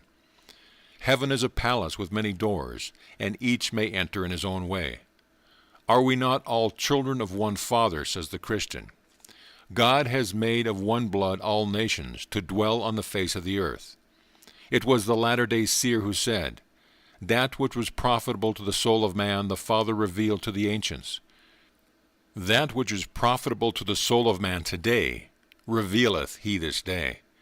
It was Tennyson who said, I dreamed that stone by stone I reared a sacred fane, a temple, neither pagoda, mosque, nor church, but loftier, simpler, always open-doored to every breath from heaven, and truth and peace and love and justice came and dwelt therein.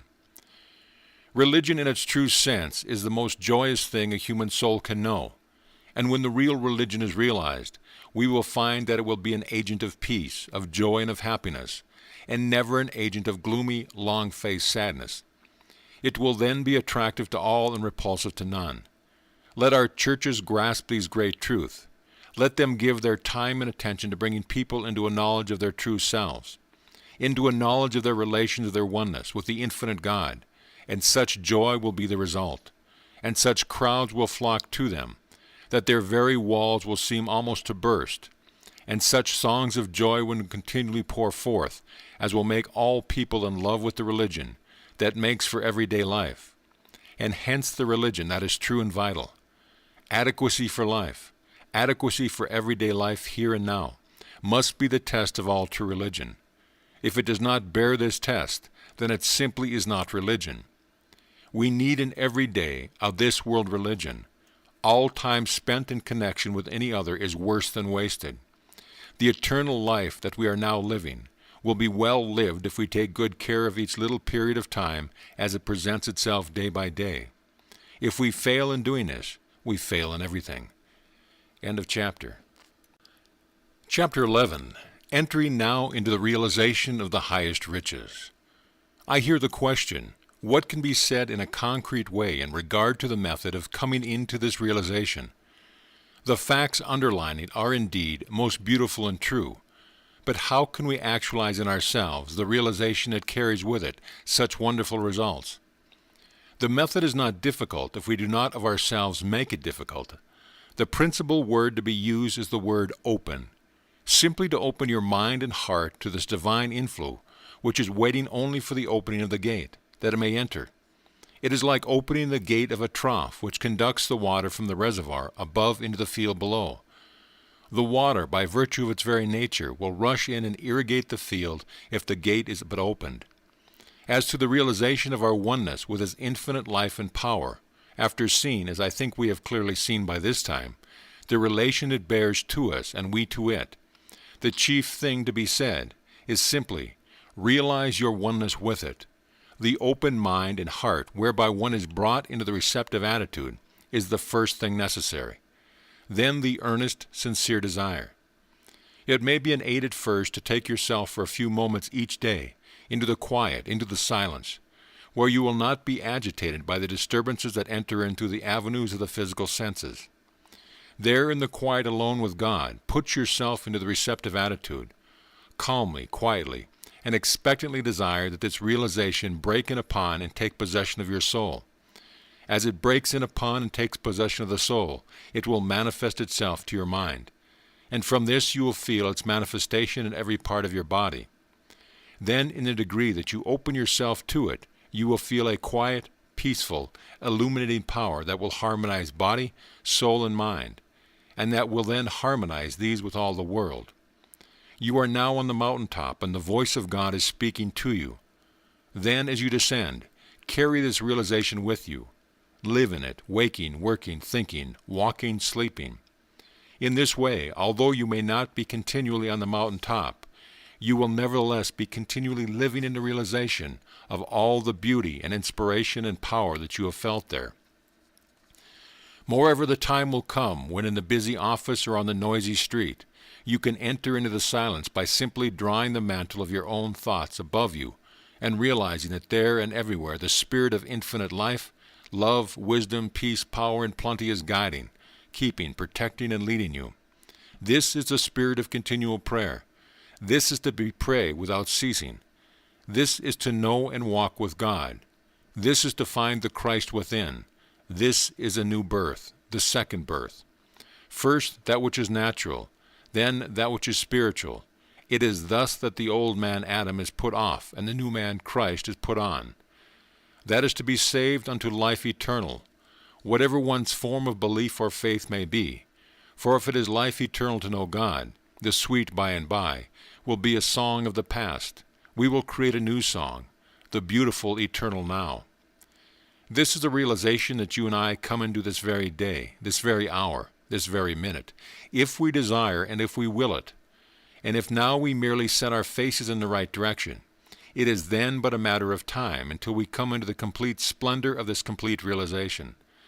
To set one's face in the direction of the mountain and then simply to journey on, whether rapidly or more slowly, will bring him to it. But unless one sets his face in the right direction and make this start, he will not reach it. It was Goethe who said, "Are you in earnest? Seize this very minute. What you can do or dream you can, begin it. Boldness has genius, power, and magic in it. Only engage, and then the mind grows heated. Begin, and then the work will be completed." Said the young man Siddhartha, "I have awakened to the truth, and I am resolved to accomplish my purpose. Verily, I shall become a Buddha." It was this that brought him into the life of the enlightened one, and so into the realization of nirvana right here in this life. That this same realization in life is within the possibility of all here and now was his teaching. It was this that has made him the light bearer to millions of people. Said the young man, "Jesus, know ye not that I must be about my Father's business?" Making this the one great purpose of his life, he came into the full and complete realization, I and the Father are one. He thus came into the full realization of the kingdom of heaven right here in his life. That all could come into the same realization in life here and now was his teaching. It was this that has made him the light bearer to millions of people. And so far as practical things are concerned, we may hunt the wide universe through, and we shall find that there is no injunction more practical than, "Seek ye first the kingdom of God, and his righteousness, and all other things shall be added unto you." And in the light of what has gone before, I think there is no one who is open to truth and honest with himself who will fail to grasp the underlying reason and see the great laws upon which it is based. Personally, I know lives that have so fully entered into the kingdom through the realization of their oneness with the infinite light and through the opening of themselves so fully to his divine guidance that they are most wonderful concrete examples of the reality of this great and all-important truth. They are people whose lives are in this way guided not only in general way, but literally in every detail. They simply live in the realization of their oneness with this infinite power, continually in harmony with it, and so continually in the realization of the kingdom of heaven. An abundance of all things is theirs. They are never at a loss for anything. The supply seems always equal to demand. They never seem at a loss in regard to what to do or how to do it. Their lives are careless lives. They are lives free from care because they are continually conscious of the fact that the higher powers are doing the guiding, and they are relieved of the responsibility. To enter into detail in connection with some of these lives, and particularly with 2 or 3 that come to my mind at this moment, would reveal facts that no doubt to some would seem almost incredible if not miraculous. But let us remember that what is possible for one life to realize is possible for all. This is indeed the natural and the normal life, that which will be everyday life of everyone who comes into and who lives in this higher realization, and so in harmony with the higher laws. This is simply getting into the current of that divine sequence running through the universe. And when once in it, life then ceases to be a plodding and moves along day after day, much as the tide flows, much as the planets move in their course, much as the seasons come and go. All the frictions, all the uncertainties, all the ills, the suffering, the fear, the foreboding, the perplexities of life come to us because we are out of harmony with the divine order of things. They will continue to come as long as we live. Rowing against the tide is hard and uncertain. To go with the tide and thus to take advantage of the working of the great natural force is safe and easy. To come into the conscious, vital realization of our oneness with the infinite life and power is to come into the current of this divine sequence. Coming thus into harmony with the infinite brings us in turn into harmony with all about us, into harmony with the life of the heavens, into harmony with all the universe, and above all it brings us into harmony with ourselves, so that body, soul, and mind become perfectly harmonized, and when this is so, life becomes complete and full. The sense life then no longer masters and enslaves us. The physical is subordinated to and ruled by the mental. This in turn is subordinated to and continually illumined by the spiritual. Life is then no longer the poor, one-sided thing it is in so many cases, but the threefold, the all-around life with all its beauties and ever-increasing joys and powers is entered upon. Thus it is that we are brought to realize that the middle path is the great solution of life. Neither asceticism on the one hand, nor license and perverted use on the other. Everything is for use, but all must be wisely used in order to be fully enjoyed. As we live in these higher realizations, the senses are not ignored, but are ever more fully perfected. As the body becomes less gross and heavy, finer in its texture and form, all the senses become finer, so that powers we do not now realize as belonging to us gradually develop. Thus we come in a perfectly natural and normal way into the superconscious realms, whereby we make it possible for the higher laws and truth to be revealed to us. As we enter into these realms, we are then not among those who give their time in speculating as to whether this one or that one had the insight and the powers attributed to him, but we are able to know for ourselves. Neither are we among those who attempt to lead the people upon the hearsay of someone else, but we know whereof of what we speak, and only thus we can speak with authority. There are many things that we cannot know until by living the life we bring ourselves into the state where it is possible for them to be revealed to us. If any man will do his will, he shall know of the doctrine. It was Plotinus who said, "The mind that wishes to behold God must itself become God." As we thus make it possible for these higher laws and truth to be revealed to us, we will in turn become enlightened ones, channels through which they may be revealed to others. When one is fully alive to the possibilities that come with this higher awakening, as he goes here and there, as he mingles with his fellow man, he imparts to all an inspiration that kindles in them a feeling of power kindred to his own. We are all continually giving out influences similar to those that are plain in our own lives. We do this in the same way that each flower emits its own peculiar scent. The rose breathes out its fragrance upon the air, and all who come near it are refreshed and inspired by this emanation from the soul of the rose. A poisonous weed sends out its obnoxious odor. It is neither refreshing nor inspiring in its effects, and if one remains near it long, he may be so unpleasantly affected as to be made ill by it. The higher the life, the more inspiring and helpful are the emanations that it is continually sending out. The lower the life, the more harmful is the influence it continually sends out to all who come in contact with it. Each one is continually radiating an atmosphere of one kind or another. We are told by the mariners who sail on the Indian seas that many times they are able to tell their approach to certain islands long before they can see them by the sweet fragrance of the sandalwood that is wafted far out upon the deep. Do you not see how it would serve to have such a soul playing through such a body, that as you go here and there a subtle, silent force goes out from you, that all feel and are influenced by, so that you carry with you an inspiration and continually shed a benediction wherever you go, so that your friends and all people will say, "His coming brings peace and joy into our homes. Welcome his coming," so that as you pass along the street, tired and weary, and even sin-sick men and women will feel a certain divine touch that will awaken new desires and a new life in them, that will make the very horse, as you pass him, turn his head with a strange, half-human longing look.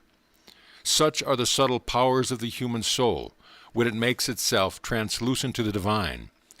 To know that such a life is within our living here and now is enough to make one burst forth with songs of joy.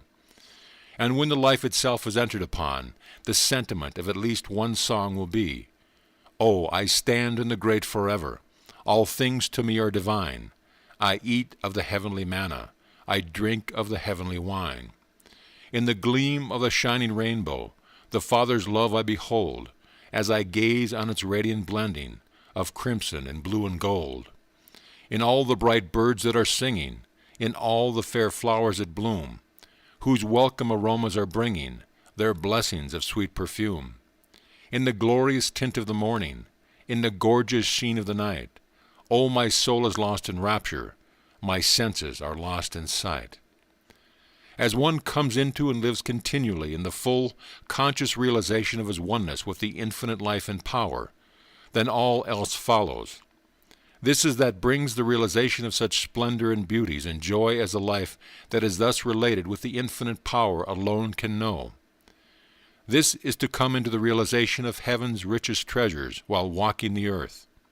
This is to bring heaven down to earth, or rather to bring earth up to heaven. This it is to exchange weakness and impotence for strength, sorrows and sighing for joy, fears and foreboding for faith, longing for realization. This it is to come into the fullness of peace, power, and plenty. This it is to be in tune with the infinite. End of chapter. End of book. This audio presentation of In Tune with the Infinite by Ralph Waldo Trine has been brought to you by audioenlightenment.com and has been recorded for the exclusive use of Audio Enlightenment members only. If you have received this audio from any website other than our own, please visit our website and let us know at your convenience.